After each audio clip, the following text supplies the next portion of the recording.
will survive the rest of the night. Should be fine. Anyways, sort of picking up from where we last left off then. The party ventured to Yester Hill in order to once and for all wipe away all the blight spread by the druids of Yester Hill. After battling your way to the Gulfast Tree's grove and defeating its enormous guardian, you set the tree aflame and discovered an entrance to an underground tunnel beneath the tree's roots. The party descended down into the earth and deeper into the caverns beneath Yester Hill. There, you discovered murals drawn upon the walls depicting histories and rituals of ancient tribes who refer to themselves as Children of the Seeker, Weaver, and the Huntress. Deeper underground, after a dangerous encounter with insectile subterranean guardians, the party came upon a large deposit of ruby-like gemstones, which they harvested. After a long journey further down toward the heart of Yester Hill, the party arrived at a dead end where the cave opened up to a large chamber housing a large crimson blight growth acting as a source to the land's corruption. Amid the crimson growth, the party found an ancient altar surrounded by several megaliths. Upon the altar itself lay a primal dagger and a stone bowl. After some investigation, deduction, and guesswork, you unveiled instructions for an ancient blood ritual. While Esmeralda, Brandar, and Durandal remained on watch, Ea, Keahi, and Nadia cut their flesh and offered their blood, tethering their souls to the ritual site and ushering their essence elsewhere, while leaving their physical bodies behind. In doing so, you've summoned forth the spirits buried long ago in this chamber. Among them, Kavan, a spectre from the past, was summoned to fulfill his duty and ancient oath bestowed upon him by Strahd's curse to stop any who would dare and try to reconsecrate the hill's Fane. Those of you who, within the ritual's spiritual realm, have encountered a black-winged raven that guided you through visions of what seemed to be Barovia's ancient past. The first of these visions had you meet Shaka, a huntress leading her tribe in search of a new home, before you were all beset upon by wolves. As the souls of Keahi and Nadia and Ea continue their spirit journey, the rest of you remained and now must defend and fend off the mountain Fane's defenses, defending the bodies of the ritualists left behind in the physical realm. That continue from, as you called it, Wave 1. If anybody has any issues with vision, let me know. Otherwise, we are back with, I believe the turn order should be still up from last time. I see a turn order. Same. It's fine. We'll continue on with that turn order then. I can make this work. Brandar, you try to keep your footing as the whole chamber quakes. From the floor, you see skeletal hands wrapped in bleeding roots thrust from below, grabbing at your feet and pulling you down in an attempt to crush your limbs. A few feet away, you see Esmeralda, axe in hand, trying to cleave her way toward Jeb as he struggles to protect the prone, unconscious bodies of your other party members. You can see Jeb is bloodied, wounded, but a certain primal battle rage is overtaking him as he clings on to life. Black blight vines covered in sharp barbs shoot out from the walls and wrap themselves around your torso, Brandar. You begin to feel the vines pierce your flesh. What do you do? Hey. So, let's get on the couch here. Just want to look at the spells quick. Begin to entwine around your torso, piercing flesh, drawing upon your essence to feed this beating heart in the center of the chamber. Okay, so basically they're dragging them down and it's just like all wrapped around them? Yes. Okay, then basically to try and break out of it, he'd probably cast Thunder Wave. So, and basically each creature in a 15-foot cube originating Uh, Starting with the just- air around yourself, you concentrate upon a spell. The air begins to shake and vibrate, and then with a forceful explosion outwards, first the vines surrounding you burst outwards, snapping and writhing back into the walls, and then the thunder wave travels forward towards the rest of your party as the vines begin to entwine around them, and then you bash them away. First of the vines bashing against the monoliths, and then slithering back into the walls. Leveled spells count as automatic successes during these skill checks, as I've kind of already reminded the rest of the party in previous session. So that would do. Go ahead and dock that spell slot from your reserve. As we kind of swing back for a moment back into the spiritual realm, it's I don't remember who was first, but essentially you can act as a group, guys, because we don't have initiative, so we'll just figure it out. So Nadia, Ea, and Gahi, you see Shaka, heavily injured. She just now plunged her dagger into the large dire wolf that was on top of her and plunges it deeper still, and rejuvenated by the magic that you've cast upon her, she goes back into battle as you get the chance to turn upon the rest of the pack. Viciously to keep on fighting. What do you do?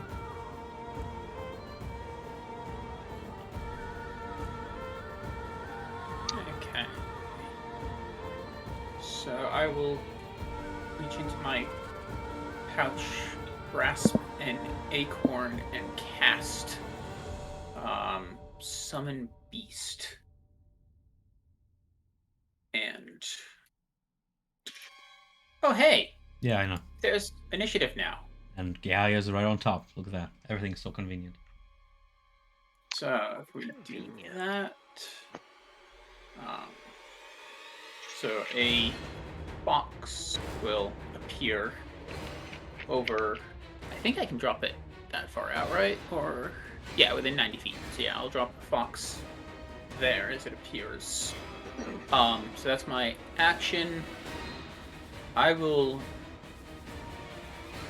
stay where I am. Sure. So as Gaia concentrates on the ritual, maintaining his spirit self within this realm, he concentrates on the essence of the mist, summoning for a beast, a spiritual beast, into battle. Do you get to act with it as a bonus action on the same turn, or no? So it's free actions, and it acts immediately after my initiative. Go ahead. So it's verbal commands from me, and I will tell it to attack the wolf there. So in theory, that has just rolled. As your bestial beast lounges forward with a maul, 18 hits the wolf. Go ahead and roll for damage. 9. Wounding it, bleeding, you can begin to see its form begin to meld into the surrounding mist as it begins to lose shape. It's still on its fighting legs, barely. Yep. And so that's it. All right. Next in line will be Nadia then. What's the small little token next to this wolf? That's the spiritual beast that Gehai just said. Oh, okay. For some reason. Okay. Oh, now I can see him. It's like Okay. so small. Yeah. I'm going to blast that one with a firebolt. Sure. You charge up a fireball. Never mind. Follow up.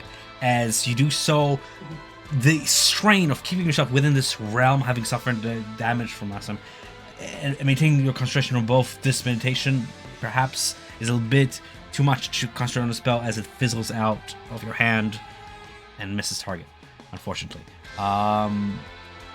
Nonetheless, you have friends with you. The tribal warriors, seeing that their leader is alive, reinvigorated, charge forth into the fray. One of them swings and kills the wolf over yonder, as one of them comes to Keahi's aid, and with a battle cry, puts himself between the fluttering fairy and the two wolves. He's gonna go ahead and swing at one and barely kill it. It's on its last fighting legs, this one. With that being said, Ea, it is your turn. After killing, I don't know, the barbarian, I forgot the name, sorry. I'm gonna rush to the wolf and try to stab him. Go ahead, roll for hit.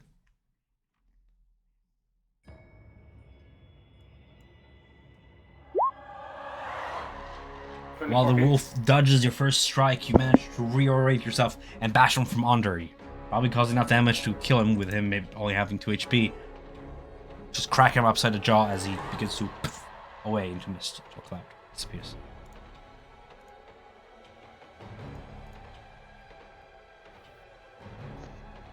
Shuka is going to go ahead and stab back on her feet, and with a bad cry join her battle brothers and sisters. As she tries his force, she's going to go ahead and finish this wolf yonder. With only 1 remaining, he begins to turn tail and flee. If you let it, Keahi, it is your turn. Okay, so I will go ahead and move a little bit over to the side, and I'm going to throw some fire at it. Try and get it with Burst of Flame. That hits. I don't know why it's not showing damage. Did it rule I it? don't know how I see a 9 of that's doing. It's gonna. I don't see the 9, but sure. Yep. If I hover over it, I can see it. Yeah, see, as I look at that, and then I'll tell my fox, come on, get the last one, and it will go ahead and not be able to get there because it has a speed of 30. He gives chase nonetheless. Yeah, it's going to it's going to dash and get to there, and I will actually pull out my scimitar and get next to this one. Sure. As you surrounded pack versus pack, Nadia, you have advantage of range. What do you do? Hold on. I need to reload my roll 20 because I think it's fucking up again. That's unfortunate. What would you like to do? I will shoot another firebolt at whatever wolf is there. There's a single wolf left. He is down there. He's an easy target, surrounded and fleeing. Boom. Oh yeah. How do you want to do this? Oh yeah. Boom.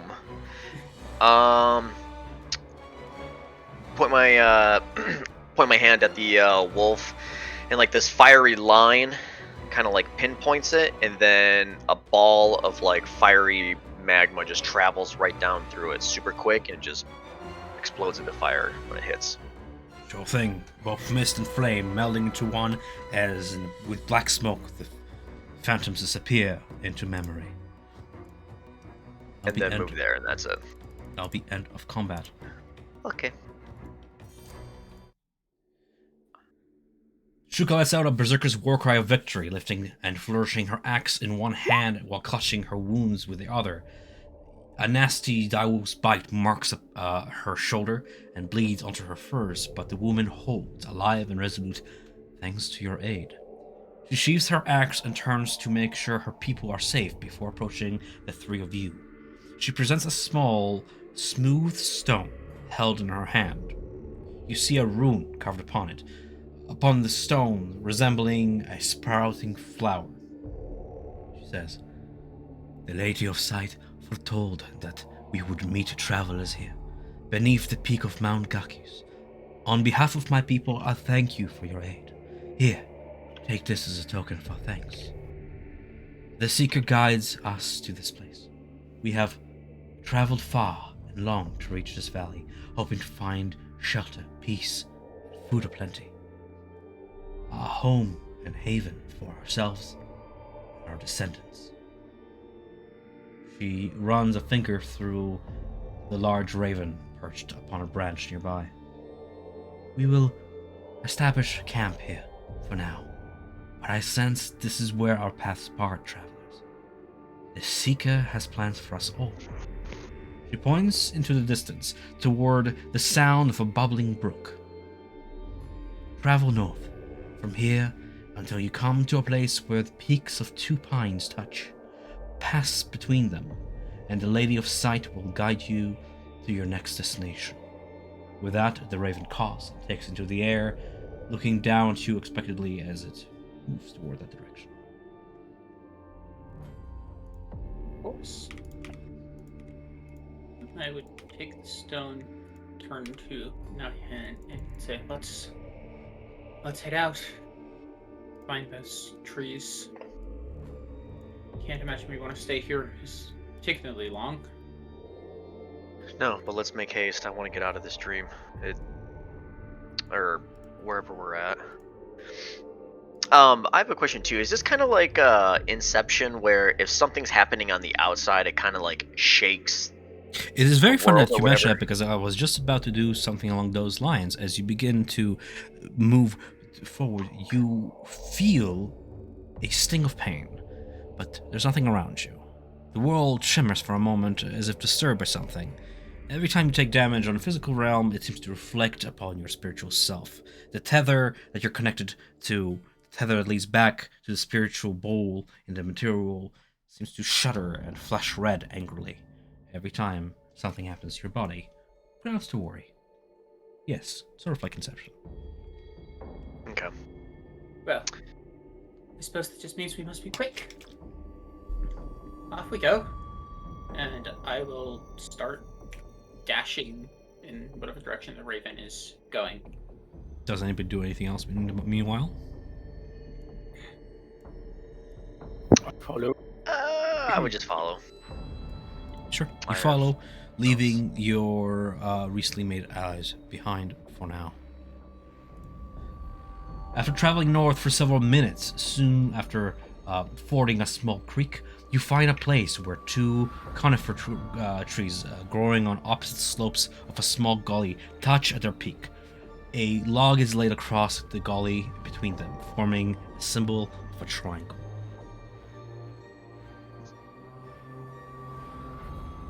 Well, looks like the spot we're supposed to go through. Tree, log.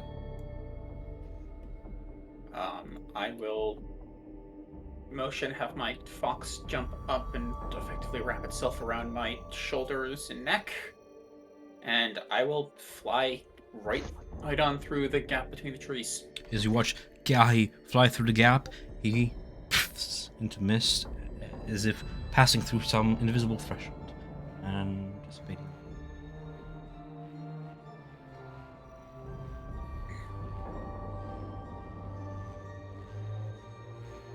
As you contemplate what to do next, back in the physical realm, those of you still remaining behind, you feel the air grow hot, thick, and stale. You see your shadows begin to twist and shimmer as if cast by figures other than your own. There's a deep miasma that settles over the chamber, as black as the darkest veil. Your shadows move on their own, by their own volition, forming into wraiths with skulls shrouded in these trailing black mists. With terrifying screeches, some reach their arms through your bodies, grasping through your backs and piercing their claws and hands into your chests. Others approach and slither toward the unconscious bodies of Keahi, Ea, and Natya, and those that get close close cold crushing fingers around their throats. You begin to feel a sickening weakness as your life force drains from you.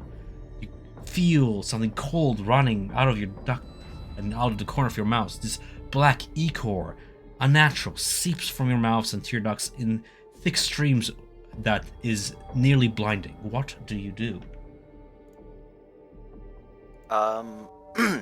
I have something a bit complicated, so let me know if this is possible to do in this time frame. I want to run to Aya's body and pick up her spear, while also changing, while he's running, he would wave his hand with the ring over his face to change his face and body to that of Kavan. And then he would just turn around and attempt to stab, stand defensively and try to, defend against the wraiths and just shout at the blackness, "Is this how you want to be remembered?" in as best of a, impression of him as possible. I don't know what role that is. That'll be intimidation. That'll be a nice charisma intimidation. Not efficient, but I'm gonna give you advantage because you're using Kavan's spear. doesn't matter. Oh.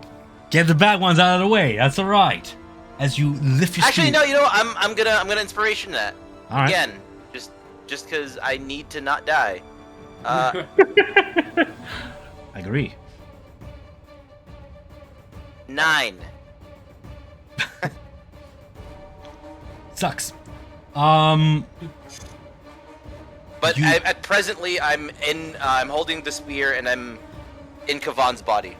With the intent, kind of wiping out the echo from your eyes, and an intent of seeming intimidating and trying to scare away these wraiths and trying to change their minds, you feel their energy come back at you, but it is not fear, but anger.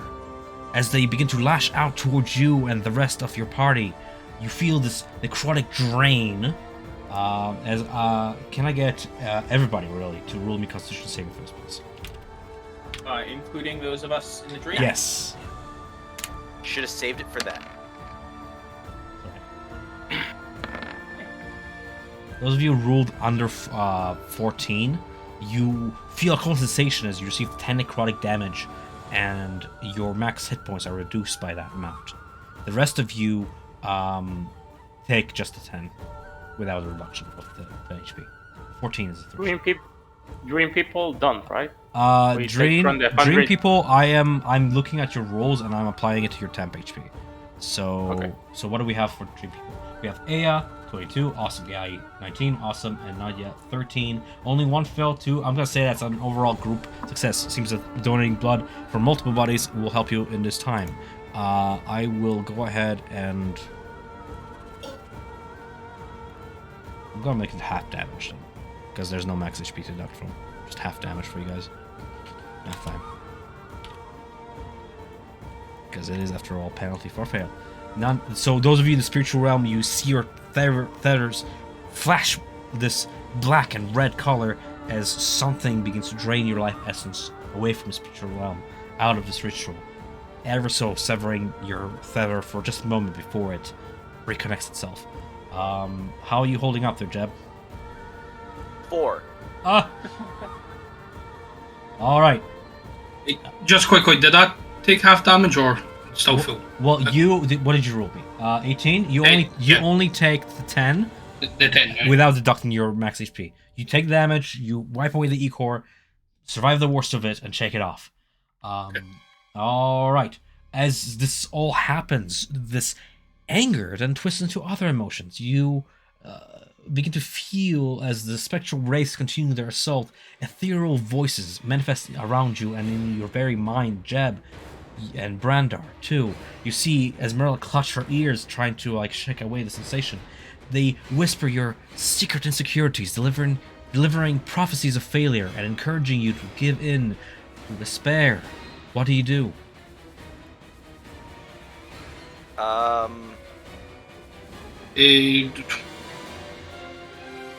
Yeah, Brando's just going to literally shout, I'll never give in to despair.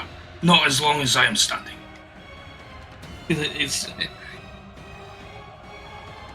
Describe to me specifically what you're trying to do with that. What sort of check that is? Are you persuading yourself? Are you trying to outshout these whispers? What are you doing? Trying to outshout the whispers, but That would be a performance check, just to try. so I was going to add a mind if I just add a bit to it. Oh, yeah, go for it. Yeah, it's just basically just after that, it shouts out, Kavan, you're supposed to be a man of honor. There's no honor in this. You, among the whispers, you hear Kavan's voice. You hear his intentions. I'm sorry. My curse is absolute. It pains me to end such strong spirits. But what must be done, must be done. Flee, I beseech you. And then the whispers continue. So I'm gonna drink a potion. However, I just want to say these words in Kavan's body. I want to open. Jeb's gonna throw his head back and pour the red potion. So he drinks most of it, but a bunch of it dribbles down his throat, down his neck, down his, I assume the bare chest of the Kavan figure. And then he's just gonna say, I am a coward. I kneeled before the Shattered One. My legacy will be that of a coward. This is awesome. Roll me a performance check. Love it. Can I give him inspiration? 20. That will do it. Nice. You spared the party another penalty. That'll be a success. Spear above his head, just mocking. Mocking, yeah. You feel the voice whispers into the- weaken with that. as Jeb becomes a bard.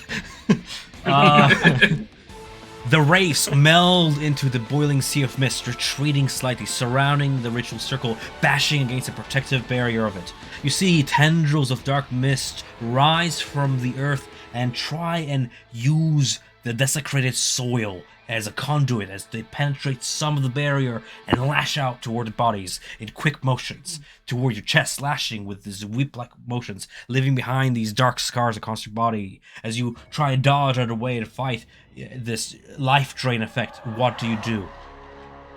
They're like misty, mist form whips.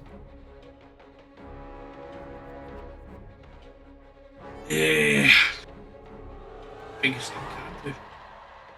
So they're around the outer ring. Yeah, And clear to the mind. Yeah, they're around the ring. Yeah. Yeah, and there's just kind of like mist lashing out. Yes. Every time you lash out, you feel a concentration and leave behind this like dark dew across your body that just seems to blight your bodies. Hmm. Fuck. While Brenner's giving Yeah, a thought, sorry. battling it out, the rest of you in the spiritual realm, you saw Geahi vanish behind the triangular shape. Do you do anything? Do you watch your surroundings? Do you go forth? What do you do? After seeing that, the place that the realm that we're in now is also being affected by the outside with the black and reds and, taking, some kind of like forceful damage or something. I would just look to Aya and say, we're running out of time in here. We need to get through this as fast as possible, or our bodies are going to be one with the tree. And then pull her, I guess, by her hand into the triangle. Come on with me. Let's go. All right, cool. The I'll both of follow. you into the misty forms as you feel yourself step through time, through space elsewhere. The three of you find yourself stepping into a tall tent. It's built of tough hides and thick, hardy logs. The air, I think I have a token for it actually. I can actually immerse us a little bit map-wise. I do believe so. Yeah, I do. All right. Yeah, let's do this. Cool. It's made from hardy logs and these thick hides. The air is hot and acrid, and the black smoke that billows up through a hole in the roof is coming from a stone-ringed bonfire at the center that blazes merrily. A tall throne built of wood and thatch and brambles looks down over the fire from a mound of earth, its arms, back, and seat stained with dried blood. You see kneeling around the fire, their arms bound behind their backs, mouths gagged with strips of cloth, are 6 humans of similar appearance to Shuka's people, wearing tattered rags and furs. One looks up towards you with eyes pleading and wide. Above you, the raven perches atop a tent post, watching you all with great interest. What do you do?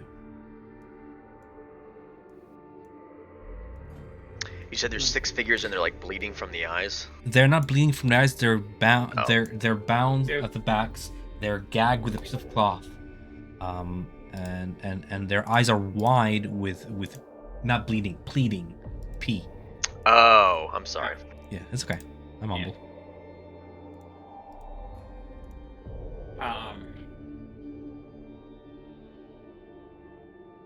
Okay, Okay. trying to have like a little better sense of the area and what kind of creatures are these. I wanna try divine sense.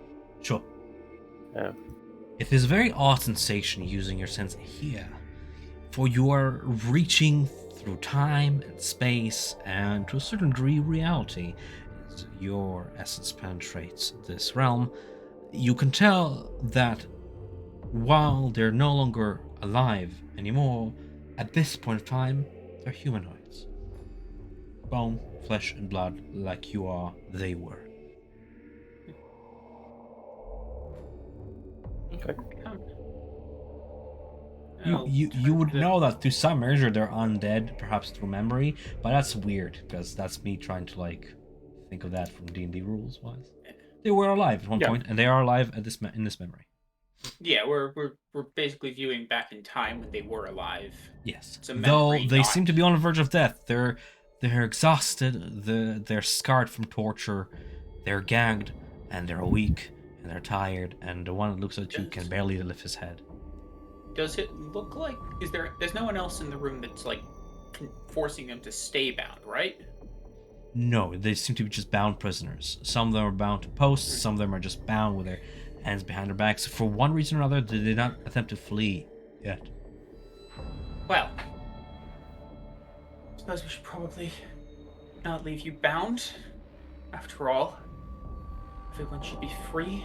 Slash, and I'm going to take my scimitar and start cutting binds on them.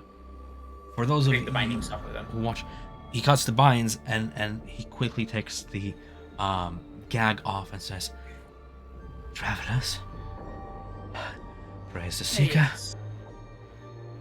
I'm Ross. Been expecting Hello, you. Ross. Your arrival was foretold. Save us in this time of war. I plead to you. Captured you. Kavan's forces have taken us captive.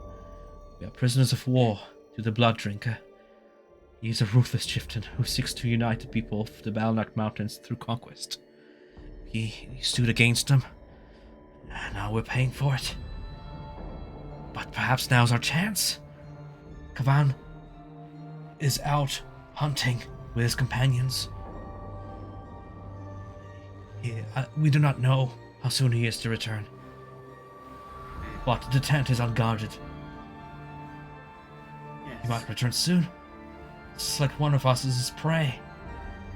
I beseech you, save us. Well, I suppose we can try. Well then. What about the rest of you? I'll start combining the rest, but I'll ask: is the Seeker around here? Has she been taken by Is with Kavan? us always. She's our goddess. She watches over us. It is by her will that you're here. By her will that we'll escape this. Is that right? And he kind of looks toward the rest of them as they drop their wrists and try and rise to their feet. Some of them need the support of their fellows. It seems to be that the Seeker is more this divine being they believe in than a physical person. As I'm burning some of the ropes and everything away, not like a smoldering kind of like fire, so they can just easily break it apart. I would ask them. We met, I guess, one of your other, someone of your cohort, Shuka. She mentioned a Lady of Sight. Is that one of you? Lady of Sight, the Seeker. She goes by many names, all praised. But now is not the time to discuss gods. Perhaps the time for prayer will be later, should we be saved. We should move. Kavan sleeps during the day, but hunts during the night, drinking the blood of his prey. You see, he amuses himself so by chasing exhausted captives through the savage woods, and I fear that my companions and myself might be next. I do not wish to be impaled with a spear. I don't think any of us do. I suppose we should probably get a move on then. We should be careful. The settlement beyond the tent is heavily guarded. We must escape without raising the alarm. Well, that should be simple enough if need be. I will say, give me one moment, and I want to kind of float outside of the tent, stealthily, and basically try and see what are we looking at for actual If watchers you're that just we would have stealthily peeking behind the hides, Yeah. you can see a pair of watchful druids beside a pair of bonfires nearby. Beyond them, there's a pack of about a dozen trained wolves. They seem to be fighting over scraps behind a pile of stacked logs. And then, kind of patrolling the camp paths, is this druidic golem built of twigs, lichen, and earth. Its skin stained red with blood, and its body powered by what looks to be a red, glowing, rune-carved crystal embedded within its forehead. And just slumbering about, patrolling. So, I will duck back in. So, it looks like 2 druids, a dozen wolves, and a golem of some sort. So, for the sake of fairness, with those details in mind, I'm gonna let the 3 of you discuss a plan in chat as I return to the physical realm. That's okay. That's fine. Yep. All right. Sounds like a plan. Brandor, as I was discussing before, you are still finding the tethers, the whips of mist. Did you come up with a solution, or? Yeah, it's going to sound like a weird one, but Yeah. Mist is just basically water in a sense. So, he's gonna like, if I can, he's gonna basically pull out a crowbar, and cause I'm not actually punching, it's just going to be kind of similar to what he does with his like Thunder Gauntlet ability, but it's just like sparking the lightning from and using that as like a rod to just try and like wipe out across the mist to just try and get it to dissipate. If that makes sense. That makes sense. The water part absolutely makes sense. I'm just trying to figure out what exactly you're doing. So you're using a metal crowbar to conduct lightning somehow? To get a more designated point where he's hitting. If that makes sense. That makes sense. Instead, yeah, it's something. You're getting the right idea. Mist is water, and it does. That's kind of why I mentioned the dew forming on your chest. That will work. Go ahead and roll the appropriate stuff, man. You're rolling against a set of seed here. Okay, so just roll an attack. Sure. Yeah, 25. 25 does it. You manage to actually make physical contact, and with that bit of lightning energy, manage to fight mist. Surprisingly enough, I'm gonna allow it. With that being said, the 2 of you, well, the 3 of you, as well as helping in the background, kind of keeping Aya's mount safe as well as she's fighting back. But the 2 of you, looking at the bodies as they struggle in ritual, do you wish to do anything with the bodies? They're prone on the ground, unconscious, seemingly. Not yet. They seem to be doing a thing on their own. How are they looking though? It's like watching somebody twitch in their sleep as they're fighting. Their muscles seem to like move against some invisible foe, twitch a little bit, and then they come to rest for a moment. At times, it is kind of creepy as they're staring at the ceiling with eyes open, glazed white, but they're breathing, though their breath quickens now and then, as if affected by the events around you. Yeah, so we've seen them taking physical damage. That's yeah, you've seen their wraiths kind of cling their hands around their throats trying to choke them, but then you bash them away, and like, you know, black scars were left behind where they've been touched, kind of the same as your ichor from your mouth and stuff, but you know, you've managed to battle them away, so they're alive for now. Yeah, and we can still see they're tethered to the bow. Yes. So yeah, basically agree with Jem. Not moving them at this time wouldn't be necessary. I'm giving you guys opportunity to act like in between turns. Think about what you want to do when I come back to you. As let's see if our spiritual folk over here came up with a plan. Yes, I think we did. Okay. I'm just waiting for Nadia to respond. We can talk now if you want instead of chat. Yeah, I forgot I was muted just in case. Yeah, we can use what you said, the pass without a trace, and I can do a minor illusion like in the distance. And then if anyone feels like they're about to catch our attention or anything, I can cast command on them and you use the word divert to make them face forward. Yeah. So, well, we're going to sneak out of here. We should head over there, and Ross points toward what he believes is your destination. It seems to be guided by some mystical belief. Beyond the eastern edge of the camp, he points at a place where the blades of 2 spears meet, and at an angle. Okay. Okay then. Well, I will go ahead and we'll time this so that if the golem is walking around, trying to pace it so that the golem is the far golem away is from... out on the perimeter. The closest Yeah, are those watchful druids by the fires. The wolves are like about close to the middle of the circular camp, and the patrolling golem is on the outer ring. Yeah. We'll time it so that the golem is kind of as far away from us and where we're trying to get to as possible. Mm-hmm. And I think we're just going to try and sneak through. Okay. So as soon as the golem makes it to what looks to be the western side of the camp, you push past the flaps and you look. The hide of this tent is painted all over by these red handprints here and there, and these splatters of blood on close to the bottom of the tent. Before you are the pair of watchful druids beside a pair of bonfires, what do you guys do in terms of stealthing past them? So I'm actually thinking we're going to duck out on the back of the tent and kind of arc around away. There's more druids. They're camped out all around. Okay, so this is more like in the This is a central, well, because it's the king's seat, so to speak. The chief sits here with his prisoners, and it's a concentric circle kind of camp with an outer ring. Very similar to the druid circle you saw in Esther Hill. Same kind of structure. Yeah. So I'll keep us all very low to the ground, almost. Trying to hide mist, and I will cast Pass Without a Trace. Sure. So that's my fox vanishes. Plus 10 on your dexterity checks if you wish to.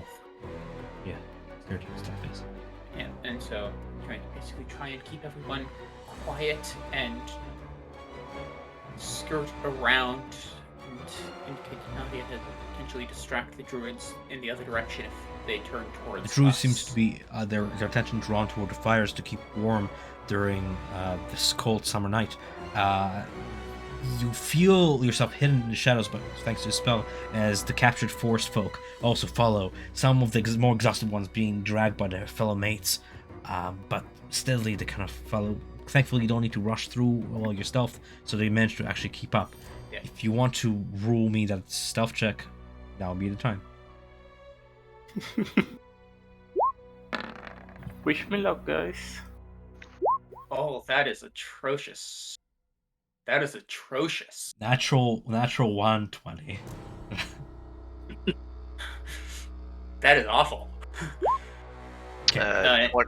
23. Adding 10 to all of those, you obviously managed to succeed. I'm gonna say, for the sake of this, you actually even managed to make it past because just by ruling 1, you'll rule like a insane amount. Yeah, Chaos knows how to hide. Right. You managed to make it all the way to the ring of piles of stacked logs for the cold summer nights.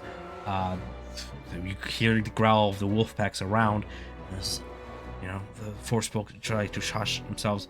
Go ahead with that. I'll make you guys roll just to see if I'm correct on this, but I'm pretty sure with Pass Without a Trace, this is easy. There we go. That's more than The DC is like natural for me. it's like 12, 14, then 16, and I'm pretty sure. Oh, I spoke too soon. I mean, heavy armor is hard to heavy move, armor guys. gives away as you hear the snarls of the wolf as the growl. They move suddenly to obstruct the prisoner's path, clawing and biting at those who come near. Suddenly ambushing from behind, you see 2 of the forest folk drop as their throats are being ripped off, and one of the wolves bites at the back of the head. It screams quickly, fading as the rest of the prisoners, the 4 of them, rush toward your direction and begin to now run toward the east, trying to flee. What do you do as the wolves begin to give chase and the camp begins to rouse into alarm? I'm gonna cast Silent Image, like 15 feet around the wolf. So like with the shape of the prisoners, so to see if they go for them. And I will quickly control flames on fires nearby, or fires that are as far out as I can, to try and move them to jump into tents if they're near them. Basically trying to use this to start some fires that need to be addressed by In the druid chaos and soldier. confusion of you controlling fires and the illusions going out and the prisoners the illusions spreading outwards, confusing some of the wolves. Some of them do rake and bite against you, but then quickly get distracted by the chaos of it all. You do suffer some damage, but I'm gonna say that you managed to distract the druid folk on fires as they begin to chase after the illusions and try to put out fires and figure out what's going on. But that's when you hear it, the creak and groan of the golem now rushing from the west, kind of running towards you guys, that shimmering crystal in its brow glowing bright red as there's ill intent in its eyes. You are about 80 feet away from the edge of the camp. What do you do? I turn to and say, dash. Does it look like the golem is fully gaining on us? Or can we make it to the edge of the...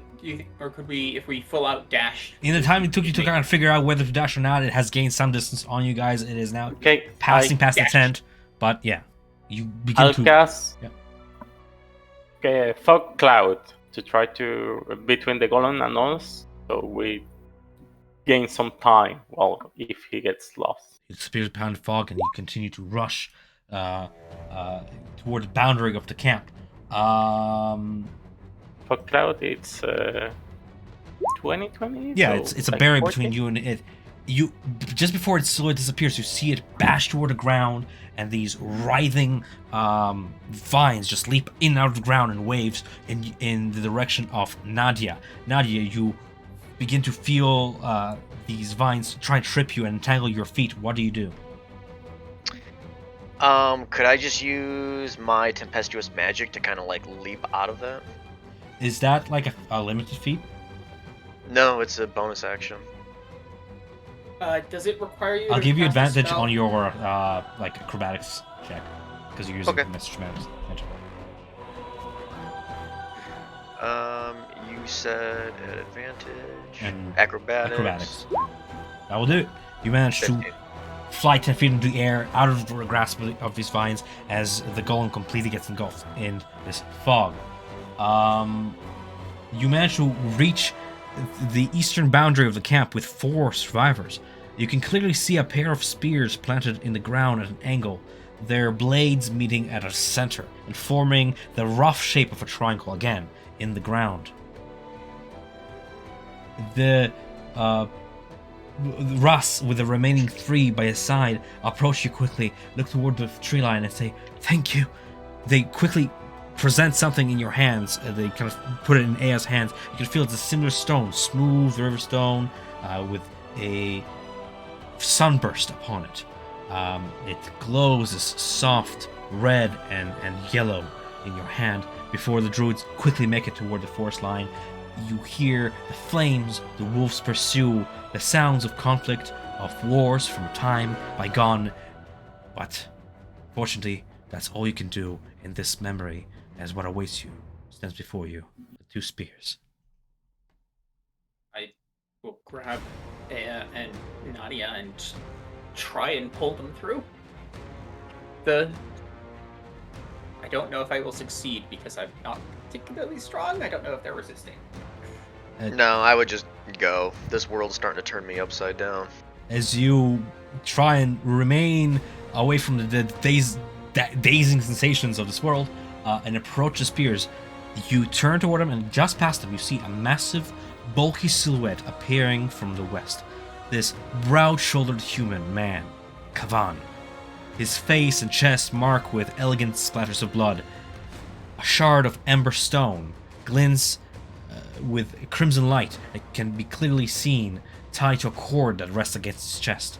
As you begin to step through the spears, Kavan roars in rage and defiance before hurling his blood spear, a long wooden spear wrapped in bloodstained leather and tipped on both ends with rough, jagged blades of obsidian. It flies through the air at immense speed, flaring up with a familiar streak to you, Nadia. You see lightning envelop it as it travels toward you at threatening, impossible speeds to impale each and every one of you. The three of you roll me dexterity saving throws.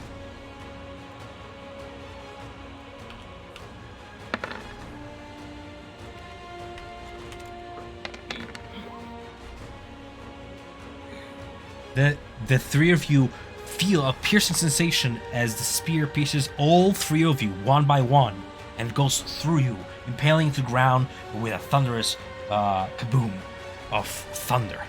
And it just sits there sizzling and crackling with lightning. As Kavan extends out his hand to resummon it, it shakes for a moment and then flies back into his hand. You suffer 6 piercing damage and 8 so that's going to be off your temporary hit points. So 8 plus 6 is going to be 14. I do math in my head real quick. Okay. I wish I was in that place. Alright.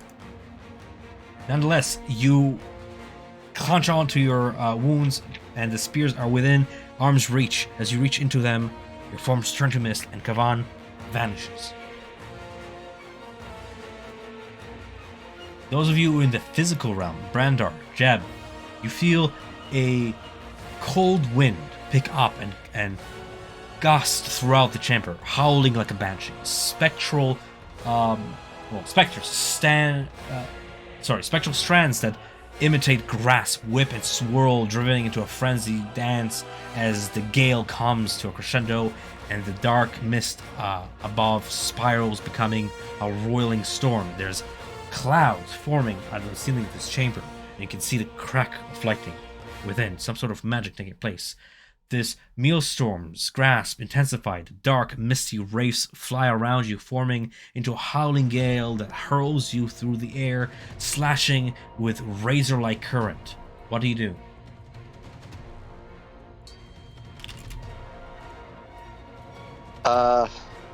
Jeb is going to do his best to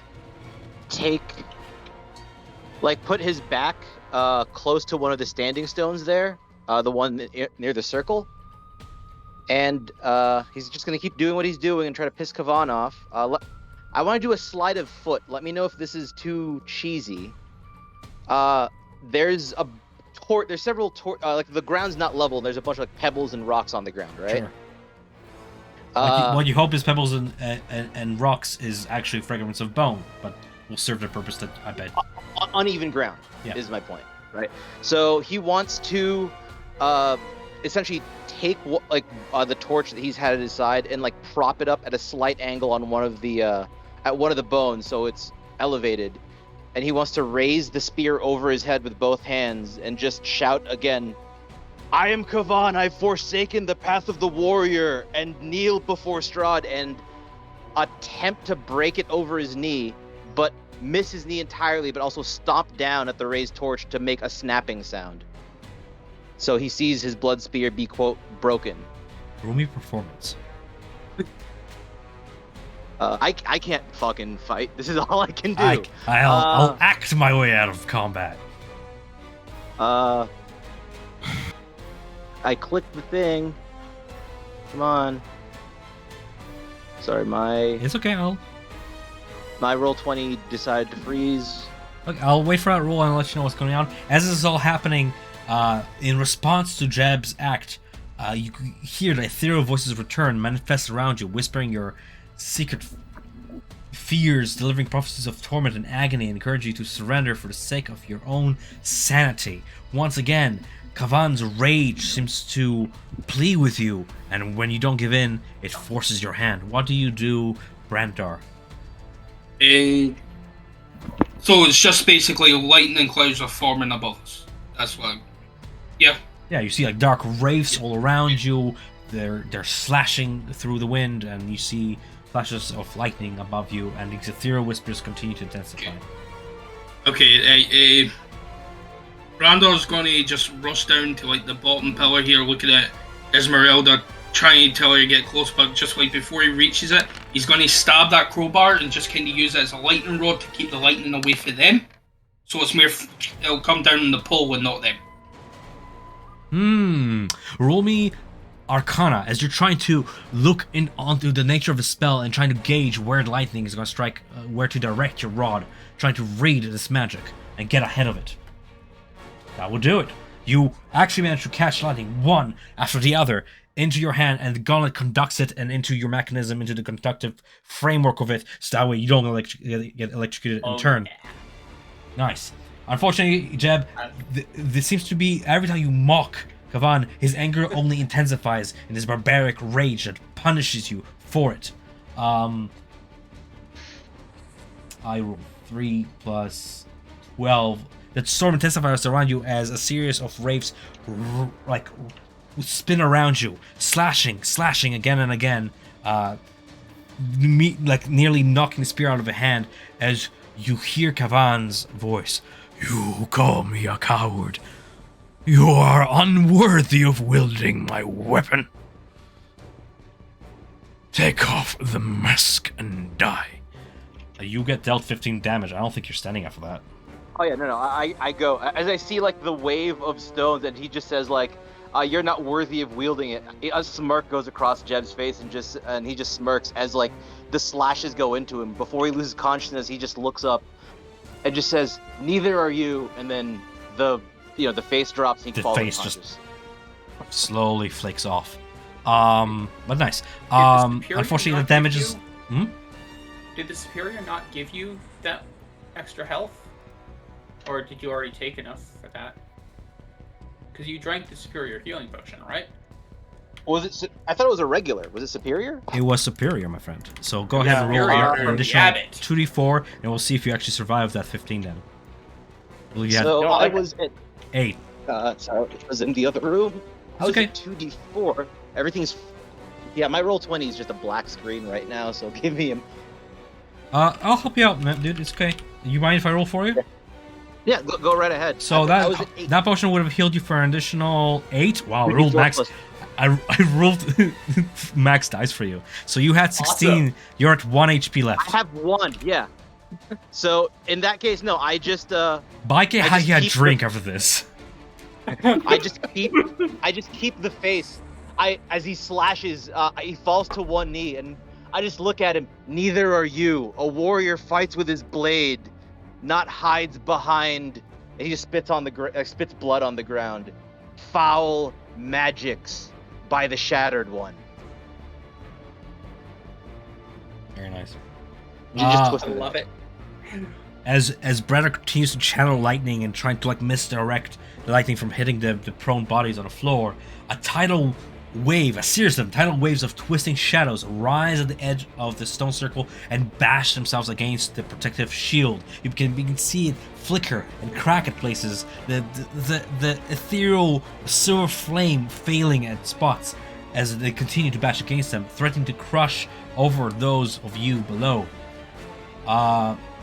As Esmeralda rushes over to you, Jeb, she's gonna go ahead and say, and from the inner pockets of her coat, draw that bottle, and it's like, sound ever, you look really awful. I need to get back there and start bashing skulls in. Take this, don't die. And she just returns with one hatchet in one hand and her rapier in the other, and she continues her dance of death as she battles the spirits around you guys. She's gonna hand you her last potion. Please don't die. So for the sake of this, we have another one of those, the last one the party has, I believe. As the tidal waves continue to twist and writhe and bash against the protective shell, do either of you wish to do anything to reinforce the protective barrier around you?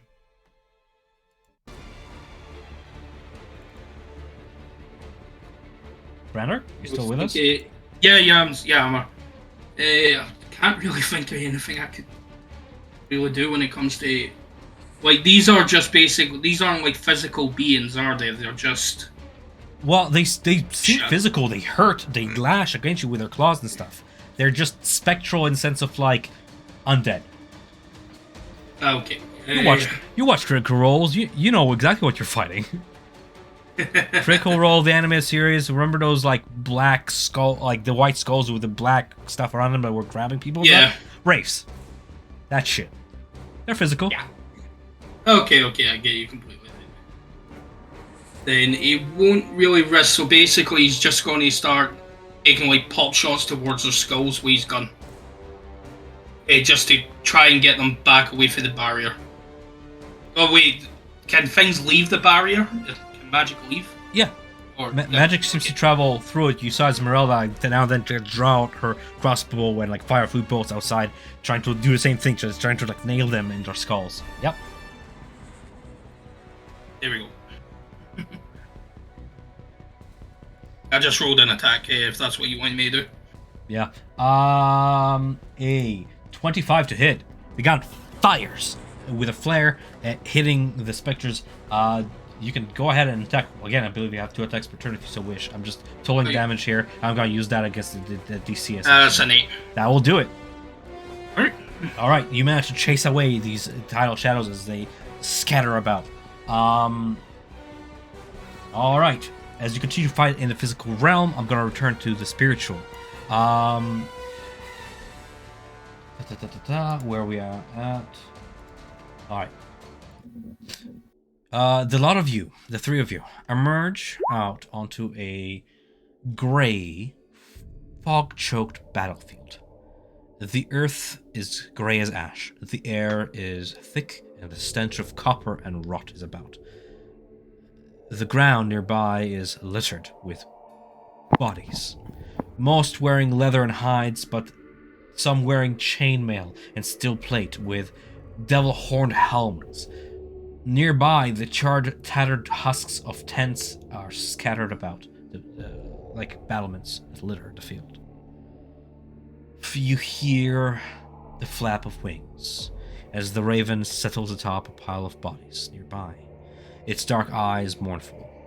From nearby, someplace nearby, beyond the edge of a trench gouged from the earth, you hear the sound of a young child sobbing. In the distance, through the mist, you hear the sound of clinking chainmail and the metallic screech of blades against scabbards. A man's voice echoes throughout the fog, ethereal as if throughout a dream. You hear that? You hear another voice, a woman's voice, answer, hard and cruel. Sounds like we've got ourselves a survivor. Maybe this backwater valley has more of those forest dwellers than we thought. Another voice. Word is, King Dostin's given 2 silver pieces for each head. He can stick on a pike. Spread out, lads. See if you can find it. He's met by a chorus of harsh, drunken laughter and the sound of more than a dozen set of metal boots clinking across the wasteland. What do you do? We gotta find the kid. They're looking for that kid. Let's go. And I will start trying to pinpoint where the child sobbing is coming from and make my way that way. As Geahi hovering up like 5 feet off the ground, trying to use the elevation to look throughout the bodies. There's hundreds of them after all, trying to find the source of life of this crying child. What do the rest of you do, Aya and Nadia?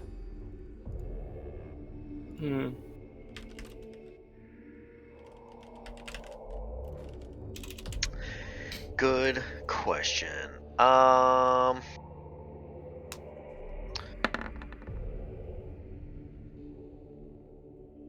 Okay. I'm trying to look through all my abilities right now.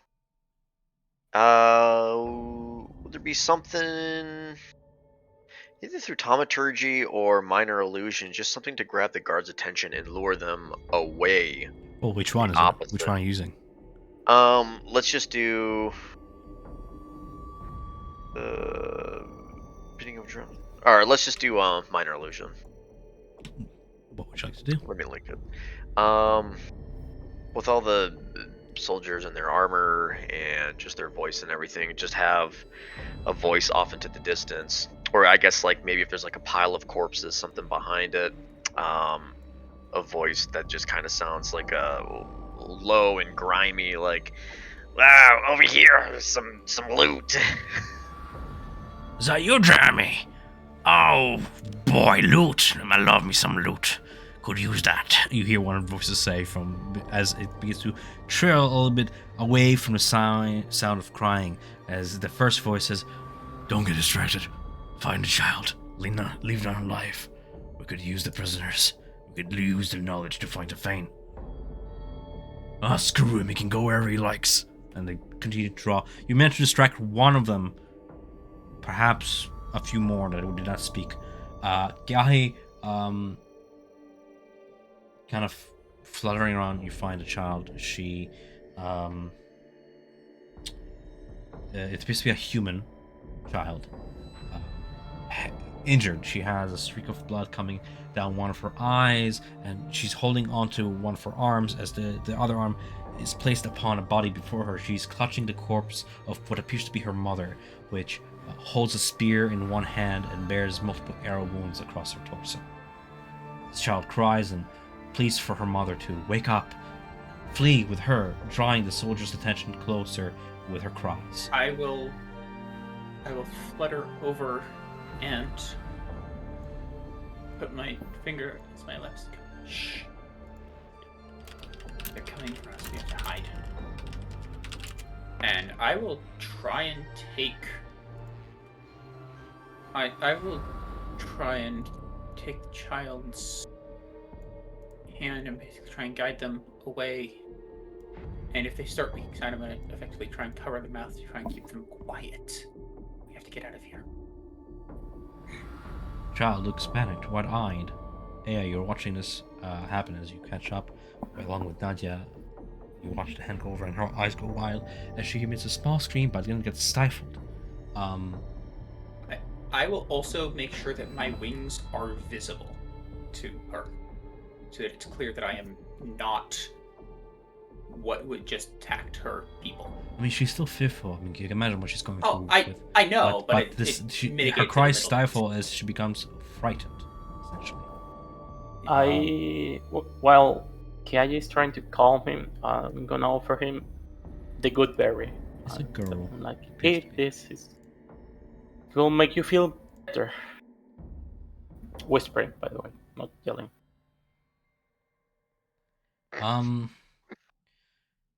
Roll me persuasion. I'll make it a normal roll given circumstances. The child appears emaciated, starving. Perhaps this is something that will help you in this case. And she takes a good berry and eats it. Still, tears streaming down her eyes. Still a child suffering from the results of what appears to be a war going on. But the guards are still drawing closer. At this point, you can hear their voices about 190, 80 feet away. You can count about half a dozen, a bit more, coming in this direction.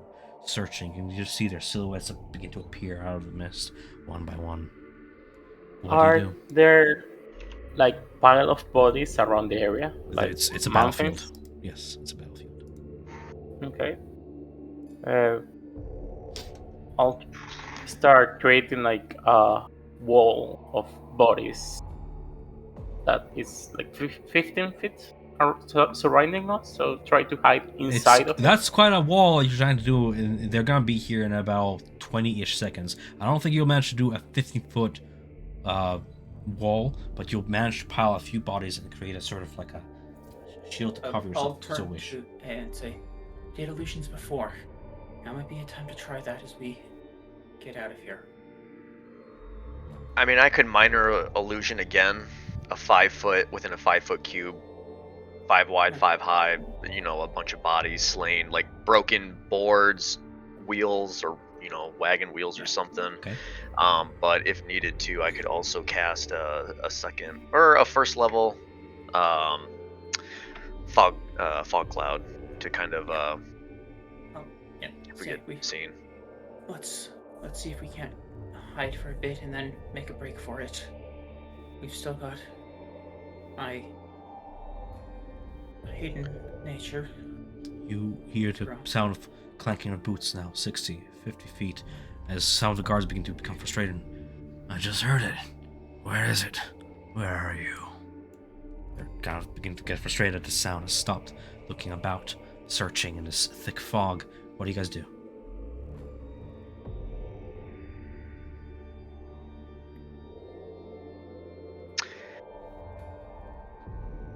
I will use a fog cloud to kind of just slowly dissipate, or not dissipate, slowly start to fill the ground and the air, and try to create coverage between the two groups. As I guess we just try to run for it. As you And begin, while he's doing that, like when the cloud lands on top of them, I'm gonna use minor illusion to try to mimic footsteps running in the Sure. north direction. So first you see the mist begin to kind of sprout out from the ground and rise up into the air. You hear some of the soldiers curse in first their language and get switched to a more common growls. This damn mist. I'm so sick of this land. When we're done with this, I'm heading back home. Place creeps me out. Something unnatural about this. As they continue, you can see their shadows passing on both sides, and then when you cast your illusion with the steps, they're the biggest of them, the more bulkier man, turns his head. You can see the shimmer of his piercings, two beaded silver balls on his brow, kind of glint for a moment as he turns his head, and he says, "Over there, I hear. Let's go." And you see him like a pack of wolves begin to chase the illusion as you have now the opportunity to attempt flee using magic to enhance your retreat. Yep, I'll say let's get out of here. We have this. And Pass Without a Trace is still up. That's why I know I'm still Right, so considering. we are. There is such a thing as passive stealth that I'm like considering, and it's like there even with our passive perception, like it's a very equal contest. And by the way, Pass Without a Trace goes on the girl as well. It's anyone I want within 30 feet of me. You can choose even after a casting spell. Good to know. All right. As you actually manage to kind of distance yourself and seems to be looking behind you and to escape, kind of passing through this battlefield, Magda turns to you. She's still in shock. She doesn't say much, but presents you with another runestone. This one is made from some yellowed stone with a leaf kind of carved upon it. A Runestone of Autumn. And then her expression changes to a calmer, more serene one, her face relaxing, as she points shyly toward a pile of bodies to the south and whispers, "Look for the three who watch the sky, travelers. They will show you the path ahead." She squeezes your hand and then flees into the mist.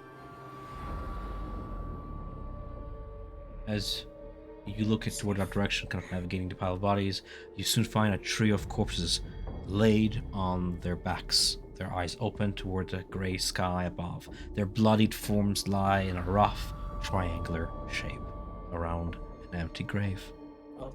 I'll turn to Nadia and say, "What do you say we step in all at once, from each side? And I suppose we should each probably be holding one of these stones." Yes. I'm guessing that we are missing only one. You have Winter? The Winter Stone? No, you seem to have went through the seasons of memory. Spring, then summer, now autumn. Yeah. Okay. We're missing Winter then.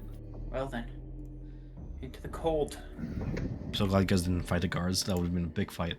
Like, Oh, memory. Yeah. Oh, yeah. I am not letting us fight if we can avoid it. Cool. Kiaki likes to hide. All right. As you guys step toward the triangle bodies, you see they're laid in a triangular shape, bloodied, and there's an empty grave in their center. What do you do? Well, suppose we're going in, and I will step up over or float over Bodius, and I will float down and land in the grave. So soft as if freshly dug. But there's a certain cold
grab my left shoulder up on top, kind of like where your I don't know, was it clavicle or whatever back there, and just kind of like wince in pain and try to stifle, like a pain.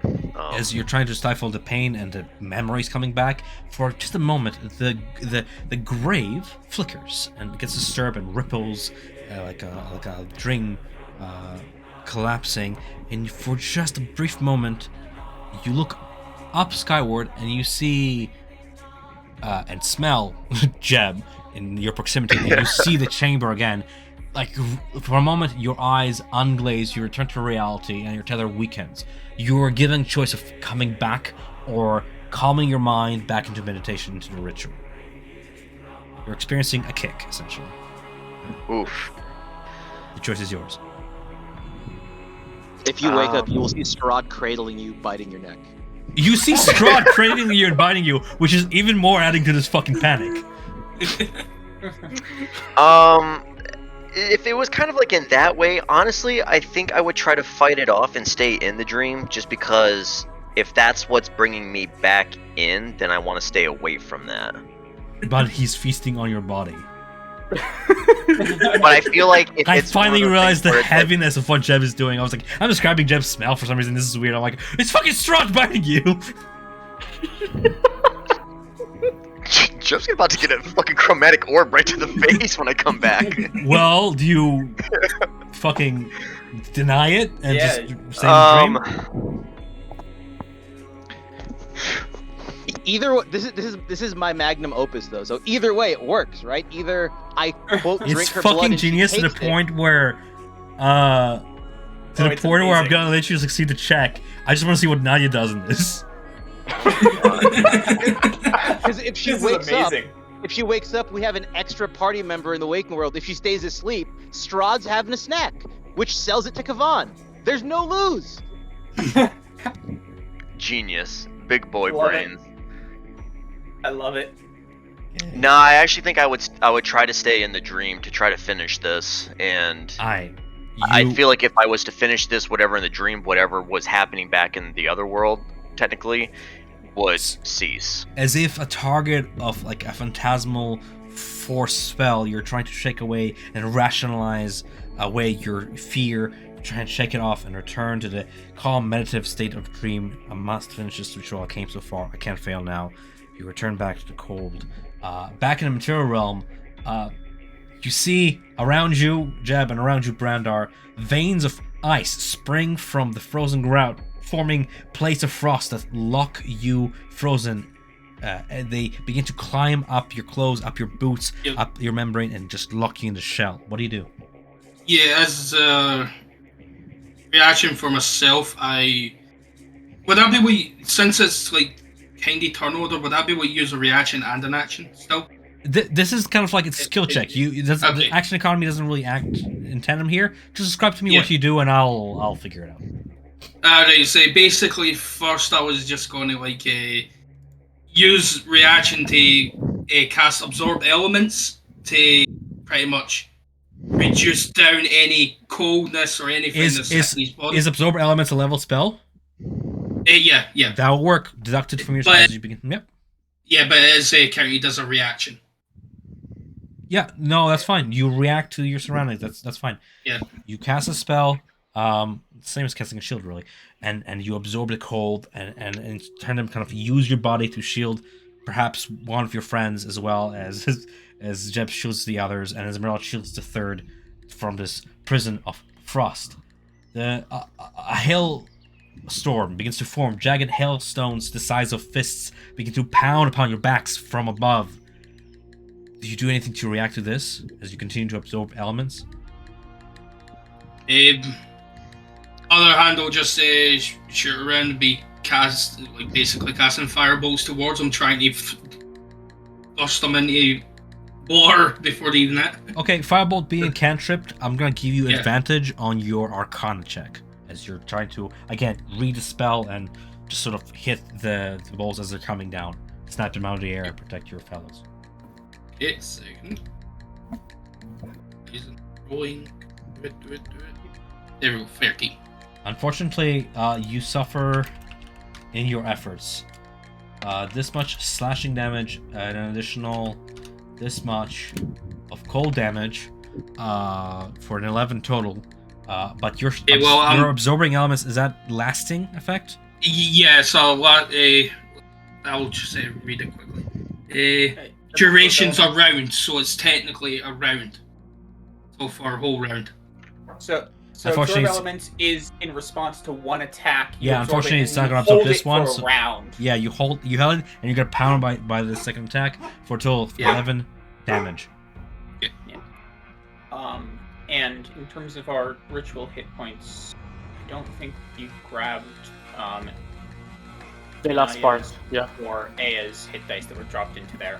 So that totaled out to 49 more ritual hit points. 49 more? We may have dumped most of our... Okay, no, that's fine. You're wasting your own resources. Is half my goal. That's you meditate in the grave back to your full connection with the ritual. Perfect. That happens, and then unfortunately 89 now because you guys suffered damage as well, as some of the hails hit your bodies as well. Jeb, you suffer. Jeb takes that 11, right? 11, yes. Let me read something real quick. I think it's 79 minus whatever damage we got now, because I think we were at 20. You gave enough to bring you back to maximum. Okay. Yeah, you were at 51. You gave 49. That's 100.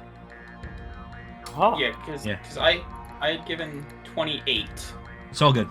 Ahead of that all right. stuff. All good. I think. All right, guys.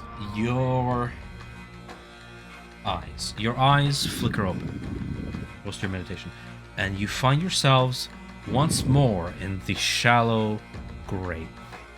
The earthen walls rising on either side, but the sky overhead has changed to a purple-gray hue, with snowflakes falling gently from the clouds above.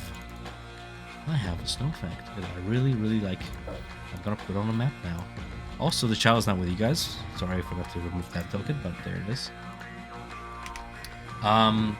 Snow falling gently from above. As you pull yourselves up, you hear cold snow crunching beneath your weight, and you find yourselves at the edge of a wintry forest grove, surrounded by evergreens weighted down by icicles. Nearby, a frozen waterfall spills forth from a cavern at the base of a nearby hill, the water's surface glittering like diamonds as its icy tendrils pass beneath a snow-dusted cliff. You see 3 figures stand at the western edge of the grove. One is an elderly man dressed in hides and furs, accented with black raven feathers decorating his head and down his shoulders. His face is worn with age, and his eyes are tired, but his gaze holds an edge of steely determination.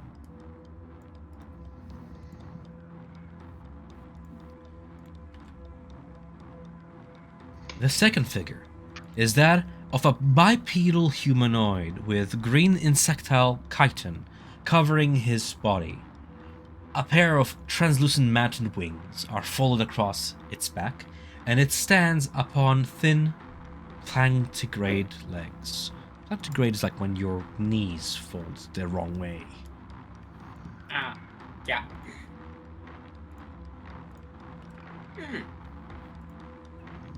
It looks friendly.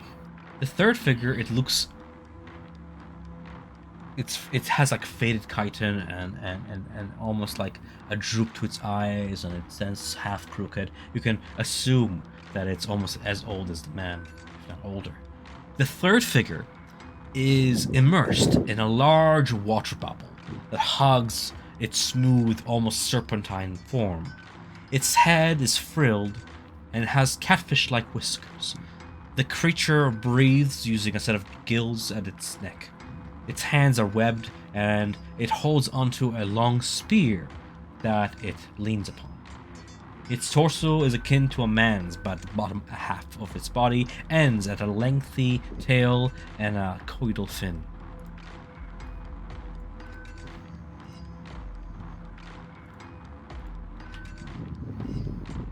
These three figures stand across from another man, tall and dressed in an elegant crimson cloak, whose shoulders fall over a gleaming breastplate wrought with burgundy-stained steel and inlaid with patterns in the shape of golden wings.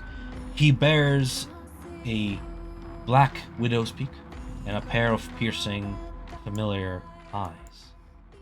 Yet his irises are black, not deadly crimson. The tips of his ears are rounded, not pointed. His skin bears a healthy tone, and the flash of his bare teeth betrays no evidence of fangs. When Strahd von Zarovich begins to speak, he sounds bored.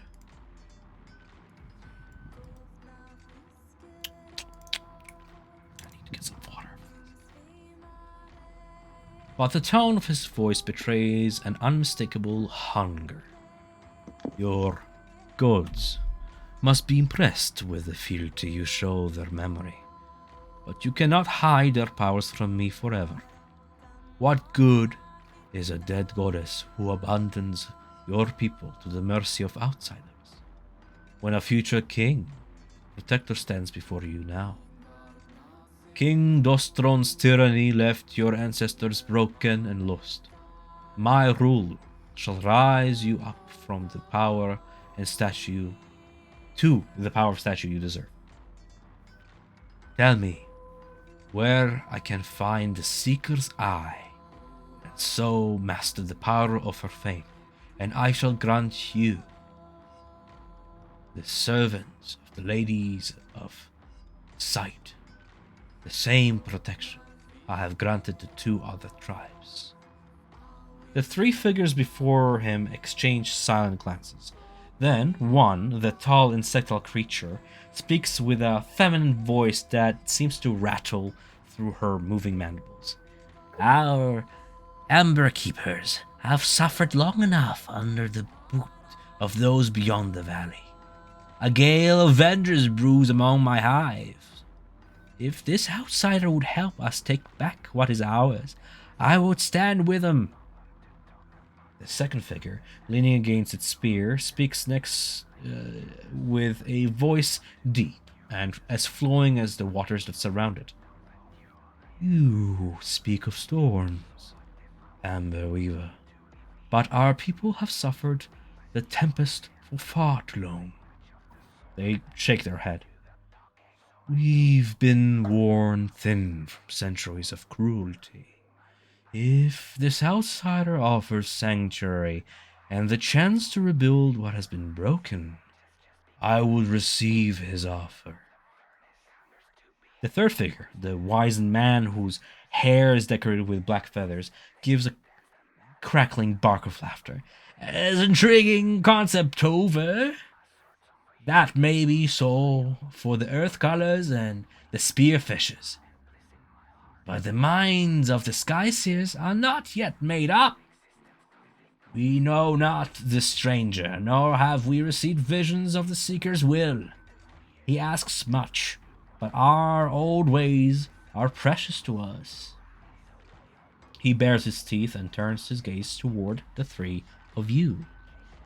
There are travelers among us. Let us ask what wisdom they bring from the beyond the mountains.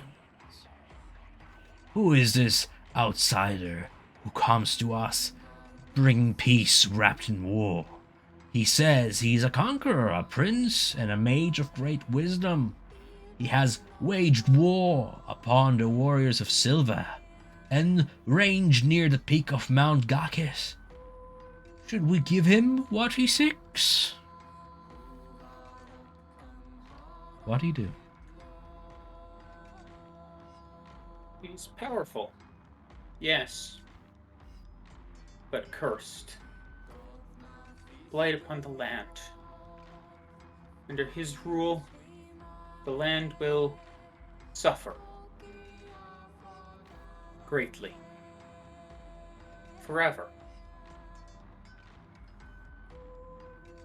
He ponders your words, but then shakes his head, not seeming to accept arguments that rely upon your knowledge of the future.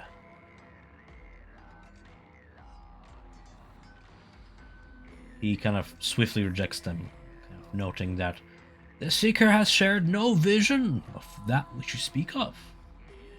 If he is to be judged, it must be on the basis of what he has done and who he is today. Of course. Oh shit.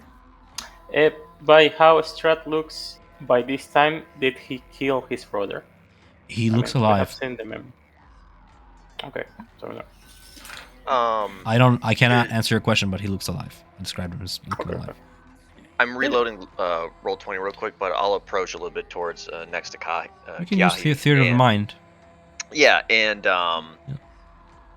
so since he seemed dismissive of kind of the stuff that we know and what Kyahi had said, I would want to try to show him proof. I would push my hair behind my shoulders and softly put a hand to my chest and show him the Gulthias route that I have, Mm-hmm. and explain it and tell him what my companion say here is true, that he is the ancient and he is the land, but he has also tainted your lands as well. You will succumb to madness, violence, and eventually despair, and everything you love from the forests, the trees, the water would die. This is proof of it, and just have it kind of stick out. Like how dirty the root is and how kind of like sappy and bloody. Strahd just kind of points toward the road, like, "What proof is this? I have nothing to do with such things. I bring you armies to conquer your enemies and bring you peace. I do not know these travelers nor that which they speak of. They accuse me of crimes I have never committed and do not intend to." Tatiana. You say the name, he silences. He's open to hear you, but he maintains a somber face. Have you met her yet? I've had the pleasure of no such Tell me. name entering my life. He has not met her yet, no. I have to think about it for a moment. So he does not respond. He I mean, he doesn't paused because he was recognize the name. confused by the name. He was like, "What about Tatiana? I don't quite I suppose understand." it's- Yeah. I suppose that hasn't happened yet. Do all your seers appear so lost in their divinations? Just takes them a I'll moment to turn mock to you. Aya and Nadia and say, "Well, we've got the stones. We've collected across time, but From how's Kavan?" what they converge, just help you guys out a little bit. It seems that whatever time frame you're occupying currently, this is Strahd has invaded the land, Yes. but has not yet claimed it for himself. Right. He's battling another army for it. I suppose the question I would ask then is, how is Strahd different than what you currently have? You'll just be beholden to a different king. Perhaps. A man's word is only a promise, and actions speak the truth. This is why we are so uncertain. This stranger among us must be judged, and their arguments must be those that rely upon his base nature. Have you any insight at all that might help us? None of us have the tome. This man seems to look at you like knowingly, as if seeking something that he knows is there. I have the tome, but the tome works here. I don't think so. You Well, it's not that do the not tome have has the to tome. work. No, Yeah. Okay. Yeah, I get it. Well, No, we don't have the amulet. You have the knowledge of a tome. You may use it if you so wish, but yeah, but all of every I suppose. So the only things I can think of within the tone that would have been at this time is that he slaughters his enemies wholesale. Have you any insight toward the slaughtering? We would very much like to be spared a similar fate, traveler. What about your amulet or your what Irene or for Aya, the where your steed is, the Dusk Elf? Well, it's not Dusk Elf anymore. Steve did not give any blood, therefore he's not in a ritual. Yeah. Yeah. Do you think that a man is only measured by her actions of the one that served under him? He has a servant, his right hand.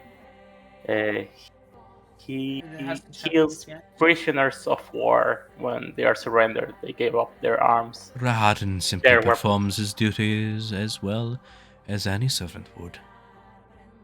What crime has my servant committed that you would rob me from my birthright as king?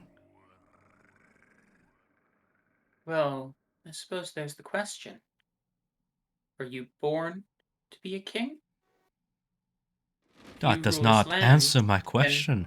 What crime has Rahadin committed that you accuse him so?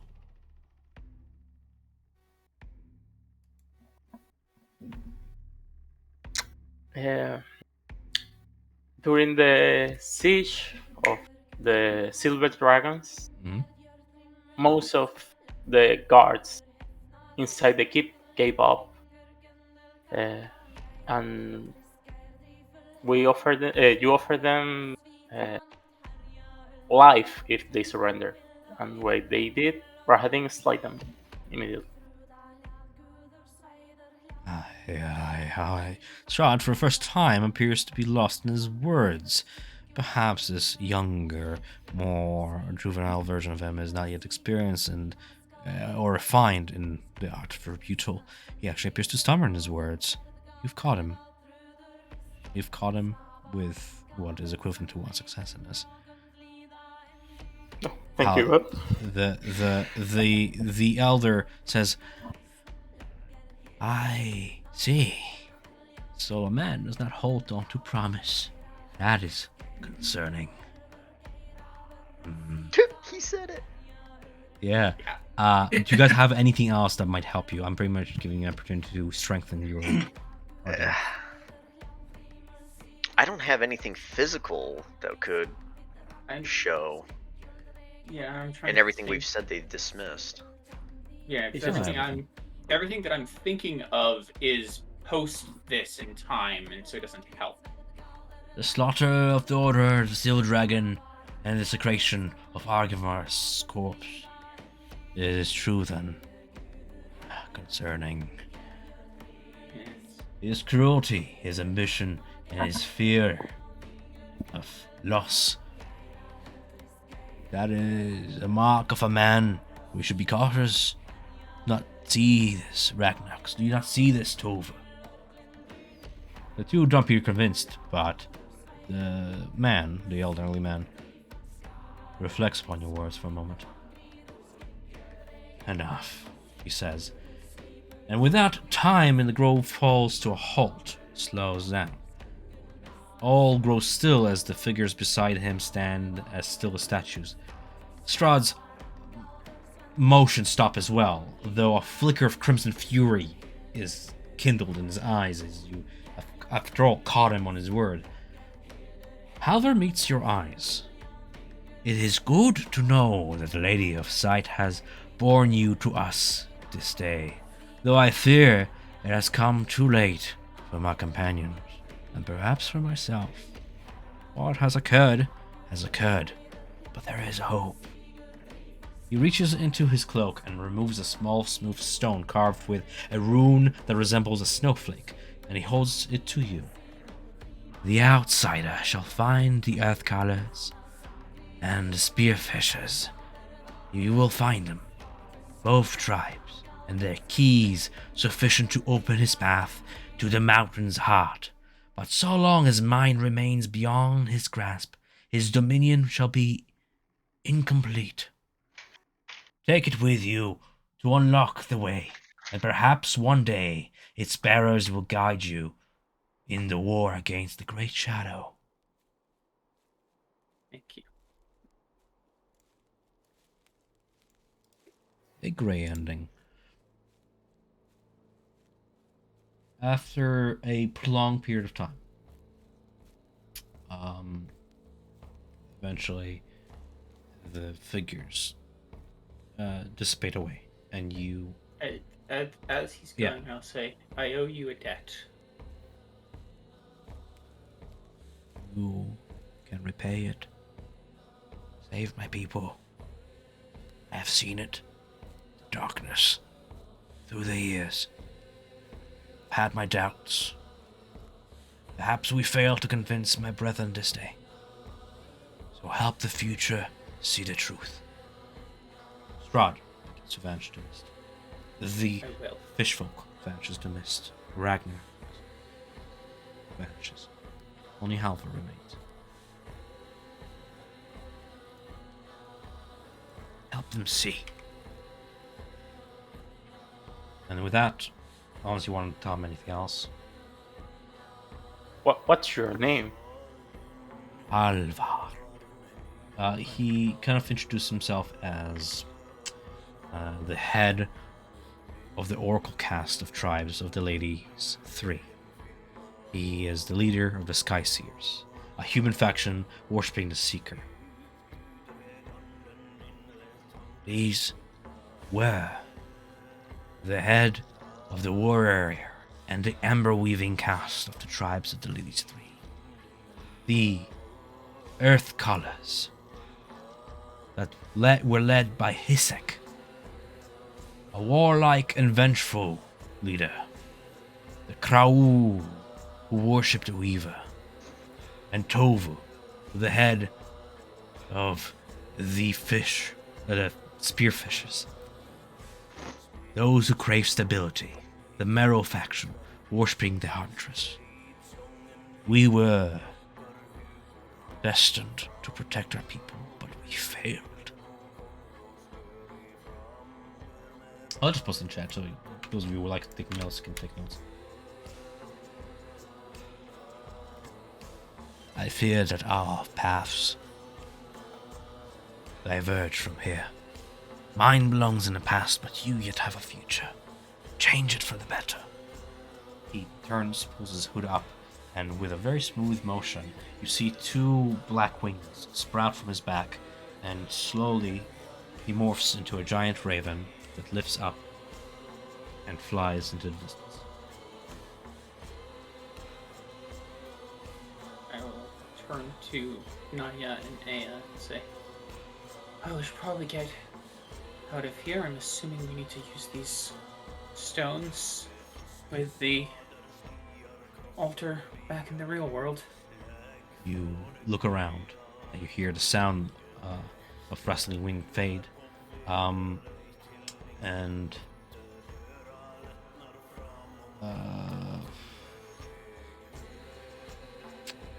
You glance toward the waterfall, and you see it has a hole, like a triangular shaped hole carved out of the ice. The ice collapses forward, revealing the passage. Well, we should probably get going through that, and I will start making my way there unless... The rest of you? Yeah, I would just move just to Okay. hurry up and get through this, Yeah, you good? knowing that there's stuff going on. Yes. on the other Yeah, you side. guys can just stop me if you want to do anything. I'll just continue on. You crawl through and you emerge into like a small cavern with your breaths misting in the air. The icy stream continues to the left, vanishing into a small hole in the wall. Ahead, 3 stone spikes have been driven into the cavern's side, forming a rough triangle. As you step forward, the spikes shimmer with a silver light, the space between them filling with a swirling ethereal mist that seems to thrum with an eerie otherworldly power. Behind you, you hear the fluttering of wings. The raven that followed you hops from the tunnel into the cave, looking oddly smug with itself. It clucks its beak and looks expectantly toward the curtain mist. When you step through the mist, you are taken onwards. Right before I step through, I will take a seed out of my pouch and plant it. Just a pine. You find a patch of frozen earth and plant the seed, hoping it will survive through the ages. Yeah. Alright.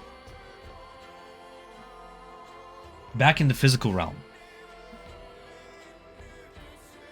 Sorry guys, I thought the transitions were going to be faster, but we're back.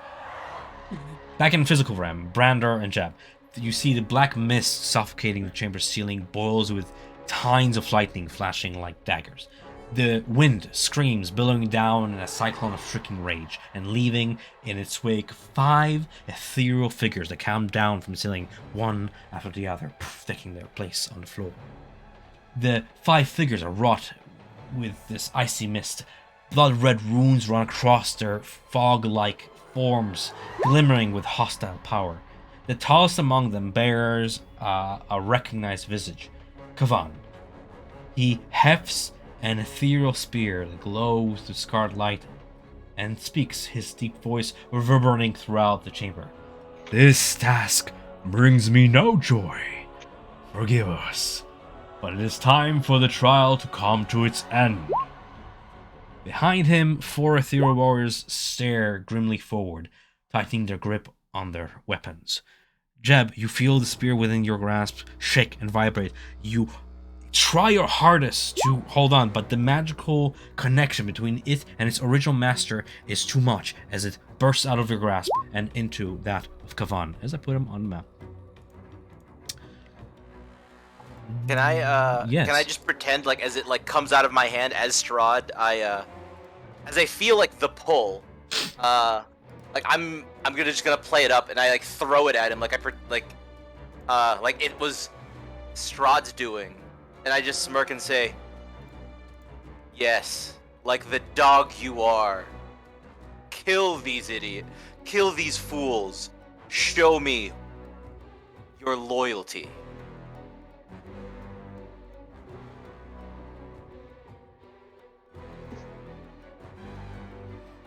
I feel bad, man. This is good stuff, but like... No, I get it. Like, this is all Jeb has. Right. Like, it might not work, right? He's like yelling into a thunderstorm. It doesn't seem might not convinced, work. I'll give you that. No, I get it. But like he's still just trying to like weaken him. It might have something to do with you shapeshifting in front of him in his sight all the while, but you know, you do. There's nowhere to hide. I get it. Yeah. Right. With that, I'll ask you guys, all of you, to roll me initiative, please. Fuck. Are we good? Do we need a break, by the way? Do you need a break? I'm good. I'll I'm grab water inspired. for like 30 seconds. Oh, that's atrocious. Ah, nice. Finally. I'm gonna just grab water because my throat is dry as fuck. Hold on. Yikes. Yeah. Oh my god. Someone remember something negative of Strahd when he was human? I mean, Not when he was human, but before he conquered Barovia. yeah, exactly. Like, I only got, like, that one in the castle. Like, I recall at the beginning, he parlayed with them. That's it. Everything else sounds reasonable. Yeah, I can't think of anything either. Yeah. Nothing that would adjust, the time frame.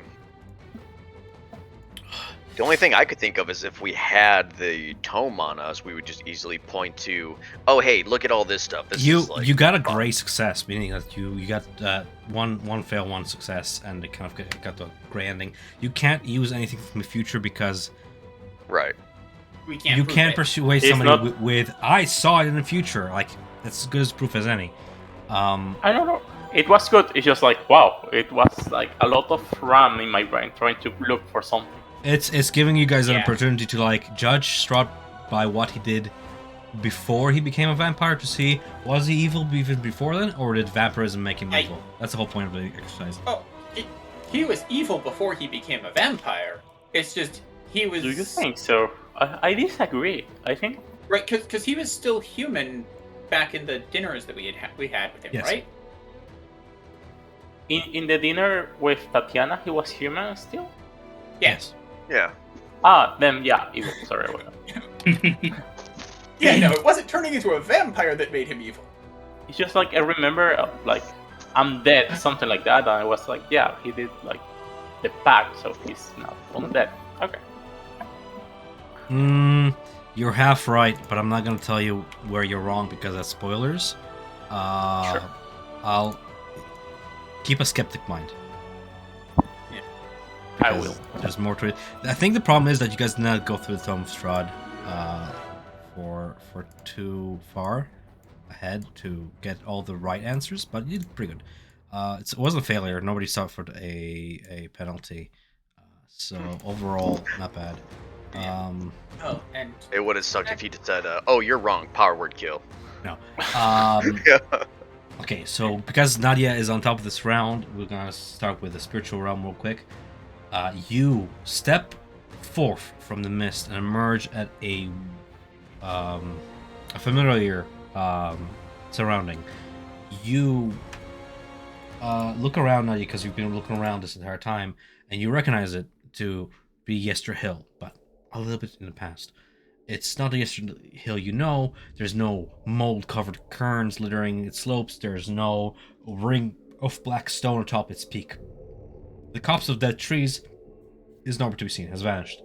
And in its place stands an enormous white rowan tree, tall and proud. A spark of brilliant green glints from its upper trunk at a place where 3 branches part. The only other structures that remain are the stone megaliths, ever so familiar to you, standing silently from their places atop the hill. A single dirt path leads to the top of the hill. The raven caws with joy as it spreads its wings and glides through the air toward the peak, and occasionally glances back towards you, making circles, expecting you to follow. Overhead, you see great clouds rumble and stir. Walls of fog surround this spiritual Yester Hill in every direction, and it's clear that the only way is forward. So shall we? I will go Oh, forward. I need initiative count 20. Init count 20. Sorry, there's layer actions here. There we go. All good. Just had to add that. Sorry, didn't mean to interrupt it. So, yeah. As you crest the top of the hill, a visage upon the ruined tree's trunk becomes visible. You see a woman's outline, carved from the tree's trunk like a masthead.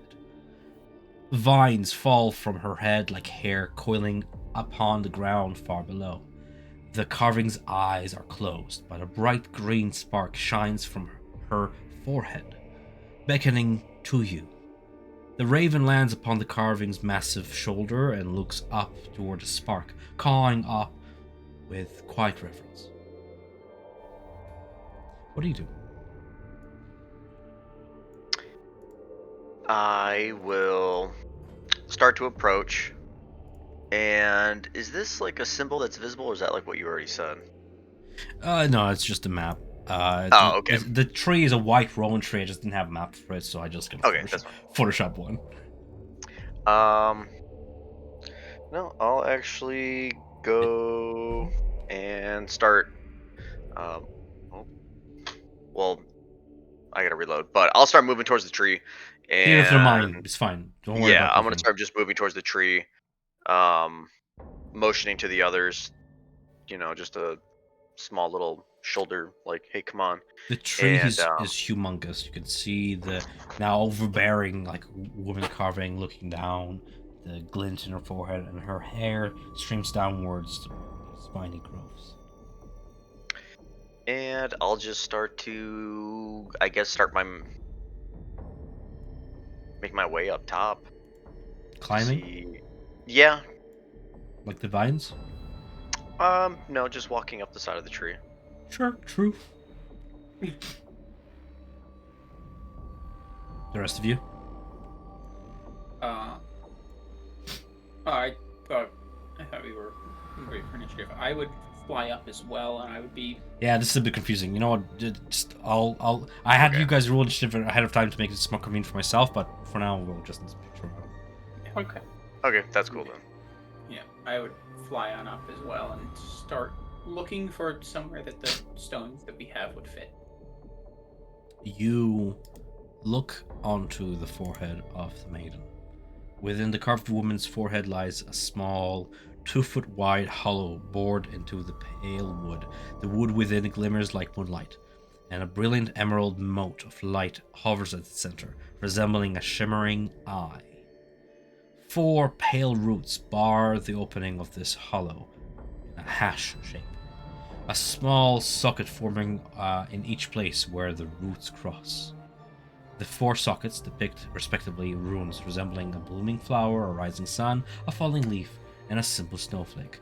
And a quiet voice calls to the lot of you from the light's heart, waiting patiently for an answer. What do you say? Well, I suppose we put our foot eighth in the tree. And I'll hold out the 2 stones that I'm holding, the winter one, and I think I had the. What was the first one we had gotten? Was that Spring. that was spring? So yeah, I had held spring and winter over the Yeah. correct locations. I have the fall. I think would probably have winter. All right. I have summer, I think. But yeah. No, whatever. We put them in. Understandable. Yeah. As you place the 4 runestones in their corresponding sockets, the roots disentangle themselves, allowing access to the hollow beyond. Reaching within, you grasp what feels like a gemstone, brilliantly bright, glowing emerald. The tiny star dances, and whoever's palm grabs it. I will pull it out and hold it up for everyone to see. You see Gahi hold up a blazing spark that sings with life and light. The air around it comes alive with sudden fire, verdant embers that dance across his palm and wrist. For a moment you see and hear flashes of figures, landscapes, and stories yet to come, your mind's eye expanding with each reverberating note. And then the ground beneath you begins to rumble. You see the standing stones around the Fane tremble and shake. One structure collapses, forming the strange shape of a triangle that fills instantly with wisps of fog. In the distance, a deep, hateful roar shakes the fog and earth. Hitting his call, the 4 mud-brown vines around Keahi come to life, contorting and lashing like whips toward him and your legs and torso. Below, the earth bubbles and lurches, swelling up toward you like a geyser of muddy, bloody sludge. That's why I had you guys roll initiative, so I can start this now. Okay, so we have Keahi. You're near the statue. You're like near our forehead, right? Because you withdrew the whatever. Yep. 1 vine. 2 vines, priority on the holder. 1 against you, Nadia, and 1 against you, Aya. The ground itself comes alive against you, and we have the geyser far below from the base of the tree over yonder. I'm gonna have the initiative. Ooh. And where's the portal? It's on the ground, let's say 20 feet away from the tree. Okay. Okay, now we're fully in combat on both sides of reality. Nadia, top of the round, what do you do? I'm going to. This guy right here, you said it was a geyser. It's like. Okay, now I can see it better. It's a moat of living, muddy, bloody water. This corrupt elemental rising, heeding the call of whatever just roared in the distance.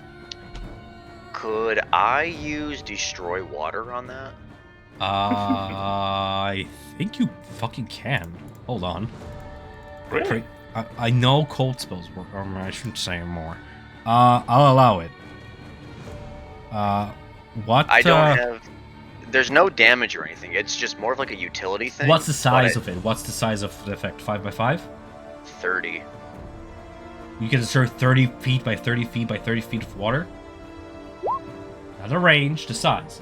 Yeah, the size is creators for cubic water. per You feet. can create up to 10 gallons of plain water in a container.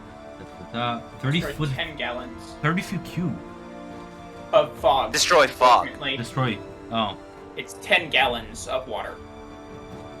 All right. Let me do math real quick. Large is 10 by 10. 10 gallons isn't that much volume-wise, so it depends how big Yeah, of a picture this is. it's not particularly. How much big. is a cubic foot for a gallon? 1 gallon. Wow. 2 cubic foot. Not much. Okay, but it will convert to damage. I'll allow it. It's Cubic foot's like 7 something Yeah, gallons, Yeah, right? 7.4 gallons. Well, I was gonna say, I can always boost the spell to a 2nd level, Nice. which can. I just wanted to see if I could just do that in the first place.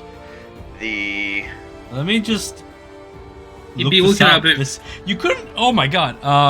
An additional 10 gallons. The creator for or second water level. spell Yeah. can destroy up to 10 gallons of water in an open container. A water elemental is not water. It's a creature. A creature cannot. No. Unfortunately, that makes sense because then it would be like free damage. Yeah. Unfortunately, no. It's the create water inside someone's lungs argument. Yeah, exactly, because you Yeah. can target a creature with it. Yeah, I was gonna say, like, that's a really cool idea, but I have to say no because it's a can of worms otherwise that I'm opening here. But is it Matrix rules because they're in a thought thing, so their spells are more powerful? Because if the thing is Don't just try like and cheese me or I'll cheese you back. I will cheese you back so hard. I'll be like, you're in a memory, so I can power kill you. We're like, oh, It's the Matrix! you only have 100 temporary hit points, therefore I can power kill you all. No, like, Yeah. no, unfortunately, no. Yeah. Okay. I was just curious. I was curious too. We both learned something today. Cool idea, but unfortunately, no. So, won't be doing that. So I'm like up on the tree because I was making my climb up and everything, so it's kind of over by Kiahi. You can put yourself over by So- Kathy if you wish to so. Which Yeah, I is was where gonna- you would have started in combat, really. That's why I moved up a little bit closer. About like, I don't know, he's got wings, so. So that elemental is on the ground then. Yes, it starts running from the ground. Yes. Okay. Then I'm going to move. God. Okay. Just Well, and- speak to me, man. Just talk to me. It's okay. Yeah, I'm just gonna move. This keeps freezing. I'm gonna move. Stay within the threat limit of the brush or whatever, The constricting vine. Yep. right? And then I'm going to bonus action Tempestus Magic away from it. It doesn't cause a reaction. And then I'm just going to use a Firebolt on that. On the constricting 19. vine. Yes. Trying to remember. Now, just to be clear, you're heading this way, away from it. I can't tell because my thing's frozen. I'm Okay. trying to reload. That's fine. Heading towards the portal or away from the portal, but also, does Tempestuous Magic need you to cast a leveled spell trigger? I vaguely remember that. I have to actually look it up. Let me look. Hold on. I'm sorry if it does, but I Yeah, vaguely remember I there think being they a have to constraint cast on something. that you had to do a. Ooh, you're right. It does have to be spell a do first it. level spell. Yeah, I can do it before or after. Yeah, but you need to have cast the spell. Oh, that's why I was thinking it because I thought I could do create or destroy water. Yeah. Nah, fuck it. I'll stay here. And well, that just changed my total dynamic. Fuck it. I'll just try and shoot a firebolt still. At At the the constricting vine. vine within melee range of you. Yeah, sure. So roll me again because that's a disadvantage. You rolled 19 for the first one. Yep, I gotta find it. Mhm. 12. A 12 unfortunately does not manage to damage it as it begins to catch on fire and quickly covers itself to douse the fire, grow larger, and then prepare to like unleash itself upon you. Alright. Back in the material realm, we have the spirits attacking. The first of which from the western side of the chamber, charging toward you, Brenda and Esmeralda. The Wraith walks, axe in hand, yonder. And I'm gonna have him. Is the barrier down? Is the barrier down around us? It's difficult terrain for him. It slows down, kind of pulls back as it enters it and begins to swing. You see that before, since you mentioned the barrier and you're paying attention, outside the barrier, it had these like glowing red runes upon it. As soon as it entered through this difficult terrain, like being stretched back a little bit and managing to penetrate the barrier, the runes are gone and it's now like in semicolon. There's some protection that has peeled away from it, and the angry, hostile runes that were upon its axe just kind of got muted. The circle is doing its fair share. Nonetheless, it is going to be 3 axe attacks against you. Natural 20, 17, 17. 17 hits against you? The 17 doesn't, but...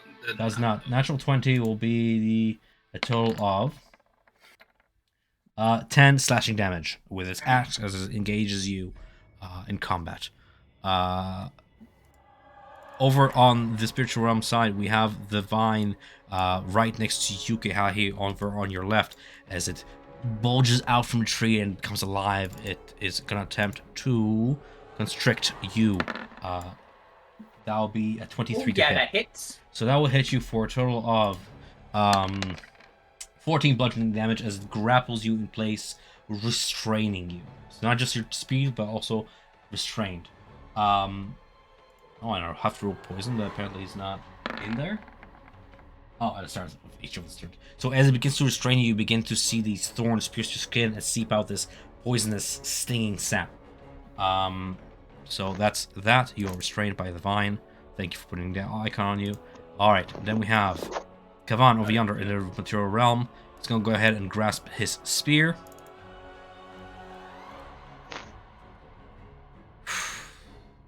You're right there. He's going after Jeb. Come on, he's been shitting on him the entire time. He doesn't need... Hold on. Or does he believe that Jeb is Strahd? All the bad acting was a ruse. I'm just reading how his attacks work because he's a very interesting guy.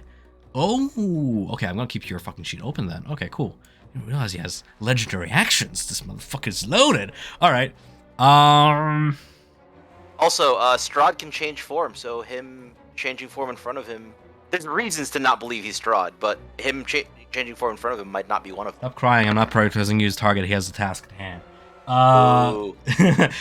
When I roll against unconscious target, that's prone. Who are you attacking? I'm attacking Aya, Geahi, then Nadia. Respectfully. When rolling against unconscious, I'm gonna read this actually. I have conditions over here.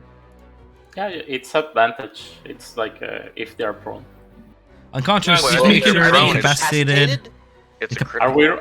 Are we giving us critical? That's the question. Attack rolls against the creature have advantage. Any attack rolls that hit the creature is a critical hit if the attack is within 5 feet. 5 feet. Okay.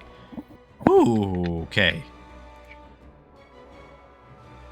Alright then. So first against you, Aya, an attack 17 to hit, 20 because of Miss. advantage.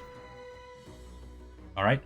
He recalls his spear, extending out a hand, magically teleports the butt speed back into his grasp, and throws it, all the while stepping slowly toward the circle. He doesn't even need advantage, he's just like on the ground.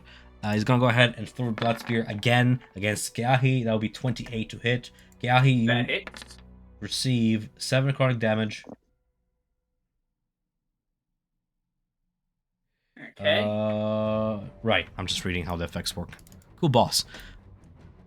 Oh, you guys Seven rested. necrotic, which means Also, I get... What? Well, it's against your temporary hit points because you're still within the ritual. Ah, okay. Yeah, that's what I'm saying. You guys rested, so that's a real pain on me. And I guess he's gonna be forced to enter the circle. So that's gonna be 15, 20 through difficult terrain. His rules fall off, but you know, it is what it is. Sure, he's gonna step in here between the corpses, bodies, take the spear out, and he's gonna go ahead and strike at Nadia's body.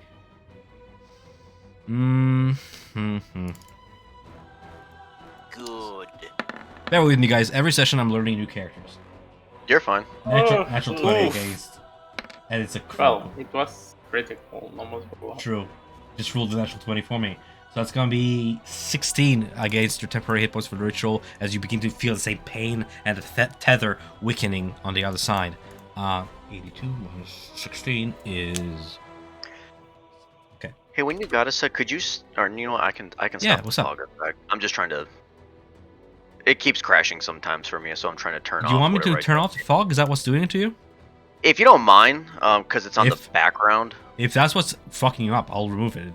Done. I don't know if it is for certain, but You It's you just can maybe also one of them. like turn off the effects. yeah, that's what I'm doing. You can turn off animations on your end as well, but I turn off fog because it's no longer on the map layer anyways. So, with that being said, after all that fun and done, I'm going to go ahead and figure the end of Kavan's turn, but Aya, you're in the spiritual realm. What do you do? Okay, looking at the vines that just spread are around me, I'm gonna unsheath my sword and go behind her and try to slash it. Go behind it. Yeah. Turn.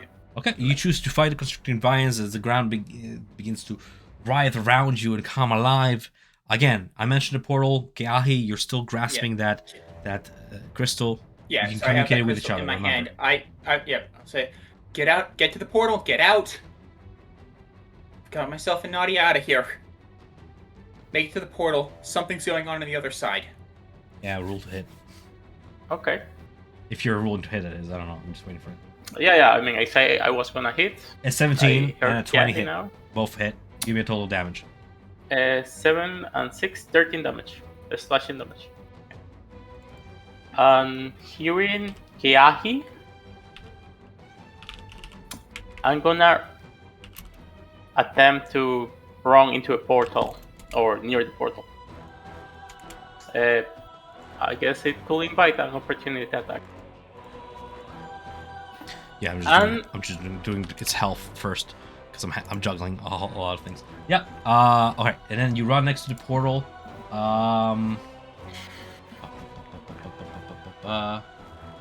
And I'm gonna cast Sanctuary into Keahi. Okay, you cast Sanctuary in Kai, and you look into the portal. You can see the Crimson Chamber beyond. You can see your body specifically. You can see like a view from top into your body, as if you're about to dive into it. And Strahd standing over your body. Yeah. And a large barbarian man standing over your body with a bloody spear. Your fucking bloody spear in his hands. How dare he?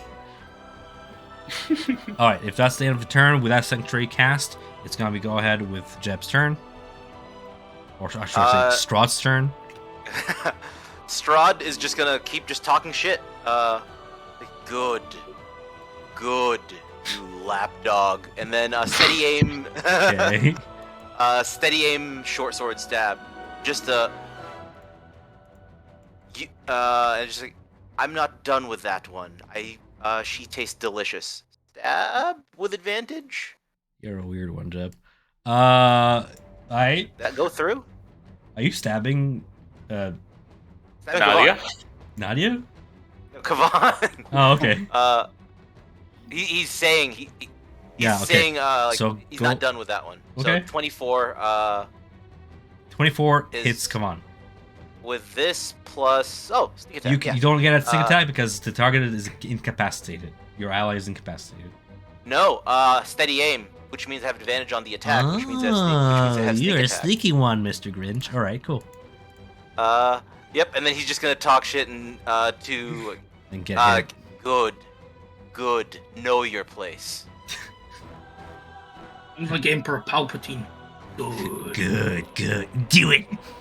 Do it. Kill him. Pretty much. I'm just trying to toss it. I'm just trying to throw him off his game, whether it works or not. Like that moment's hesitation might be the thing someone needs. It's weirding him out.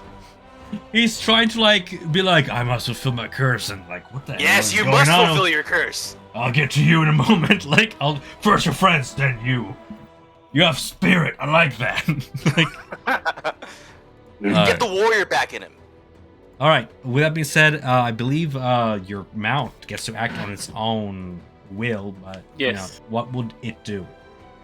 I mean, he attacked me, so it will try to defend me.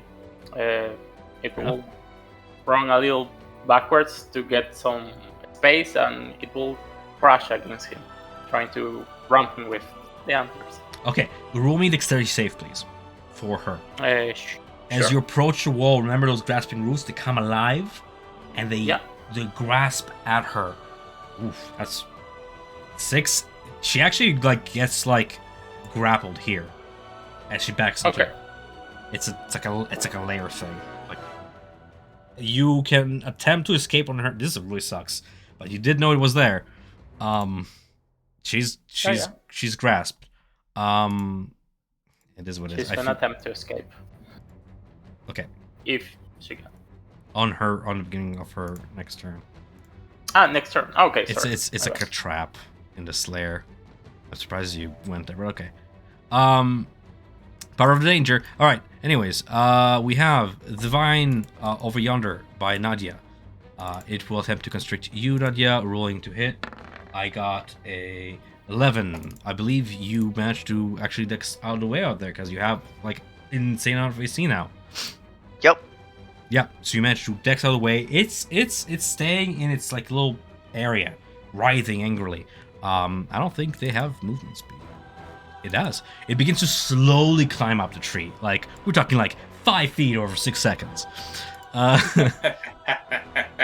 Yeah. Meanwhile, good thing to know. This constricting vine over here is gonna attempt to chase you, Aya, at 5 feet speed. It's gonna dash action towards you. It's gonna get you. Well, it worked.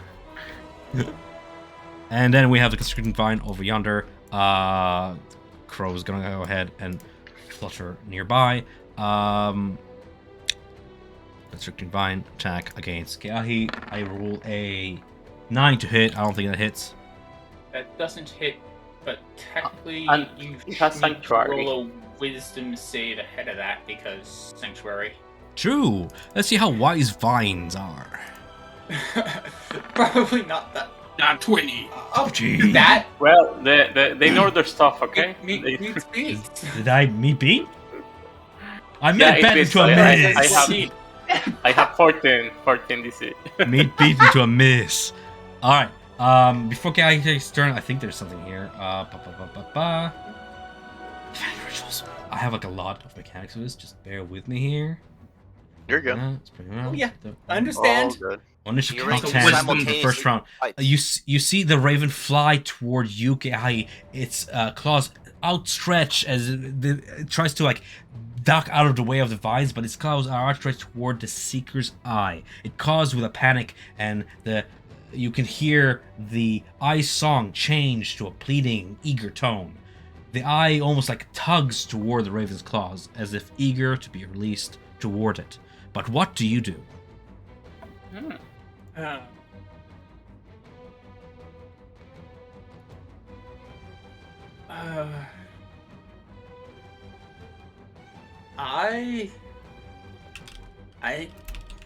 One second. Let me do something. I'm curious what I did. Yeah, no, I'm not all releasing the it. beasts. I'm not. I'm gonna not release Hold on the Eye. Good shit. You don't have to roll for it, man. Just what you would do. Oh, I didn't know what I wanted to do. Okay, in your panic, you hold on to it as the craw kind of ducks out away, ducking away out of the reach of the vines and kind of retreating for now. That being said, it is your turn. You are under the effect of a grapple currently, but So, what do you do? my wings will burst into a flame color as I will summon my wildfire spirit. Okay. Right? Well, technically not there I because believe you when I suffer summon him, poison he does damage at the beginning of the damage. turn. He summons.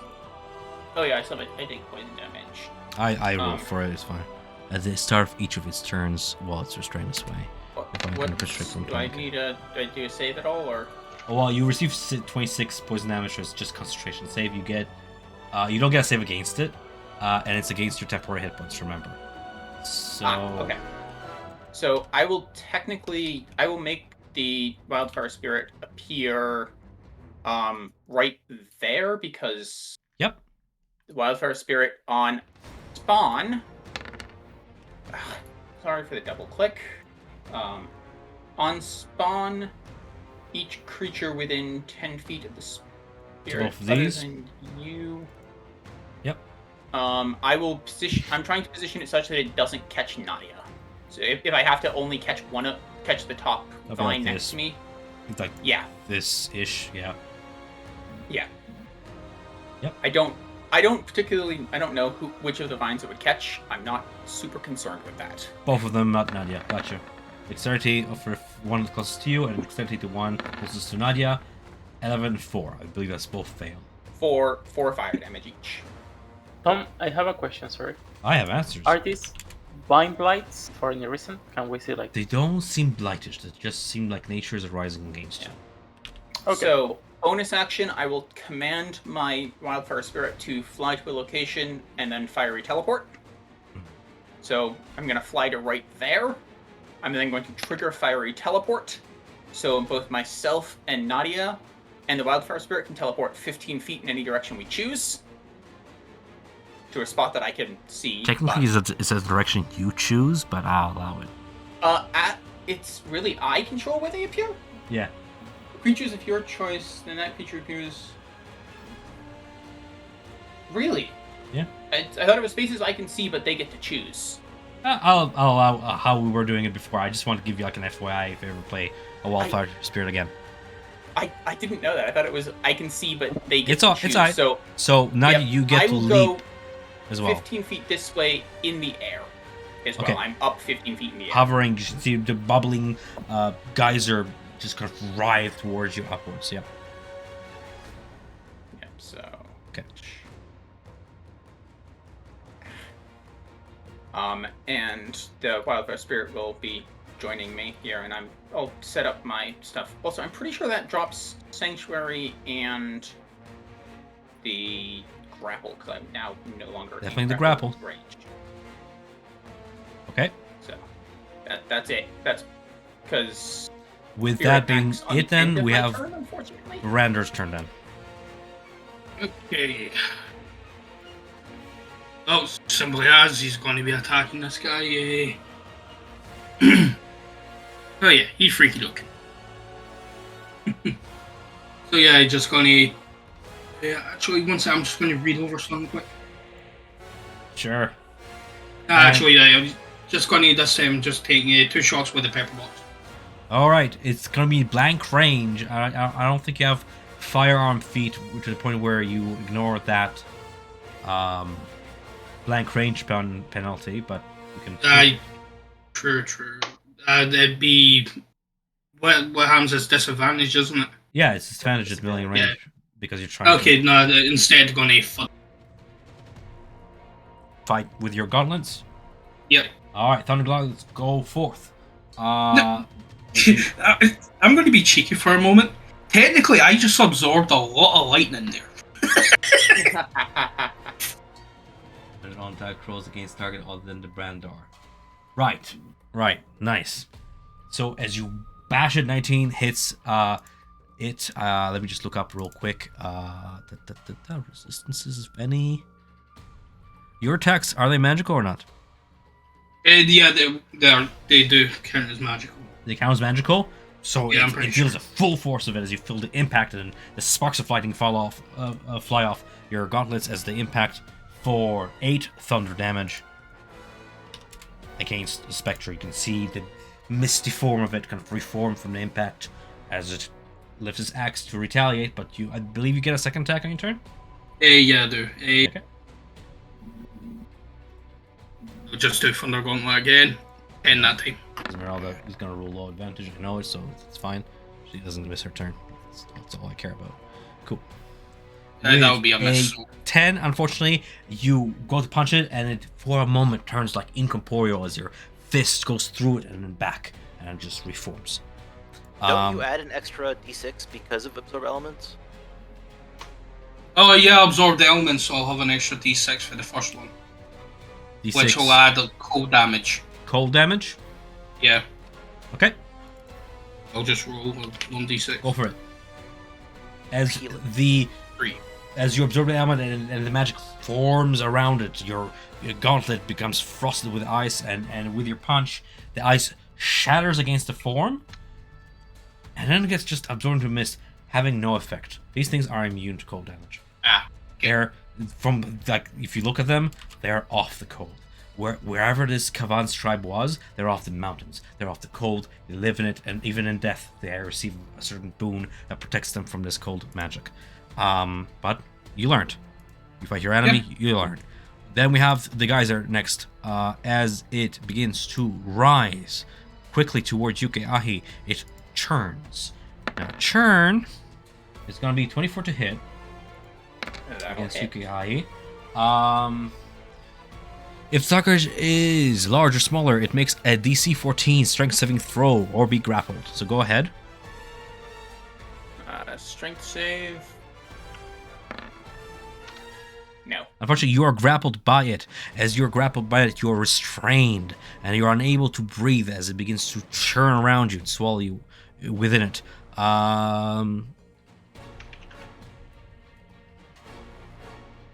It's in your space, absorbs you. The guys. Okay. Okay, cool. Oh, because it's large. It can hit me at 15 feet up. Well, it also has its movement. It's a large creature, so it can hit me at 15 feet in the air. Well, it also has its movement. Good point. Yeah. Yeah. Yeah, you did not quite have enough distance to get clear. Alrighty then. So you're grappled by it. You receive the damage. Roll me that concentration saving throw if you haven't already. As we flip back to this wraith over yonder. I don't believe he has enough movement. He's going to charge around mass at his full movement speed toward this side of the chamber. 50. Gonna take his space over here. Barely making it to Brander, charging around the corner, around the pillar over there. Esmeralda is gonna go ahead and assume a defensive stance as she comes to your defenses. Esmeralda, open your sheet, please. Thank you. I'm talking to myself.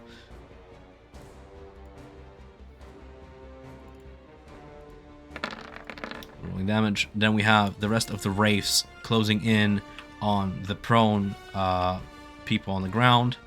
This one over yonder is going to go ahead and swing at Ea. Wraith. With advantage. 23 hits. Hits. The wraiths have 3 attacks? Oof. Yes. So 13 slashing damage against your temporary hit points, which is still here. As you begin to feel the connection weaken once more, this the tethers blinking in and out of vision, and then we have this wraith over yonder. He's going to go ahead and charge, dash at full speed, leaping towards Melda, penetrating the barrier and assuming position over yonder. That, with that being said, we have initiative count 20. Kavan calls upon his powers, and you see where you put the stones in the spiritual realm. One of the stones begins to glow with a bright color. Let me just see what powers he has. The green stone glows as you can see a wind of green leaves swirl around it, and through the tethers. It channels through you as a conduit, and through the portal, and into the chamber, and out from Kavan in all directions. An echoing thunderclap causes the earth to tremble. Can I make everybody in range, really? Esmeralda, Brander, Jeb, can you make me strength saving throws, please? As the entire chamber trembles.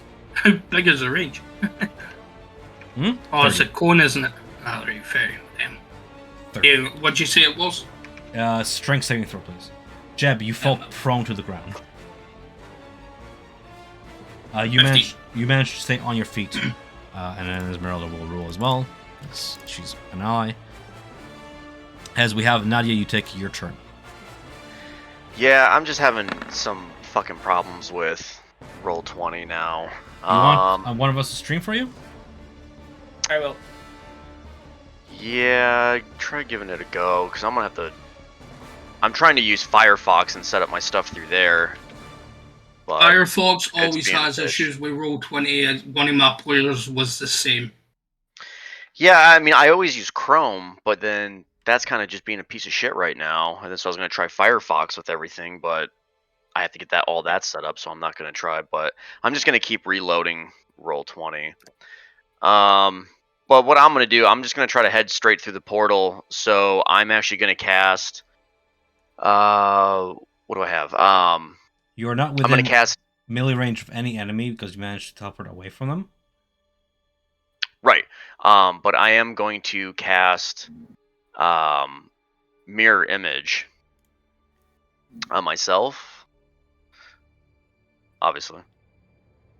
Mhm. And so there's 3 forms of me now, and I'm going to just try to go through the portal.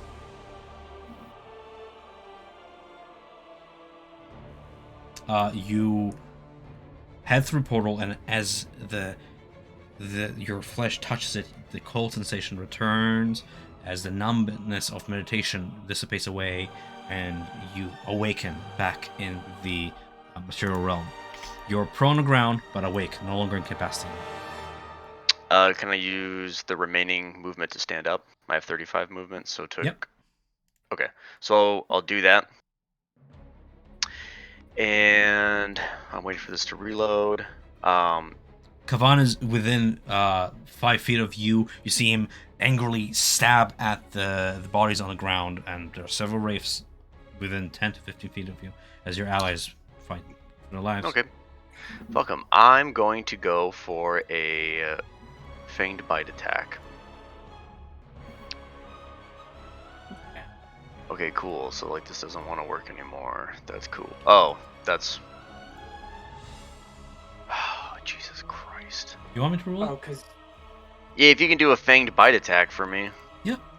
I'm sorry you're having trouble. I'm not sure what's going on, but I don't either. It's a +5 to hit for me. Vampiric Bite plus 4? 5. It uses your con. Con. Yeah. I was having a lot of problems, still am, with Roll20, and I never have problems with it. I never do either. Nice. Well, you rolled high, and that hits. And it does a 1d4 plus 2. fix. So that's max. And I also get to gain a bonus to the next ability check or attack roll I make. The bonus equals the piercing damage dealt by the bite. So I get a +6. To any target? Yeah. No, This no. is the next ability check or attack roll you make. The bonus equals the piercing damage dealt by the bite. You got it. And that's all I can do. All right. You're back in the material, though. All right. More race attack. They're going to go ahead and collapse upon Brandar. First, starting with this one over yonder. With a war cry, he's going to go ahead and swing. Miss. Miss. You managed to just block it with your gauntlets. All right. Over in the spiritual, we have this vine of yonder slowly climbing down toward Yukeahi. Is that within? I don't know. I don't know how it works with his, because I basically wanted to teleport 15 feet away from the tree with my straight out into the air with my fiery spirit, my fiery teleport. The idea being to get out of range of the vines at least, if not the Geyser. Well, I mean, they were right beside you. You took over feet. They have 10 feet dash, so it's not quite at you. I'm gonna put it like over here then. Weird map, I know. All right, Yeah. no problem. Shaking away your bite is Kavan is gonna go ahead and try and end the easier targets on the ground. He's gonna go ahead and make his spear attacks. We have one against you, Aya, one against you, Keahi, and he's gonna turn against Jeb and just kind of smack you with an outstretched swing. So it's 27 to hit against Aya. Yes, hits. Okay, so it's 13, and I believe against Keahi on the ground, it's also hits. 19 hits. 13 plus 10 is Is it- 23. Is it a critical against them because they're incapacitated? You're correct. I'm just doing math. Oh, So, by definition, ritual is Gone. 10 hit points are gone. Doesn't matter what you roll. Yeah, you sure? yes. Yeah, 'cause you're like, rolling with 2D. critical. Or actually, no, you're only rolling. It's only rolling 1d8. Plus 6. I swear. So no, it's not technically done. If you roll double ones, or Okay, Maybe. well, you're correct. No, if I roll down ones, plus 6 for criticals. you No, don't, you're, no, you don't double. You're correct. The, Yeah, well, so I get the add, to. you double the. Okay, so I double the 8. If I roll all ones, it's still. And when I use inspiration on If I roll all ones, it's still 4. You have 4 temporary hit points left. I'm gonna roll it because we have to. You roll 20 only- extra damage like in between those. Yeah, so. but you would only roll 2 more d8s, not 4, because each attack was. Okay, 1d8. 5 plus 4 is 9. Yeah. You have 4 Yeah, temporary yeah. hit points. At that point, the world just collapses. Now, I'm gonna read what happens when ritual collapses because that was like last session. So give me 5 seconds here as I scroll up the notes. The They vision. completed their ritual, right? I think. Yeah, he And has I'm, the jewel. I'm holding the eye tightly in my hand. I mean, my next action was to basically use fiery teleport again to get myself over the portal to let myself fall into it if I could. I don't think I quite have the distance, but That's right. Like, if you start flying, you're supposed to fall like 500 meters per second. yeah, but it's or- 20. It's 25 to the where the portal is, and I can only get 15. And unfortunately, I cannot move after a fiery teleport because fiery teleport happens after my turn. Oh, this is bad. Okay. Okay. All right. So what happens? Kavan's spear pierces first Aya's body, and he retrieves it, and you see a trail of blood come out of Aya's body and into the spear. And the trail does not end. It keeps going for us all 3 seconds. And then a small mote, a white mote of soul-like mist goes into the spear, and Aya is not breathing. He repeats the slash against Gahi's throat, and same thing. A stream of blood goes in the spear, and a bright white mote goes into the spear. And Gahi grows ashen pale.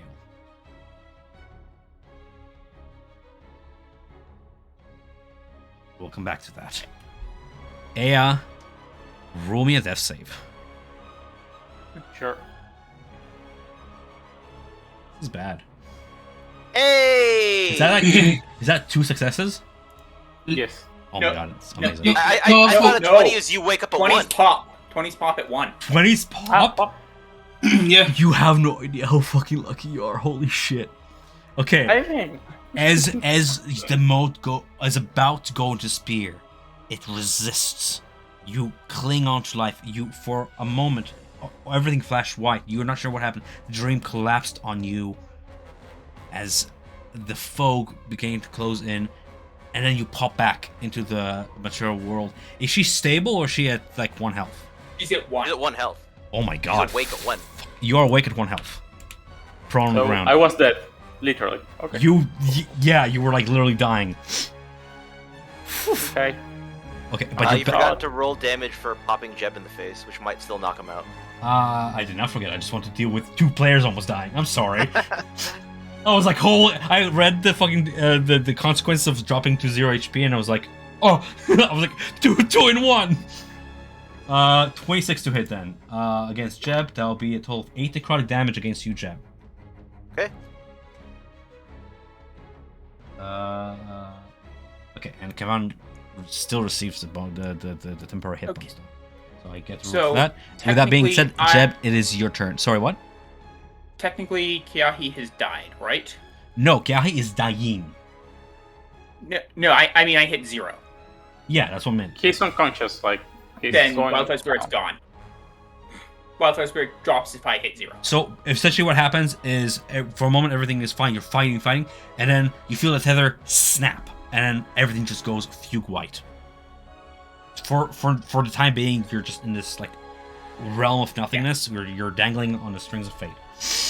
8 necron damage against you, Jeb, as Kevan is going to go ahead and turn toward one of you. We'll deal with that when it comes. It's your turn, Jeb, sorry. You're prone to ground, still holding onto your torch in one hand and holding onto your weapon in the other. What do you do? I stand up. I dropped the torch. Where I tried to break it in half with the spear and breaking that in half. So yeah, it's Okay, gone. cool. So it's gone. I steady aim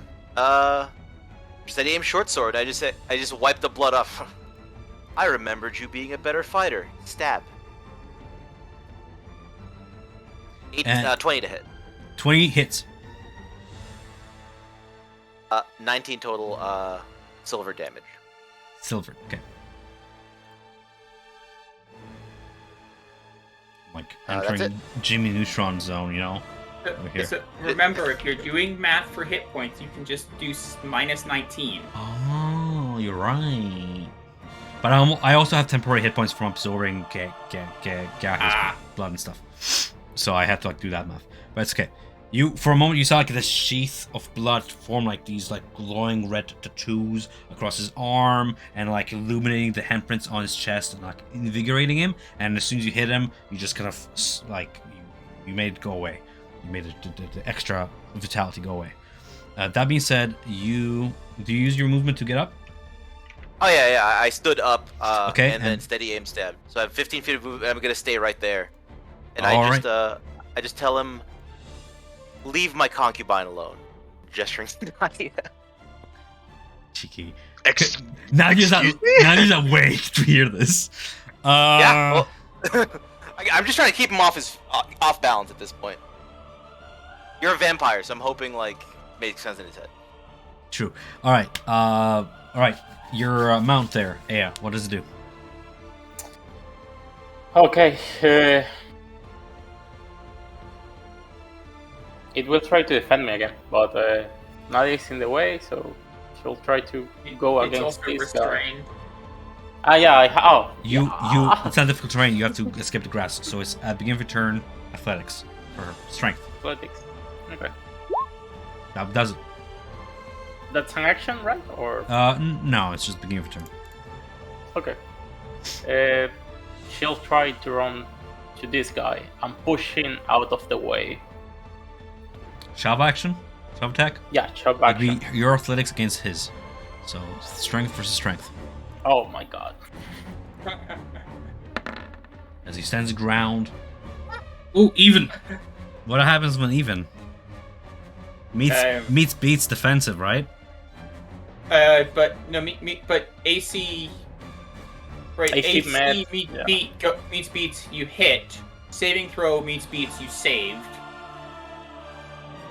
You wanna reroll? No, he beats it. He's not shoved. Contest. Equal Okay. numbers. I would guess it's you. If the check ties, who wins? If the contest results in a tie, the situation remains the same as it was before the contest. Thus, one contestant might win the contest by default. Yeah, so nothing changes. Like he meets beats essentially. Unfortunately, he remains standing on his ground as you attempt to shove him. And that's it. Okay, It doesn't have anything else to do. you tried, and I'm learning too. So vines are no longer relevant as the ethereal realm part. Oh yeah, we'll get to it. Gahi, roll me a death save. Okay. You roll another 20, I swear to God. Oh, Nope. Okay. Failure. One failure. Oof. How do you put ones on tokens? I remember there was a way to do it. You don't have to. I've got them tracked on Okay. the little death save. I know, counter I just in want the to- character sheet itself. Visual. Alright, cool. Brander. Gahi's dying and your friends are fighting for their lives. What do you do? right. Hey, you see these like bramble things at the side of these things? Yes. We know they clutch, then they'll hold. Yeah, as explained, remember I explained to you that they're kind of writhes and there's corpses beneath it that also grasp. Okay. Yeah. And is it the same with that up there? No, that's more like holding up the perhaps in some certain spots, but no, because I haven't done that to Jeb yet. So it's kind of holding the heart in place. There are a few writhing corpses. Kind of looking around, you can see a few writhing corpses like toward this direction, and toward this direction. With More people died entering this chamber than actually reaching the heart. okay, then I am going to cast Thunder Wave, but I'm going to do it at 2nd level. Okay. So it'll be 3d8, and they'll need to make a Constitution saving throw. I'll roll it as 3d8. Who are you targeting? Well, it's a 15 cube, so 1, 2, 3. They'll all get hit. If you do that, it's 15-foot cube It's off of you. It's off of you in a wave coming out of you, not around you in a bubble. It's coming in like in front of you. Okay, right. Thought it was a nibble. That's So fine. You could target these two, like you target here, and hit like the central monolith here with the thunder wave outwards from you. Yeah, like so. yeah, so I'd get those two. Yes. Okay, then I'm going to do it to those two and hope to see if they can get stuck in the brambles. All right, you kind of bash your thunder knuckles together as a booming wave comes out. Go ahead and rule that. I'll just. So here's the damage. Well, rule the spell, no? Oh, no, that's wrong. And that's a 3ds.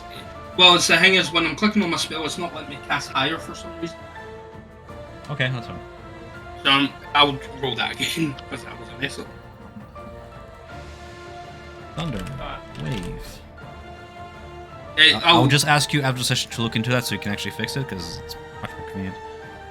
14 damage, and it's. Well, 1 second, I'll do this. There you go. There'll be a spell save against 14. Con save. You got it. The one closest to you on the right, and then the one closest to you on the left. Natural one, this one fails completely. The other one That one saves succeeds. with a 24. So that one saved. Yeah, which means he takes half. Half damage. Yeah, is he'll on also move. take half. What's the damage Yeah. total? It's 14. So it'd be 7 for him. 7 for him if he was the second one, and then 14 for him, and he gets knocked back 10 feet, which I'm hoping is into the brambles.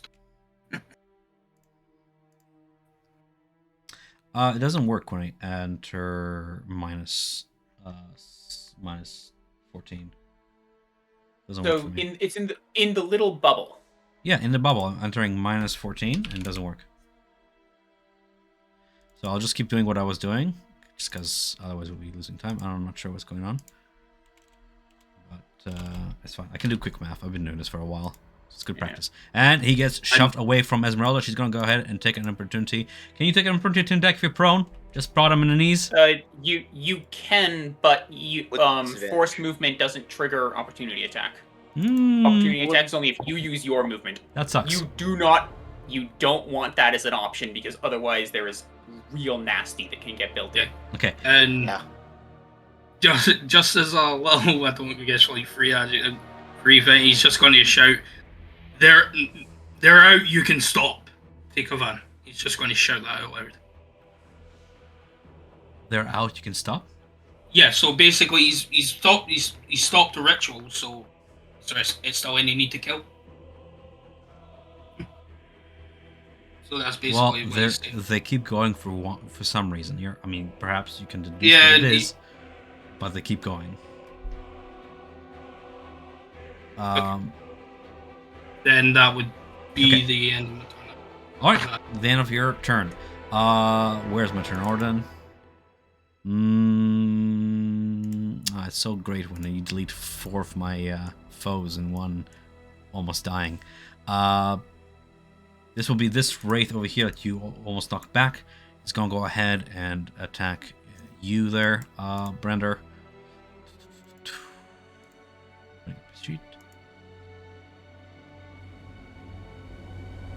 I'm gonna recklessly attack, so I'm gonna put reckless on himself. With advantage, we have 22, 23, Oh, yeah. and 18. 18? Yep. All of them. Yep. 1, 2, 3, for a total I am of... down. I'm down. Okay. Thanks, I don't have to do math. So it kind of like retaliated against the spirit and then like lashed out with a spin, knocking you down, and it's gonna stay there.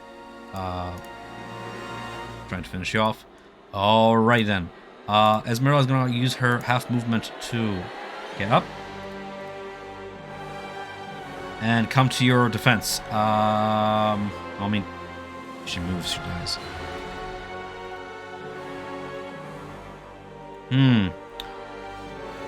Damn it, I couldn't. I keep forgetting she has reactions. Like spells that have reactions and I didn't use them on your turn. Does the whole person work on ghosts? No, humanoid. Damn no. it. It's, Ghosts are humanoid. undead, so they have to be humanoids. Okay. Old monster would. It doesn't matter because she doesn't have second level spells because she wasted all her shit. Yep. It's fine. If it ain't broken, don't fix it. Just gonna go ahead and just keep protecting Brendar, trying to. Can you stabilize with a medicine check? Yeah. Yes. Yeah. Right, because that's the healer's kit gives you an auto success. Right. And Is there? I think it's DC 10. Is there a point? But Is there a point? They're just stabilized. There's no 1 HP. Yeah, if you use exactly. Medicine. If he's gonna get gangbanged to death next She like turn. reaches for like her coat pocket and she's like, oh, I already used the potion. Shit. Alright, so it's 10 to hit, 17, 23 against them. Does the damage, okay. And totaling the damage. And we have a whole bunch of ghosts going afterwards. So, starting with this one over yonder. It's gonna. It was about to swing towards you, Aya, but it got almost shoved by your mount, so it's struck by it. It's gonna go ahead and turn on it. Savior. So against your mount there, Aya, I have 22 hit. Yeah, 22 it hits, but I have the question. I imagine it's a magical weapon, right? That's... I hate that I've made it. It's not. It's not. Okay, is it slashing damage? Yes. If it's other kind, yeah. So Your construct tanks all 3 hits. and roar. Just In like it does slash about, but you can see that its flesh unnaturally forms. The abbot's magic taking its toll. Of course, it's slashing damage. It's always slashing damage. All right, you live another day. Esmeralda's gonna go ahead and battle this wrath over here, and then we take Nadia. It is your turn. Okay, I actually think I'm back up to speed. I'm using Firefox and I haven't had a crash yet. So, the guy in front of me, that's Kavan, right? And Yes, this is Kavan. Does he have? Is he wearing metal armor by chance, or no? It's ethereal ghost-like armor. It's what he wore in life.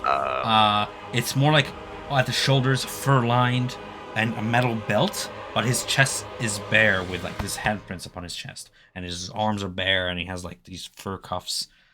It's just like the image I found was cool. So yeah. So a shocking grasp won't work on him then. Okay. To give me advantage. That's what I was looking for. He has a metal cod. Do ghosts wear metal armor? I will say no. I would question what armor is he wearing. What armor is he wearing? Well, even if you have a ghost, it's wearing full plate. Can you shocking grasp a ghost? I will say no. Yeah. I don't know. I would I say would no say for the same no. reason that Yeah. magical weapons are required to hit ghosts. But at the same time, it is a magical attack. You won't have advantage because it's ethereal armor. I hate to take away things from you, but I have to say no to certain things. Yeah, that's fine. I was just asking. I mean, I would agree with it too. Yeah. I mean, how would you roll as DM? I would imagine. Yeah, I would do the same probably. Ghosts. Yeah. So what I'm going to do? I already used that spell slot. I just didn't use. I'm going to use command word on him Mm-hmm. and use the command word prone. And it has to be a DC 15. Wisdom? Yes, wisdom. 10. Yeah. Good. He's prone. Kavan just forcefully drops to his knees, spear down, and he just looks at you with. Is he prone, or does he go pro? Does he Well- spend his action? Does he spend his turn going prone? He goes I believe prone he's on his turn. Okay. I'm just describing reaction that the spell worked. Oh yeah. Yeah. Okay. And then after that, fuck. What? God damn it! Yeah, I already did it. Never mind. After that, fuck! I don't have any melee weapons. God damn it! Bite him. I'll bite him Bite him. again. I'll bite him again. With advantage, man. But is bite bonus action because your command is an action? Oh no, it's not. Never mind. That's I all. thought I your can bite do was then. your bonus action. No, command is an action. I was an idiot and I didn't quicken my spell. I'm not gonna cheat. No, I thought your bite was a bonus action. Is what I was saying. No. Didn't you use it as a bonus action last time? No, it was just a normal action. Okay, Like a magic or something like that. Yeah, but I didn't claim it, so I don't want to cheat. So then I will take one step Okay, and back as a run. bonus action. Yeah, I'll bonus action, take 5 feet back as a tempestuous magic because I used a leveled spell, and that's it. Okay, that does not trigger attack opportunity, and he is. I'm Correct. gonna put something on him that I'll know that he goes prone at the beginning of his turn. Just He spends his turn going prone. yes. For some reason, my count disappeared. Your account. I mean, I'm not in the turn order. Oh, do you remember your This is initiative? 18. Oh. Okay, good catch. I'm not sure why that happened, but I'm gonna put you right back there. I'm not sure what happened there. I bet you it's that you deleted the token you triggered initiative on. Oh, I did, because you guys were in the spiritual realm, and that's on me. My bad. And I bet Let me the reason roll. that- Are we missing then? No. No, because I No. didn't delete my token, and frankly, I think I probably can delete my token because I actually triggered initiative on the other. You token, did but- trigger. I'm seeing it. I'm hovering over it. Yeah, and Nadia's token is also here. Yeah. That being said, let me take a look at something here. Okay, as you command him to drop prone, Kavan, the blood song ordered, "I told you to flee." He's gonna go ahead and use 2 legendary actions to do Frightful Presence. I believe that is everybody in the room that can hear him. Must succeed at DC 14 Wisdom saving throw, please. Or fight. Frightened is the one that is we run away, or we have disadvantage on everything. You can run away. Is disadvantage while he's in your vision. Frightened and you specifically. get closer to him. A frightened creature has disadvantage on ability checks and attack rolls while the source of its fear is within its line of sight, and you can't willingly move closer to the source of fear. Yeah. So you're frightened if it's lower than 14. But he still goes prone, right? He's in the process of, but like it's a legendary action following your turns. Yeah, no, on I'm his turn. just trying to. On his turn, he's spending his entire action going prone. Yes. Good to know. Good to know. Yes. How many legendary actions he gets? That's it. Okay, cool. We have. I believe that's the one you knocked over. Yes, it is. It's the one you knocked. It's gonna go ahead and charge toward Esmeralda. Not far enough of a push to get caught in the brambles. The brambles don't go for the ghosts. They're part of the room. They're part of the defense. I should note that if that was your plan. Yeah, I will. We didn't know. I mean, it's better. I appreciate you trying, because so many players are like, well, it's not gonna work, and so they don't even try. Mind you, you did cause damage to it, so it's still progress towards something. I believe against Esmeralda's AC. Oh fuck, she gets hit to shit. 1, 2, 3 against Esmeralda for a total of 15 plus 8 plus 6. 29. Ooh. Question: Does she Yes. have? You mentioned it last time about reactions that she has. Does she have a reaction that can be used against that? Namely, Shield. does she have the shield spell? She has a shield spell, which she will use because she is on instinct. It's a reaction. It costs First level. 4th level. First Can level she plus 5 react AC. every hit? An invisible barrier of magical force No, appears to she- protect you shield- till the shield's start not of your every next turn. Until the start of It- your it- next it's turn. entire It's for the nearby. whole turn. Okay, so that'll be 17 plus 5. That'll be a total of 22. That means that only the last one hits for 6 slashing damage. Yep. Working with the DM to set your own PCs, she's going to go ahead and increase her AC with shield. Alrighty then. We love shield. Well, sure do. How do we still have an Assassin Vine in here? Kavan's going to spend his entire action going prone. Can he use his movement to just get up? I double checked the print on it, because I don't think he can. I don't think so. I think next turn they can. 'Cause I think it's his Can you turn. put command on the board, or are you having issue with Roll20? He did it. Let me put it again. Yeah, it didn't print the. It just printed the something. So It's okay. No. That part of the whole thing. Drop. The target drops whatever it's holding. No, that's not it. Grovel. The target falls prone and then ends its turn. Oh! yeah, it burns Is- his whole turn. Is he an undead? Yes. First paragraph. What? Oh, God. Oh, You speak one more command, the creature I can see don't. within target I distance don't see and fall. anything. Spells no effect if the Oh. target is undead. I- It doesn't I understand don't you're like, read why? anything. Why though?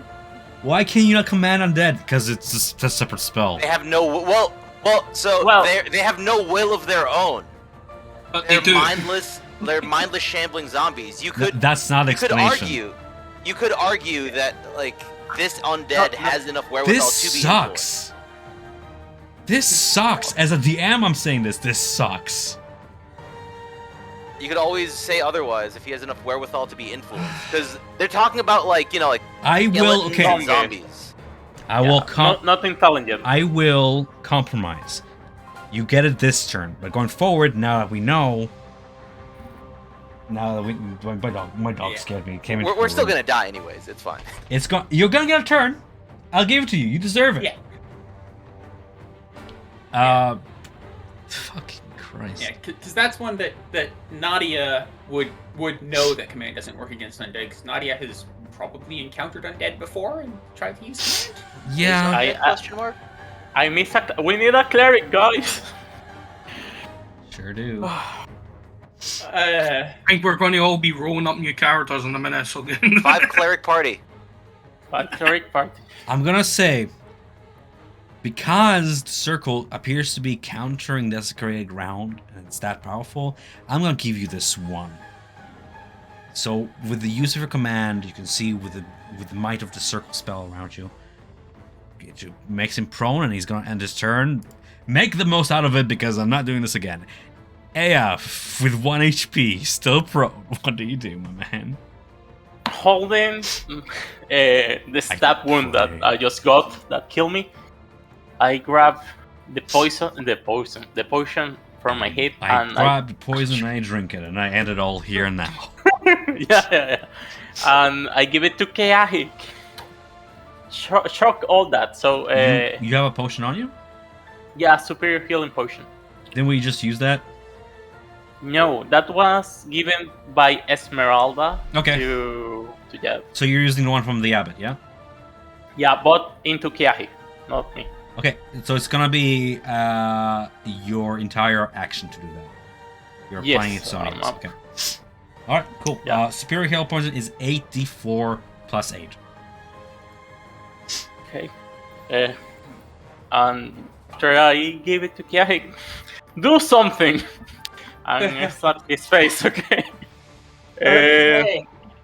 So, do you want to roll or should I? Yeah, you roll, please, because it's your potion you're using. Yeah. So, are you rolling or am I? AI is. I know you roll. You roll. Why?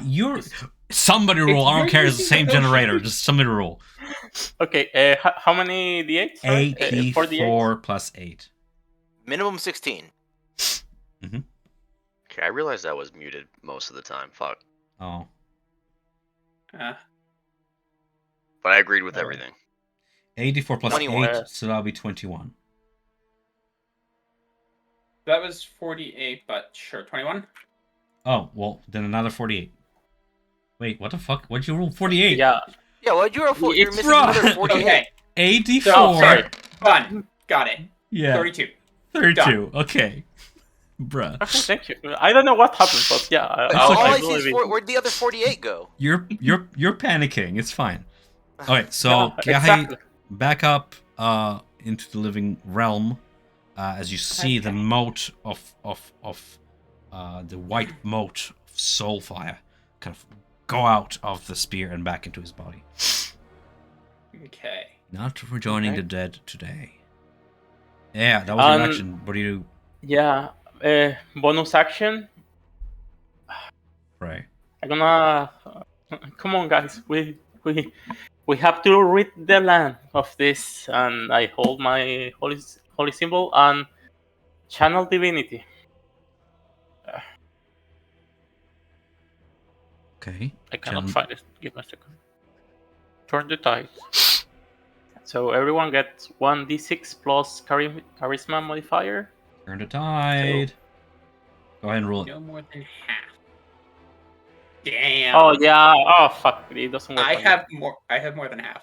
That's fine. It's Oh. still I have less than half, so how much is that? 1d6 plus 3. Yeah, roll me the d6. So yeah. d6 plus. Roll the points. Plus 3, 9. Yeah. And What's your charisma again? 8 plus 3. Plus Including three. yourself. Each creature Yeah, that including can hear myself. you, including yourself. Yeah. But not Brander because Brander is down and doesn't Yeah. hear, right? No, incapacitated for his. Ezda would get it. She's more than If half. Ez- Okay. If she was bodied, I would have said so. Yeah. Yeah. It was gonna be, but you guys used shield. She missed out on healing, guys. All right. And she's gonna stand up and cannot move. Can I ask a question? Because this is an interesting situation here. So, Air is prone. Needs to use half her movement to stand up. Yes. You still have half your movement?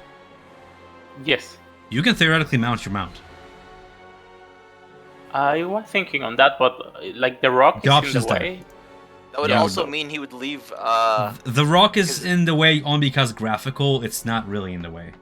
But wouldn't that Yeah. also mean he would leave, or she would Yeah. leave Kevon's Siobhan's threatened space? threatening prone. from the Yeah, it prone. would. You're right. I shouldn't give You can advice. make a tax opportunity from prone. You're just at Really? disadvantage. Disadvantage, yeah. Well, is Do you want to this, risk it? Like Don't you have like a 30 buy? AC? Yeah, and he has like plus 10 attack. So, is this a bind? I mean, I get constricted if I move to this. No, I can't establish it's not because I've not been hitting Jeb this entire time. They're much more inert toward the center. They're just holding up the central heart. Well, no. Okay, yeah.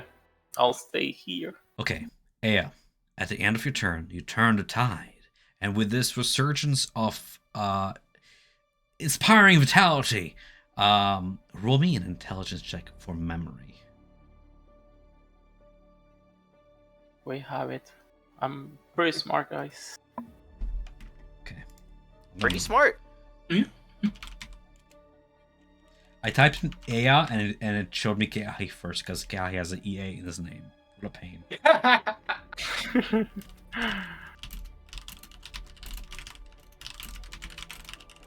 Do you remember paladins can heal people too? An idea surfaces to your head. I'm gonna give you a little tip. It's an option in mind. As Jeb, take your turn. So DM question, just mechanics wise. So I'm frightened of him, but he's also prone. That cancels out. If I have something that gives me advantage, does it become advantage, or is it like I have 2 No. advantages and 1 disadvantage? No, Is that still just they just okay? cancel each other out. They're No, neutral. So regardless. Yeah. It is the most stupid rule with No. advantage and disadvantage, but it works. No, because It- then I can really twist Oh. things around from my enemies to like never have them. Yeah. a disadvantage. Oh, it has to work, but it does. It always is interesting. Anyway, that the one answer is no. We have to keep comments flowing. Yeah, we have to keep Go moving. on. Yeah. Yeah, no. So yeah, I just wanted to make sure. So either way, here's another question though. If I close my eyes, I'm don't- no longer seeing him. You no longer see him. You're so frightened, you close your eyes. Yes. Absolutely, I will get allow it. this. You have no idea how many times I've allowed this shit. Yeah. Yeah, no, he did it with Novark when he wasn't looking at him. I just imagine so- a very frightened Strahd. Just like, No. So this is how I'm gonna flavor it. I get a glimpse of him. I hide my fear. I hold the short sword like upside down, and he said like I told you to flee, and I just nonchalantly, and I told you to die, and I stabbed downwards. Or I told you to lick my boot, and I just stabbed downwards with a straight roll. With an ally within 5 feet. Nope. Miss. Nice. Can I? There's a. No, my eyes are closed. I was gonna say I'd pick up the ritual dagger and attempt to stab him because. you can grab the ritual dagger, you just won't be able to stab in his turn. Yeah, I'll Assuming grab that the ri- he left the ritual dagger on the central pedestal. I'm assuming so. Oh, Unless you, like, pocketed it. Unconscious, I think. My question really is, you have 2 options. Either Gahi slashed his wrist and pocketed the knife, or he put it back on the pedestal. I probably would have pocketed it, unfortunately. You No, see, that's you fine. see the glint of the handle from the side of Gahi's.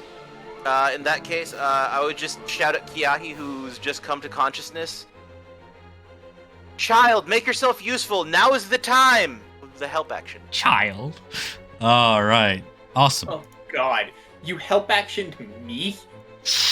Okay. Elena is gonna Randar's try unconscious. to bite the raid and move it in her position. So, chop action again, basically. It's, you know the drill. It's your athletics versus his. Yeah. Theirs. It's a skill check. It's a context, not a saving throw. Therefore, just straight up strength. 14 versus 18. It remains steadfast. Kind of using the Okay. stone behind it to kind of remain. Oh, sorry. At the end of my turn, I can repeat the save to see if I'm frightened of him still. Correct. Yes. I just kind of I figured you guys are am tracking this on your own. Still frightened, I assume. Okay. 13. What did you roll? 13? 13. I believe that's still frightened, yes. Let me double Okay. check. Fearful Presence, you're aiming for 14 or higher. Alright, so shove action unfortunately fails. Anything else on your turn? No, that's it. Okay, Gahi, as you awake prone from the verge of death, you hold on to 2 things. The first is your weapon, and the eye, still in your grasp. Yeah. Camera is not focused. Okay. I will.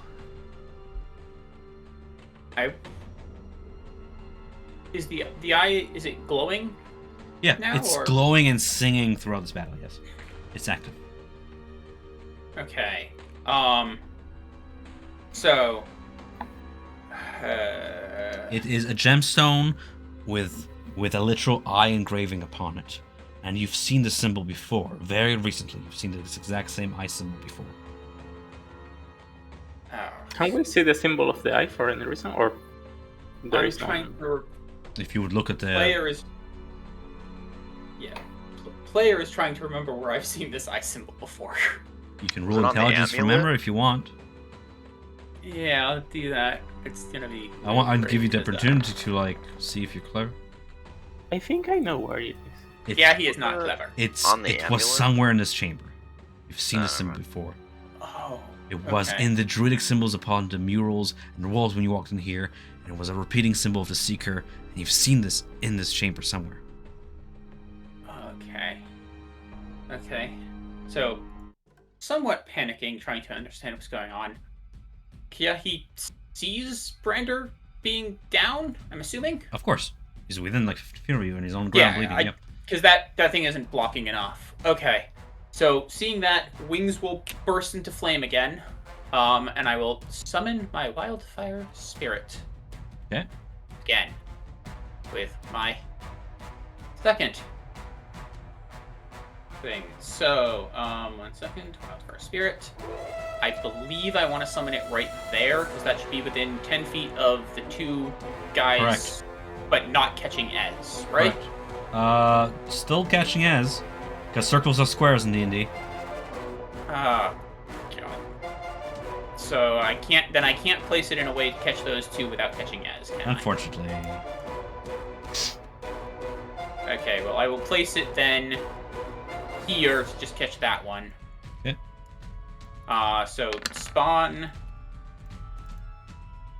It will DC 15 dexterity or take 2 points of fire damage. You can see their forms are slow and sluggish as they move ethereally in a circle. They actually have lower dexterity within it, so he has this advantage, so that's an 8. 2 points of fire damage. 2? Because I rolled 2 ones. Yikes. So, bonus action. I will say, oh, come on now, get up. Please don't yet. I'm gonna healing word Brander. Okay. How inconvenient for you to die just now. How rude. And you get 14 14 for hit Brandon. points. Because as you burst into flames, coming back to life as... That is that. Mac, you're still with us? Yep. Okay, cool. Yep. You have 14 hit points now. And... Oh... I am... So, remind me again how tall this room is. 20 feet. Can I... 20 feet? Yeah, And if more or I less. go up... And do I get in danger of the stuff above the roots if I go up only 15? How far down do the roots go? They grab you from like 5 feet. Okay, so if I You can get to 10 say feet I off the wanna ground fly- and stay out of the reach. Yeah, I want to fly up to basically the middle of the room to try and 10 stay feet. as far away from both sides as possible. 10 feet. Which unfortunately provokes 2 attacks of opportunity. If you want to do that. I am dead otherwise, so yes. Okay. Kavan is That prone, so that's at a disadvantage against you. Blastpear. So 22 hits and then 17. Both hit.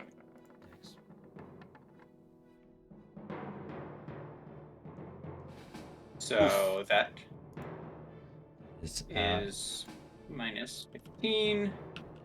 Wait, didn't he have disadvantage prone? he had disadvantage prone, so it's 17. Gets to 17. So, Yep. yep. Beats. The other guy doesn't. The other other guy guy's doesn't not have this. prone. Oh, it's the other guy I misread. So Kayahi is bloodied, Yes. But But you're 10 still feet up alive. in the air. but I'm alive. flying, I'm right? 10 feet in the air now, flying.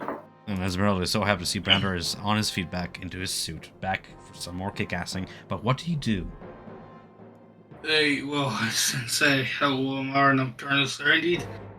Now, I'm going to ask you need this, Mac. Mac, you're from Scotland. It's super late night. It is 9:30 right now. Do you want to wrap it up, or are you good? No, all good, all good, all good. Okay, cool. We started an hour earlier than we usually do. Because your cloaks went or whatever. 9. Right, so this will have to be my action, but I need to try and lessen the damage that's going to be. Only because I've got 2 of them around me. I'm going to use my last 2nd level and cast Mirror Image. As the last of your arcana drains from you, and as the slight shimmering glow of magic dissipates, you're gonna go ahead and cast mirror image on yourself. I need to try That's and cool. listen. It's 3 of them, right? It's Yeah, 3. I also have mirror image up too, don't forget. Cool. You want your clones. I want me clones. All the Nadias. Need to try and lessen the damage on me. So all I can do. I Give me don't have myself. any bonus actions, so that's gonna like. Okay, this chamber.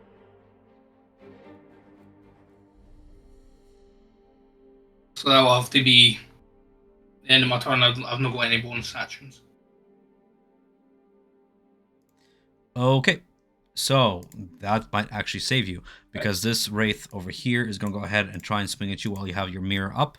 It's going to go ahead and do what exactly?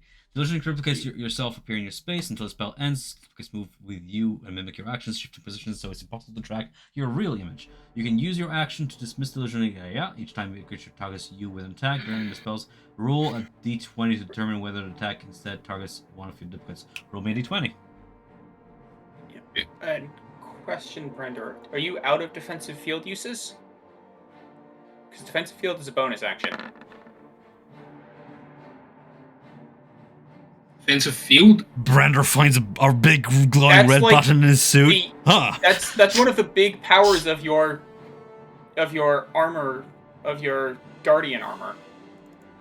Right, you get Thunder Gauntlets, and you also get Defensive Field. As a bonus action, gain temporary hit points equal to your level in this class.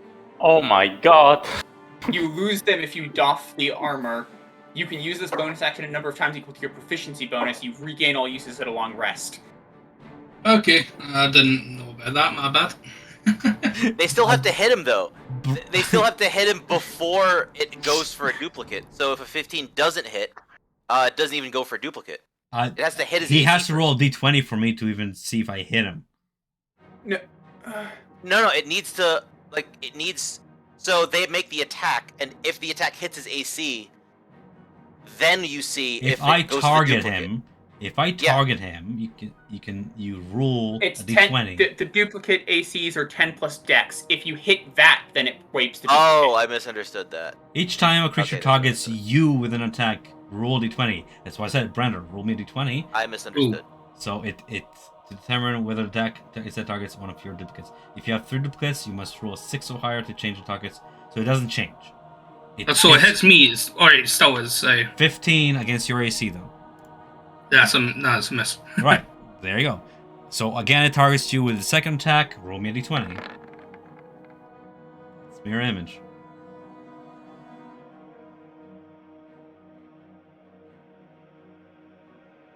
It's a 1, so it hits me again, but it's a miss. Hits your guess, and This it is gets the your best armor. way for this to go.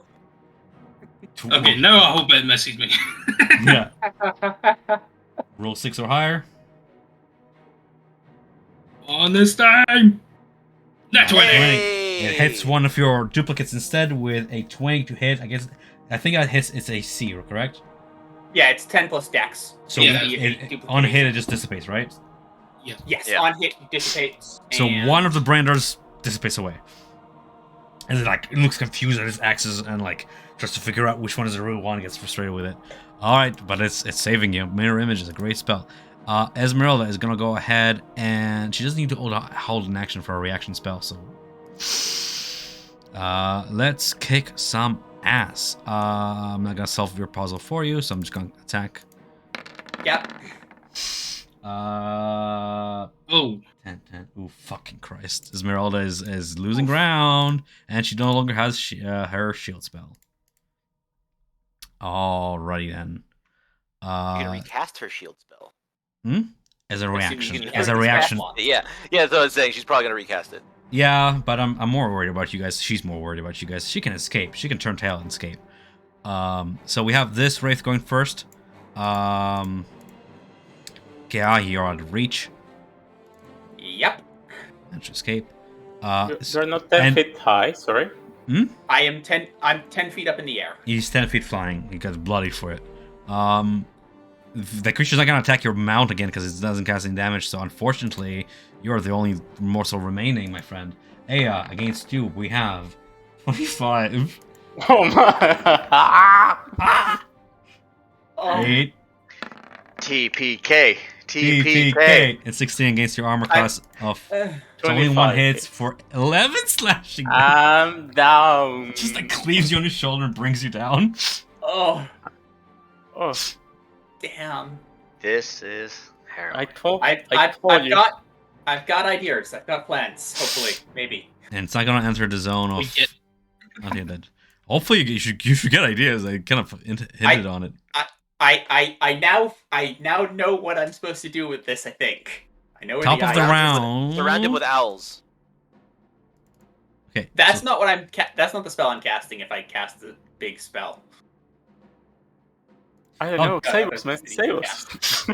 top of the round, Kavan gets up onto his feet. I'm still sitting on my fourth level. Oh my god. Is it my turn? Yeah, it is your turn. I just have to sneeze and it's not coming out. How annoying. Go ahead.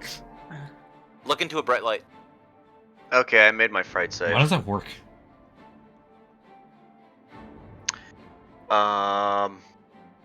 You said Kavan's up on his feet? Yeah, he got up his feet. Uses movement, legendary action. Yeah.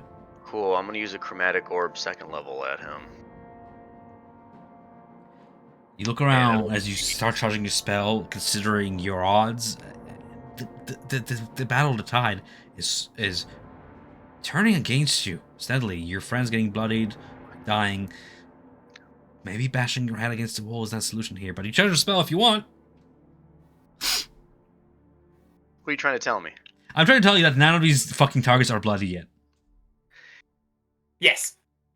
Well, he's gonna be bloody. And all of you guys are. So it's like, the tide of battle is like, oh shit. Esmeralda looks like she's like just making sure that you guys are staying alive, but she looks like she's about to turn tail and run. Man, fuck it. Yeah. It's up to you. I'm telling you guys that, like, maybe just Yeah, maybe try the to solution to all escape this. or survive. I not need to kill. I need to get to the bowl. I need to get to the bowl with the dagger. Esmeralda will Yeah. say, "Why are we fighting? Why are we still fighting?" Does an 18 hit him? And 18 does hit him though. Cool. And Am let me I roll this making damage. a wisdom save there? What is that? No. Okay. Okay. And then I'm also going to use my cleric ability to make all of those into 8s. Oh, you're just getting pissed. All four of you. All right. That's 8, 16, 24, 32. 32 damage total. 32 damage total magical. Thunder. If thunder matters. It matters. Magical seems to be doing its full effect. Sorry, 32 you said? Yes. Okay. Come closer. I was gonna say, I swear to God, if I look at this sheet as like, immune to thunder, I would be like, fuck this. Run. I was like, fuck it. I'm just reading. No, you're good. It takes full effect as you knock him slightly back, and he manages to hold on speed, but you see some of his ethereal form shimmer out of form and then reform. DM is running out of words to describe things. Nadia, is at the end of your turn. Oh. The fact that you can move all four of you is like Oh. fucking hilarious. I don't even know where I'm at. Oh, there I am. You're Okay, all. I'm. Oh, there's many of me. Okay. Where do you move? I just move closer to him, and that's it. Like, okay, cool. closer? Yeah, You move he's within trying to- melee range? He Fucking wants man. to buff some attacks. That's You don't like duplicates? I need her to eat some attacks so I can stab him harder. I have disadvantage. I just put this for duplication on you. Did But- you make your other save, Jeb? No, actually no. I'm so it's right. So never mind. You coming closer wouldn't help much, anyways. Because I can't have disadvantage regardless. So if you're 5 feet closer, I still wouldn't. Oh, okay. I didn't know if you made your No, save or not I at the beginning of your turn. didn't. What- So if that was Your the, mine. you should just stay away if that was the limiting factor. Oh, well, it's too late now. Fuck it. Esmeralda burns another shield on herself as against a 22 non-hit, but she's burning spells. She's running out of resources as the Wraith continue to harass her there. We have Kavan's turn next. Kavan will go ahead and turn on you, Jeb. First on you. A Surprising miss. surprising miss. As you duck it away, he deftly turns around and then throws his spear airwise toward Keahi. Keahi is going to be, as the spear sails towards you, is going to be a 17 to hit. 17, that hits. Unfortunate. That'll be a total of 12 necrotic damage as it pierces Dead. through you and you fall to the ground. Now, I believe you suffer an extra. 1d10. Yep. D6. You So I am one down failure with one upon death save. falling. Yes. Yep. All right. Damn. And then he's going to use his bonus action to recall his spear back into his hand, and with a fluid motion, he's going to go ahead and sweep at. Hey, you're on the ground right now. Yes. You received 2 failed death saves. You attack me now? Or before? Do you already have one, or is that just like a die No. symbol? Okay. Like, did I just haven't kill received Aya? any death saves. Yeah. Well, if you're down on the ground and dying at 0 HP, you receive 2 because melee range from Kevan as he stabs at you. You are on death's door. That's fair enough. Kevan is gonna hold. Oh my god. And then Aya has to roll. This is Jeb. This is Samson all over again. Aya, roll me a death save. I don't want. I'll use inspiration if I do. I have to call it before or after? No, you call it whenever you want. Okay, let's see if I need to call it. I don't need to call. Get Or another like- 20. Use the Do I inspiration to feel- get another 20. Do you think I feel lucky? I mean, I have Roll to. a Okay, death save. I'm You got gonna a use 16. inspiration. I mean, I don't have anything to lose. Okay, Okay. fuck that. Okay. Okay. So you have 1 success and two fails. Yeah. But by the way, if you're hovering over the little icon and adding the badge to your token and you hit a number key, that's how you get the numbers. Oh, If you wanna hovering track over it. that That's way. interesting. Okay, I thought it was like pressing it after you add it. Okay, so Nope. you have one You're hovering Keahi over it and you could. and okay, I have. Oh yeah, I have one right. you have 1 from falling. Yeah. All right. Oof. Fuck, Jeb, you are frightened at the beginning of your turn. You can rule to unfrighten yourself I believe. Is it end of your turn? or Yes. beginning? Yeah, and It's a wisdom. Doesn't matter. I have a Hail Mary stupid plan that Keahi, you End of turn. end of turn, yeah. Yeah. I use Well, first where it's gone. the last charge in the spell storing ring to cast Healing Word on Keahi. It's what is that? It's It's 4 17 plus- sneak damage. I don't know.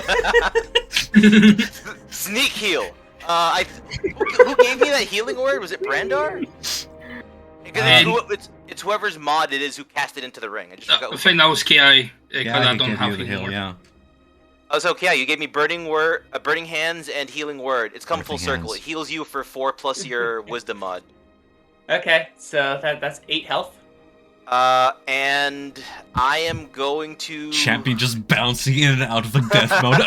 Fucking run! Jesus Christ, how do I fix this? Now you know how Novart felt. Yeah. Yeah, this is complicated. This is You know very what? complicated. I'm going to take the dodge action and look over at Kavan and just say, "Good." Slaughter them. You're not fooling anyone. I cannot No, be I any more know. clear He's- about this. No, I know. He's just committing to it. He's just committing to it at this point. He's just snapped. If I become Strahd, I can't Oh, die. fuck. Strahd is the land. I'm Strahd now. I Oh can't. my die. god. Fuck. Am He's I don't delusional. even Never need break to character. make him roll madness. He's just gonna eventually get there. Oh God. All right. He's Well, gonna- Dodge action. dodge action at the end of your turn. Roll me wisdom save. You have to hit 14 to be not frightened anymore. Makes sense.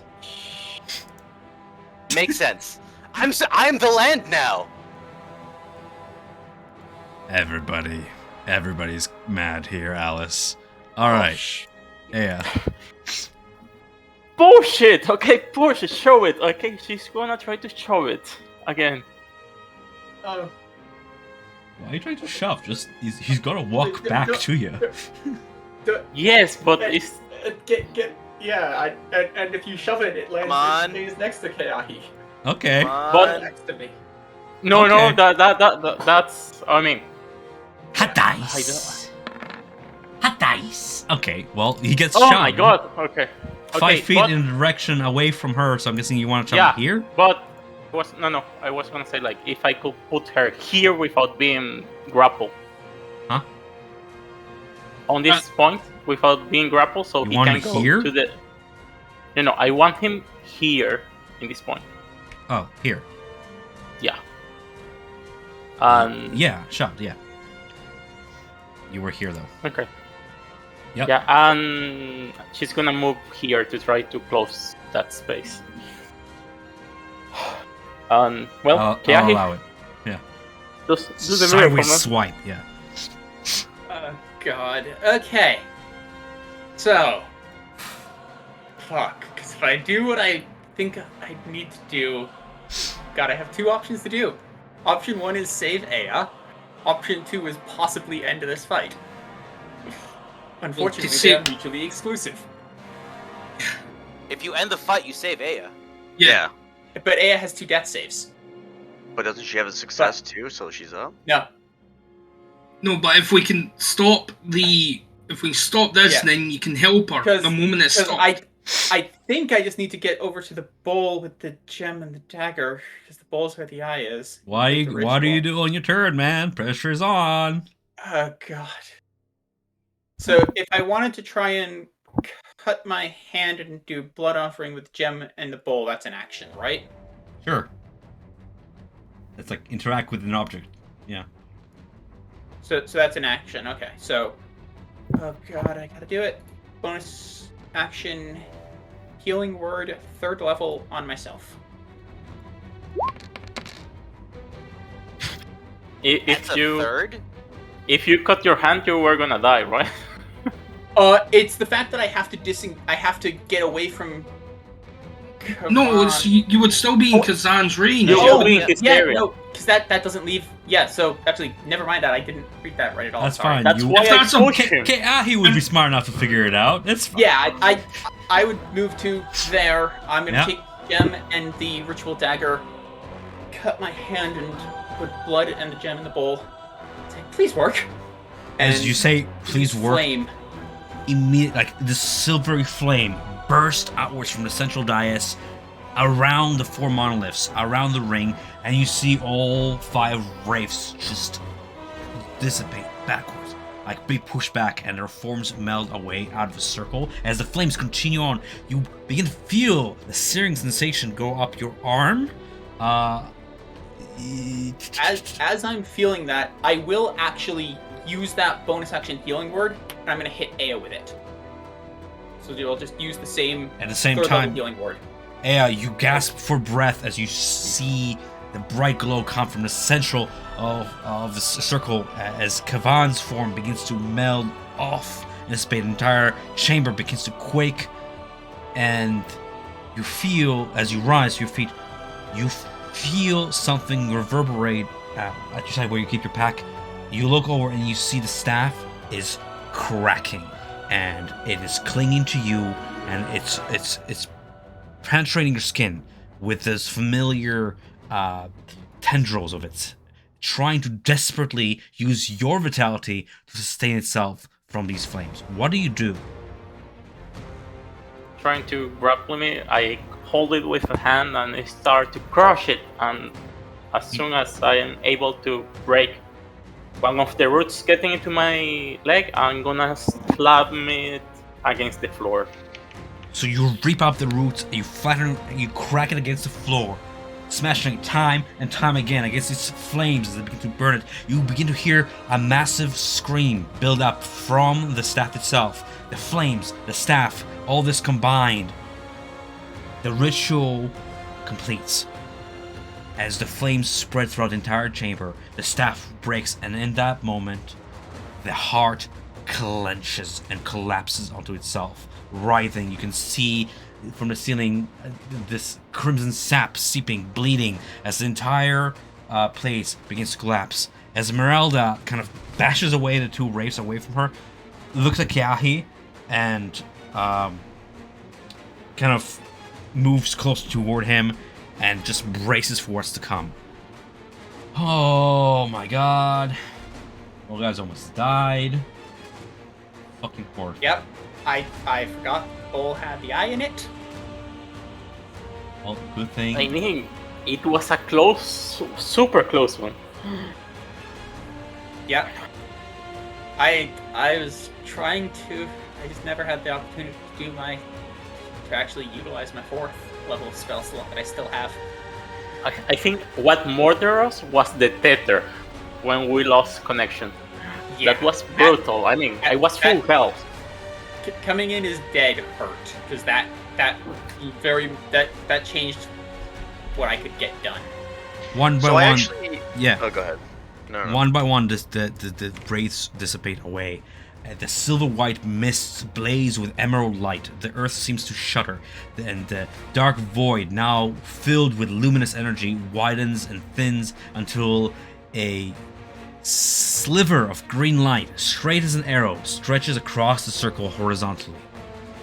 Slowly, trembling, the sliver begins to widen along the narrowest axis, spiraling patterns filling the space between its end. It's an eye, a titan's eye, widening and searing with unbridled power. The mists dance and swirl around Kehahi as the ice reaches its widest point, and from its edges bursts a pillar of verdant luminescence, shimmering with light. It bathes you, the lot of you, and the stone megaliths, and with its bright flash, you see the blight all throughout the chamber shrivel and wither, and there's a scream. You see the staff, it shatters, destroys completely, flaking off the walls and burning as it torches off. Another bright flash, and you find yourselves on the surface once more.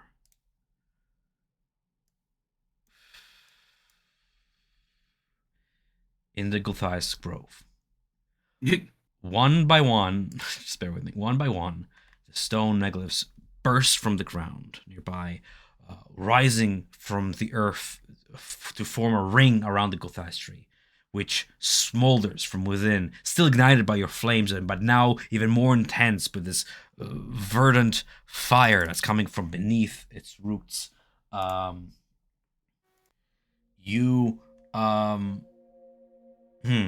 Okay.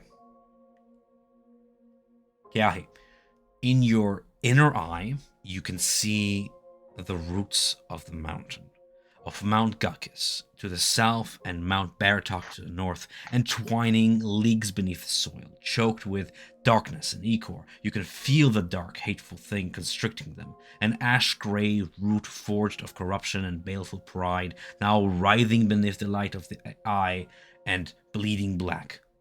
Poisonous ichor as it dies.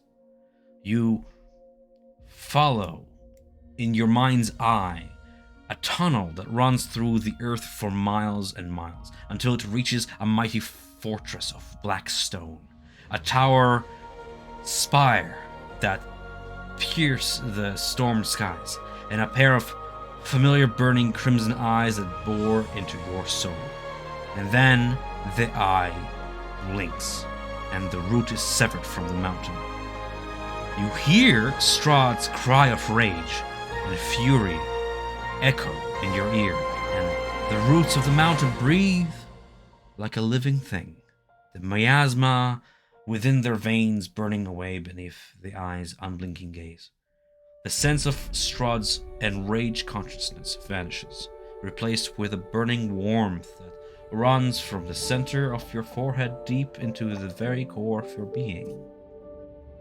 Hear a voice. All of you can hear this ethereal voice throughout. A woman's distant voice speaks proudly. What was once stolen, I now give freely. Accept my boon, champion of the mountain Fane. The green verdant trinket you retrieved from the past, hovers in place within arm's reach. As you watch it rise, it is really up to you as a party to decide who among you is most deserving of the gift of the Seeker. The Seeker, as you can feel it confidently, offers to heighten one's intelligence sentence, to help them see into times past, into times future, into times to be, to look into the possibilities and consider them before taking one's action. It is a mighty boon, indeed. Out of character, you guys want me to tell you what it does, or do you want to just grab and risk it? Yes, tell us. The rituals will receive the Seeker's boon of intellect. Your instat will become 19. Oh. Big brain, lots of wrinkles. Esmeralda, take it, please. Fuck off. Nice Brando, magic it's items, DM. I wonder which NPC's gonna wield them for us. Yep, we're very good at this. Brander, how big brain are you? Big brain. Very much. More all of my stuff isn't. Should be Kiahi, because Kiahi saved her life. And I assume his brain is relatively smooth, being of the Force folk.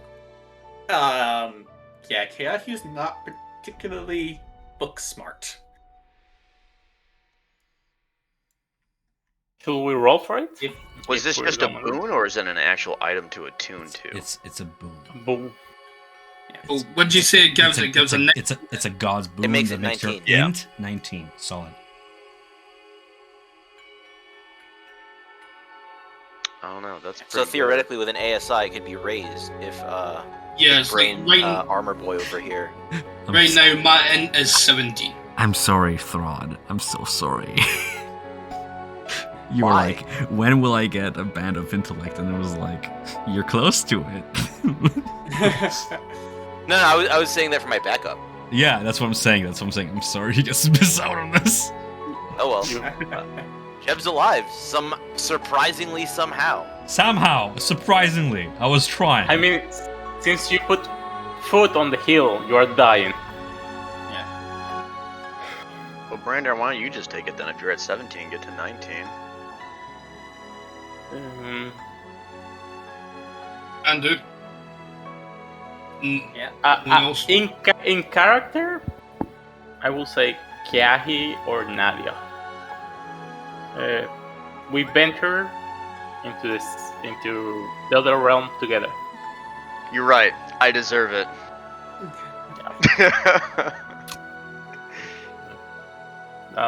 I thought we saw the past, so I think it's kind of fitting. In character, I say Kiahi does it because he was the one who stopped everything. Out of character, I think Big Brain Boy needs bigger brain to punch harder with his fists. Big brain boy needs to intellect to remember his abilities.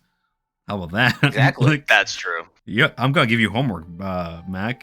I know you're in school and stuff, but you need to study your sheet a little bit. Martin's right. That ability is like your bread and butter. Yeah, no. That is like. That's like Samson forgetting he had like Twilight Sanctuary. So it's like it can really change the Halo tide. overshield. Yeah, it can really change the tide in battle. So I recommend that. If it's missing off your sheet, I'll help you regain it. But let's Turn resolve. on tank stance. But let's resolve this. Who among you wishes to receive the Seeker's boon? Do we have to decide that now? No. Yeah. We can role play it. in the chat. Yeah. Mm-hmm. Decider. Sure. So Yeah. we'll just hold up for that. No problem. Overhead the sky crackles with thunder and a clean, cool rain that begins to fall upon the hilltop. The rain steadily begins to extinguish the flames, soaking the smoldering, smoking black husk of the Gothias tree, now purified, very much the way that Gehahi always spoke about. Life blooming from char. Small, colorful stems and petals push from the ash-gray muck, wildflowers, colored purple and yellow, and blue and red, taking their first breath from between the cracks of the ancient stone circle. For a moment, in the sky above, the clouds actually pull back like a veil, the rain pausing as the sky of purest blue gazes down at the hilltop. There is a moment of calm, as the first time in what seems like weeks. Sunlight. Of course, nothing lasts. This is Barovia after all. And with a thunderclap, the rain stops, the sky returns, and there is cool and clean and gentle and breeze. The clouds do return, but there is a moment of calm. The grand tree, now purified, begins to heal. Little green sprouts begin to grow at its canopy, and all evidence of blight seems to have been cleansed away. The standing stones glint with an ethereal mineral shine, and a sense of warmth and peace pervades the circle. Yeah, and with all this, he would be fluttering around in and out of the tree branches. You Jeb's will gonna note start I did not carving. make you unroll your initiative. Just kidding. Jeb's Yeah. gonna start carving MMC into the base of the bark Hmm. and then pee on it. Hmm. Okay, roll initiative. Hmm. Hmm. A He's root, actually gonna do that. He's like, a root comes up, grabs your dick, and rips it off. Yeah. joke's on you. The tree white already did that. Uh-huh. Jesus, I Yeah. can't believe you guys almost died. Fucking intense fight. But Yeah. So that's yeah. Well, I have a question too. So what if after we came back from the, or actually, like, let's in Yeah. two parts.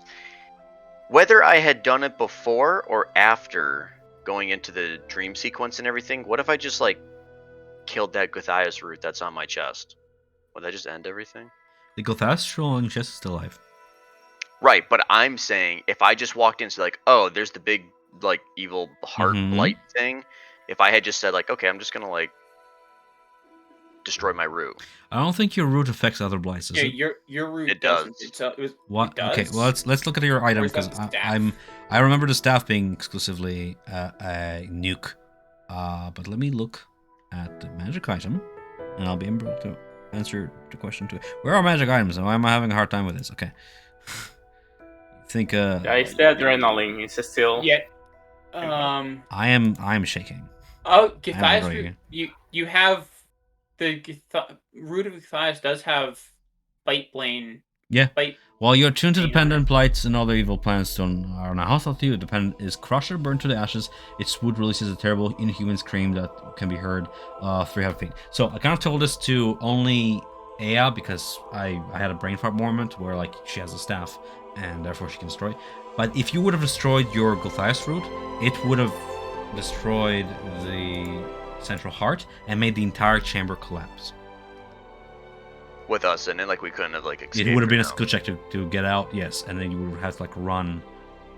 You would have not had the instant teleport of the Seeker to get back up. You would have had to run through the caverns as it was all collapsing, and you would have noted that those roofs that were on the ceiling and stuff, they were supporting the roof.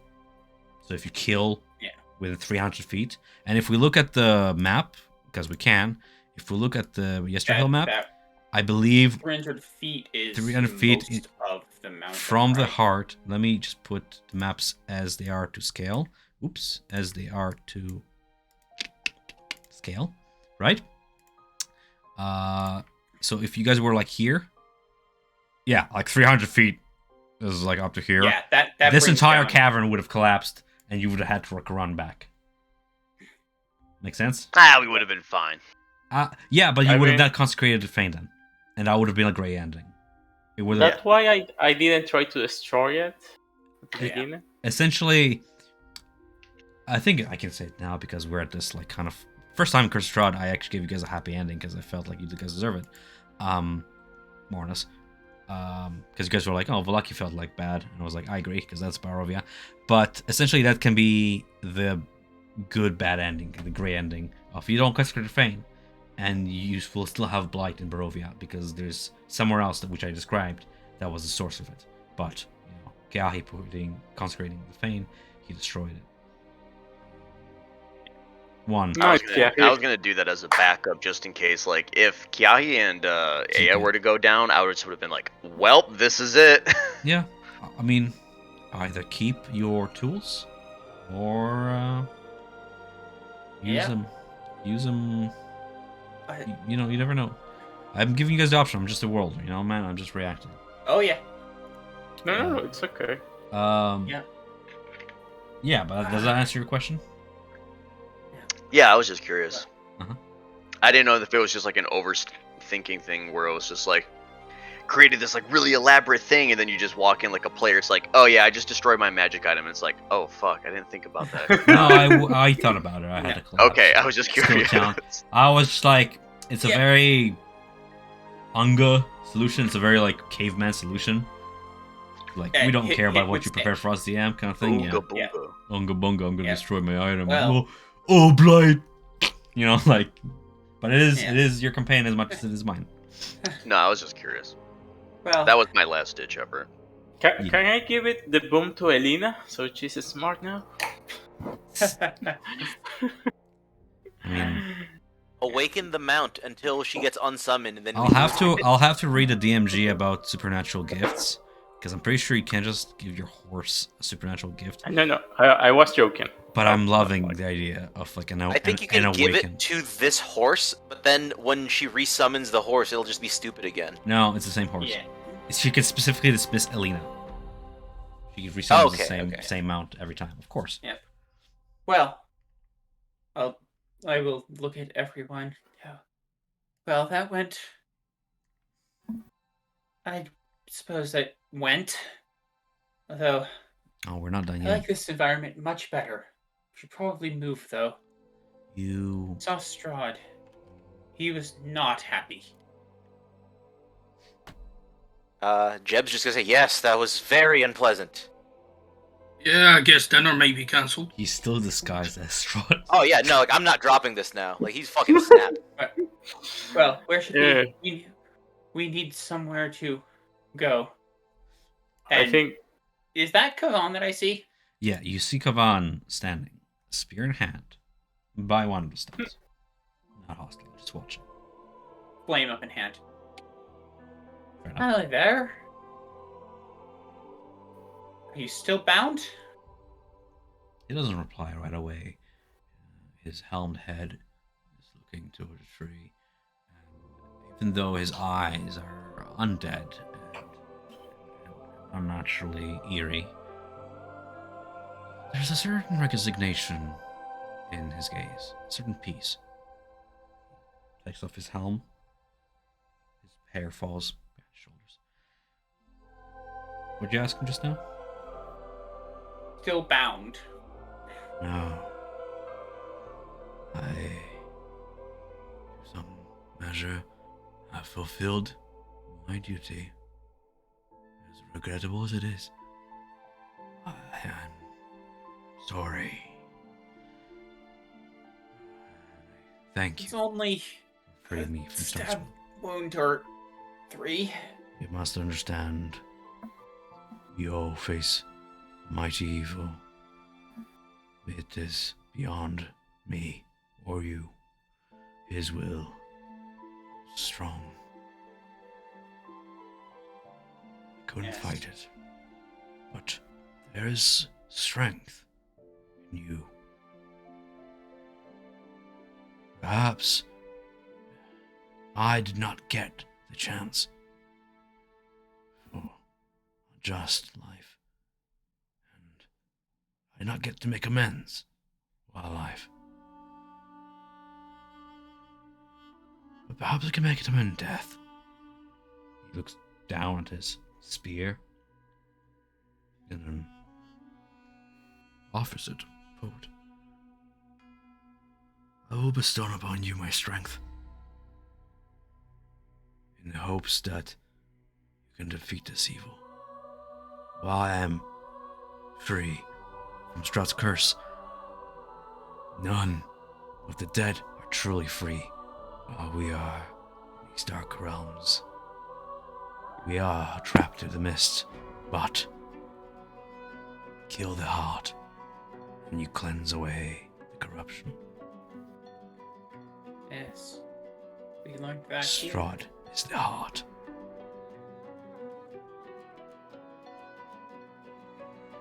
He offers to bestow his blessing upon his blood spear, so that one of you may wield it. One of you, the most suited to carry on his legacy. By doing so, essentially, Kavan may use the Fane's power to transmute it into the form of a different weapon. If one of you does not prefer spear and say prefers another weapon, it is possible to reforge it to another. Whichever weapon it's going to be, it is going to be with the same statistics as a javelin of lightning.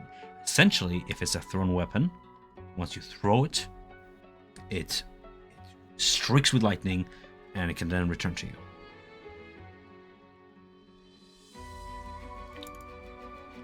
This can be, I'm going to allow it to be on any weapon, this blessing. It doesn't have to be a javelin. It is a magic weapon.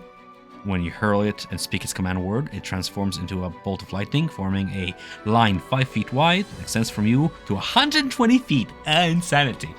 Each creature in the line, excluding you, and the target must make a dexterity saving throw or take lightning damage. Half from success. Can you put that on a light weapon, though? I'm going to allow it to be on... Why wouldn't I? I was just curious. I Because will, normally, Ideally, for flavor, I'd it should be on a word. thrown weapon. Ideally. But I'm going to allow it to be, because it's a magic weapon, I'm going to allow it to be on any weapon. I will look at Nadia. So, lightning's your domain. For that it is, and as the times have gone by, these other druids and such have never proven themselves to be a true wielder of the storm. But I would graciously accept it if it's okay with everyone else. I just ask whatever form you have it take be nothing like Kavan, so that he's forgotten to time. Kavan takes a moment to, take that face value. Alright. I'm still Strahd, like, he's... I'm trying to think of... I personally don't have any weapons on me right now, though. I have a dagger. Yeah, I would. You actually just get my don't enchant dagger a weapon. back He from- gives you the spear, and he can reshape the spear to any weapon.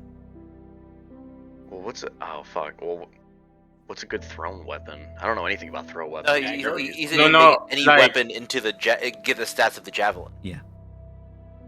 So you could have like a short sword with the stats of the javelin. Raw, it's supposed to be a thrown weapon, but I'm like, no, it transforms into a lightning bolt. Your sword transforms into a lightning bolt and then returns to you.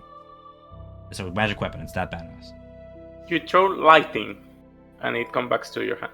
Yeah. It can only be used once per dawn, but it's a very powerful free spell, so why not? And You get a mini lightning bolt. Yeah, that's what I'm looking for. it's not even the lightning bolt spell, because I'm looking at it and it's like stronger than the spell itself. Yeah. Well, then I'll just put it on, a dagger then. Or no, I can only carry light weapons. Yeah, it can Short be a sword. dagger. Yeah, I'll do A short dagger, sword. short sword. I don't know Short what you're sword? proficient in. Yeah, I'm looking at my weapons right now. Crossbow, light, dagger, dart. Oh, I can have martial weapons.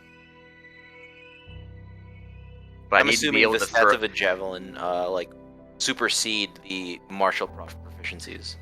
Well, I want to make it dexterous because I was thinking I had to make it light, so it'd have to be a short sword because if I'm throwing it, it has to be with dexterity. Mind you, it My doesn't. strength is terrible. I mean, it deals like magical damage, melee. Right. Sure, but like, it will have the lightning spell regardless whether or not you're Yeah, the proficient with DC it. seems set independent of like you throwing it. It's not like your strength to throw it. It's like the spell, like within Mhm. 120 Okay, feet, gotcha. it just like, shoots.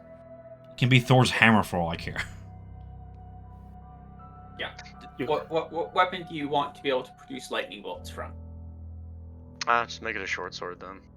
You can even make it the orb you have. Like, it doesn't have to be a weapon per se. Like, It's Well, the it orb has I to be- have it is has an to be a arcane weapon. focus. It has to be a weapon. yeah, well, I mean, like any shape. It doesn't have to be. Well, you're talking about orbs. It has to have stats of a weapon. If you're making it an improvised weapon, I guess magical improvised weapon. That's weird, but I mean, Brass knuckles. Needles. It brass can be a knuckles. needle. I have the stats for it. But yeah, yeah. that's essentially what Brandon has. He has giant like vine Giant like punchy knuckles. guns. Yeah, or whatever he flavored them as. It's really up to him. If we want to go further, natural weapons, your fangs. Yes. Uh, Throw your Yeah, teeth at I 120 throw my feet. teeth. They all just disconnect from my no, gums. no, that's just a shout then. Pretty much. Make me Dova shout. King. It's pretty much just a breath attack. We are trying to hatch that egg, right? So that's how you become mommy dragon. You have a breath weapon. Technically, not like you can make your fangs a magic weapon. So could I actually just reform that into like a breath weapon? Okay, Like how Dragonborns have? That'd be cool. javelin magic weapon. The magic weapon is it's a magic weapon. It's a magic weapon. What an awesome sentence! The magic weapon is a magic weapon. When you hurl the weapon and speak its command word, it transforms into a bolt of lightning, forming the line. Dexterity saving throws, lightning damage, and failed. Success. The lightning bolt turns back into the magic weapon. When it reaches the target, make a ranged weapon attack against the target. On a hit, it also suffers lightning damage. The javelin's property. Oh, it doesn't return to you. Only Kavan has that property. Damn. Okay. But you know why I thought it could return to you? Because Brandon has the ability to infuse weapons to make them returning weapons. So you lose your fangs if you do that. No. Well, I mean, that's what I'm saying. It has to be a weapon Like, because once it's out of your reach, if it's not returning, then it's over there now, and you have to retrieve it, kind of thing. Lightning grill. Yeah, no, I'll just do a short sword? Makes sense. Okay. So we'll do that over RP chat as he That's fine. transforms javelin into a short sword and hands it over to you. You get that. With that being said, Kavan's spirit is at peace, though he is still trapped in the mists as all undead are. He is free from Strahd's will, for the most part. I think I will remain here. Death is an eternal thing, and I will have all of eternity to contemplate my actions and perhaps continue to, hopefully one day, earn your forgiveness and the forgiveness of those who suffered in my name. I will reach down to the ground, and I'm going to do the put a flower and or druid craft to get a flower and pop it in his hair. Look better than. This is like a Yasha moment. Sort of, kind of, except I'm more. This big doing brute it of a because it man. looks just like, funny. Yeah. Yeah, he's doing it more because it's. This is funny. fairy being fairy. Yes. So I'll go ahead and convert that javelin to a short sword. I'll just remind it myself. And that is more or less session because it's getting quite late. And we've hit a pretty sweet point.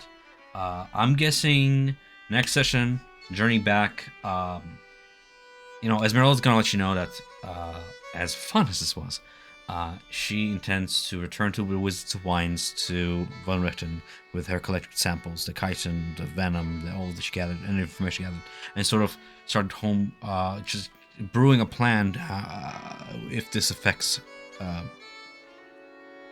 their plans to down Strahd, and seeing how they can use what they've gathered, and maybe research some of these Fanes and see now what you guys really done. That's essentially what she wants to find out, because she needs to piece this all together. Well, right now, looking at the state of all of us, I don't think we're ready to quite go to Argonvost just yet. No, what I'm saying is, what you can do is head back to Wizard Wines, find rest there, or find rest elsewhere. Yeah. But Esmeralda's going to stay at the Wizard Wine for a foreseeable future, just so you don't expect her to be there with you for the next session. She's her own agent, and unless you persuade her otherwise, that's what she intends to do. Yeah, that's what we'd probably do. We'd probably go back there. That being said, she intends to uphold her promise yet, to guide you to Darkon once you have gained a way to traverse the mists. So that still stands. Effectively, at least for those PCs, Von Richten, Esmeralda, and the Keepers of the Feather, Wizard of Wines appears to be the safest place in Barovia for all of them. Because Valaki's fucked. Village of Barovia was never an option, and Kreshk, well, has its own problems. So Kreshk is Kreshk. Wizard of Wine being your base of operation, and, well, maybe this tree will be something, too, if you make something of it. Yeah. And not leave it for Strahd to desecrate again. So, yeah. Well, Any questions toward me? End of session. Any questions about what the fuck just all of this happened, kind of thing? how close we were to die. One If- monster. The thing is that once you're out of the memory, when you die in the memory, that's like the worst that can happen because it's pretty much death in two. Once you're out of the memory, you retrieve the eye. If you choose to keep it, that's consequence. I mean, that's Gahi being selfish. You only consecrate the shrine. You get the second best ending. If you, I'm not gonna say the rest. That's you got the ending. Yeah, I shouldn't spoil things like that. But once you put the eye back in the bowl, that's it. The ritual completes itself, and you consecrate the Fane. At that point, Brennan is right. At that point, the Wraiths have no reason to fight because they're free. That's why I said that they're still fighting because they're still bound to the Fane. It's still not consecrating. Sort of thing. So, yeah. Best session ever. I'm glad. I felt that friendly. I do have one question, right? This was for the last time we were here. Obviously, we were up here fighting, right? Yeah, remember the Grove? With the Guardian? Yeah. Same place. Yeah. But what I want to ask is, after that fight ended, did anyone take a look at the axe that was stuck in the tree? Nope. They burned it. Yeah, you burnt it! I mean, First the row of maps. The X-head's First- still there. No. First ruling maps. If you see something that's, I just gave you 2 magic items. You're fine. Do you want to know what that X was? I'll tell you. yes, sure, why You'll not? never get it. Like, I mean, It's gone. I'm You can assuming it's a +1 axe. it's it's not that it's rubbish. It's just like it's not. What you got was far better because fate has it. The better you quest, the better rewards you reap. Future plans. I don't even remember where I have it. Esther Hill. Blood Spear, but I don't know. I'll find it later and I'll show you. It will. It was essentially like an axe against blights. Against So plant it's kind of creatures. worthless now. Yeah, well, I mean, no. You never know Yes. that. Because you might Yes. try more. But essentially, what you got is far better. Like, I don't know if I should even bother looking for it. It was to help you with future challenges, but no need We to destroyed oversaturate the it. inventory with magic items. And you can always craft your own if you really want to. So. Oh yeah. I know. Yeah. No, but come on, guys. First rule in map creations: if there's something that's out of place, look at it. Well, I mean, like, oh no, we lost an axe. Meanwhile, DM is crying because the entire underground has collapsed now. So if you missed anything, there's no heading back. Yeah, true. So like, Yeah. you never know what you miss, and it's frankly better not to know. Because I mean, Yeah. session is awesome, Yeah. regardless. Oh yeah, it was great. No need to be a completionist. Do we Yes. level? Do not get me started on being a completionist. If I get started on that, I fall into very bad times. I'll say this. You're close to a level. You're on the threshold. Okay. I mean, I'm pretty happy with my level. Honestly, I don't need to level up The higher anymore. level you are, the longer it takes to level up, and Yeah. I find with milestones, like DM to DM speak kind of thing. If you level up your characters, that's just me like upping the CR for future encounters. Anyways, yes, you have your new abilities, but then I'll make fights even harder, and I'm just not done experimenting at this level yet to have proper balance, because I almost Yep. killed you this session, and I was like, oh fuck, if they don't figure it out, they're dead. You guys did not bloody any of the race, by the way. Yeah. So was It's insane. like we were less than half power since the beginning of the fight. That's The only reason Yeah. why Kavan is at 83 health right now is because Nadia hit him with that big one. yeah. So he had like 127 health before then, and it was like, I don't care. So for my own sanity, when people were hitting them with non-magical attacks, it was not as effective, right? Not as effective against ghosts in general, yes. Okay, good. but Good. So I didn't completely fuck up. This is good. No, but and I always describe like whenever attacks are not Yeah. as effective. difficult. Yeah, like a difficulty or something. So yeah, so my plan would have certainly bought one of us a whole bunch of time, but we would have limited damage output. Well, you don't. Sometimes you just don't need to always fight, especially like the last part with the vines and the geyser. That is 100% like don't fight, go through the portal.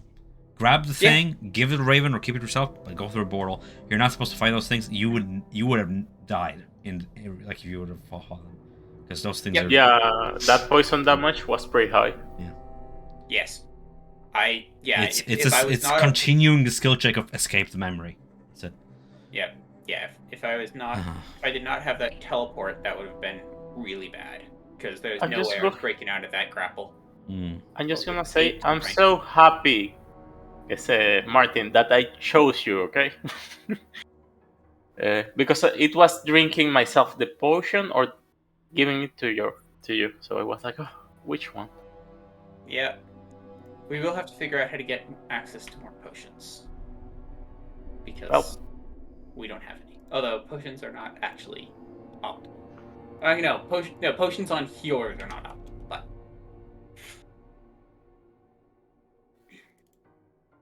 because I think at this point we're completely out of potions, right? Yeah. Yeah, I don't have any. No, I don't Yeah. have any. I don't either. My resources are well. I'm okay with spell slots, but with lay of hands, it's pretty much gone. Oh god, my spell slots are real interesting. Because I only have 2 left. I'm sitting on a 3rd and a 4th. I had too many. They were waiting to be used to smite, but they never got a chance. I got 5. Yeah. I got one level 1 left. Yeah. It Well, was we- intense session. Well, Yeah. will we I think- be starting next session for Wizards of the Wine? Well, heading back from the rolling tree, whichever direction we wish, really. Up to you. Well, I think we would have went there to rest. Yeah. Are If we you want- doing a long rest here? Yeah. Or- Up to you. I think so. No, I'm asking, like, Yeah. I think we do because we're in sorry state at this point. and That it took a feels lot like a out of my- blessed place. So yeah, I'm like, maybe it's not that bad idea. Maybe. Hopefully. Maybe. Feels like a what day? It's kind of blessed, the land. I mean, the mountain. Oh. Well, the wizard's There's flying. certain DMPs to it, as much as you can get in Barovia. That's a reward for Yeah. Yeah, concentration. exactly. So, kind of.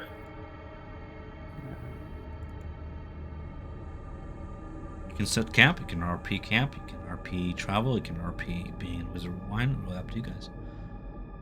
I don't know why I kidded myself. I was like, oh yeah, we're gonna finish the Crimson Caverns and consecrate and go to Argen Must Halt. I need to prepare Argen Must Halt. I'm sitting here like 3 hours into the session. I'm like, wow, we're nowhere near Argen Must Halt. Yeah. I don't know.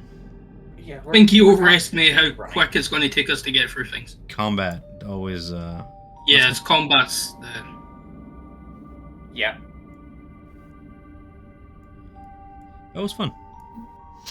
Yeah, it was Oh, yeah. really fun. Yep. Yep. I just need to not forget the bowl has the ice symbol in it. Right. Well, I mean, decide amongst yourselves now or later. Up to you. How about the blessing? Yeah. Yeah. Yeah. I think mechanically, Brander is the correct choice. Yeah. Yeah, but like we're not playing But mechanically, that's are we? yeah, we're but Yeah. but we're not mechanically.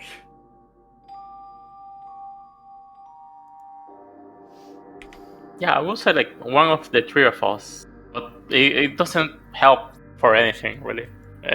I think it technically helps on some skills. Yeah, like Because investigation. I love the fact that as a druid with nature, I get +2 on nature even though I'm trained in it, because nature is an intelligence skill, and yeah, he's not bright. I thought it was wisdom. That's curious. Nope, nature is intelligence. Well, for me, it will help me like on religion or history. Let me check. Yeah. But I don't know the history of here, and the gods don't respond. So why bother? The gods respond. Yeah, religion. Just which I mean, the gods. The Morning Lord is gone. It's taking holidays. There's a difference between the gods and the Morning Lord. I mean, we just met a god. Exactly, the Seeker and Yes, the Seeker. uh, Seeker was cool. Ossibus. Ossibus is a god? I'm not sure. I forgot. Yeah. And Sudun. So yeah, there are more, but I don't think I know anything about them. You almost met two gods this session. That's all I'm gonna say about that. God of Death. Mm-hmm. Yeah.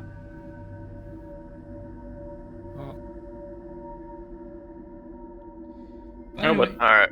Well, it's getting late. I gotta go. It's Yeah, if you guys don't 10:30. have any further questions Same. toward me about the current session, well, I'll see you guys in RP, and we'll get together next Thursday. Yep. Yeah. See Thank you guys so soon. much. Yep. Always a pleasure. Good. Always a pleasure, Good night. Catherine. See you next week, guys. Yeah. Bye.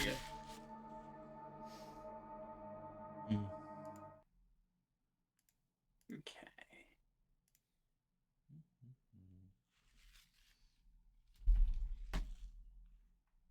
Hey, take care, man. You too. See ya.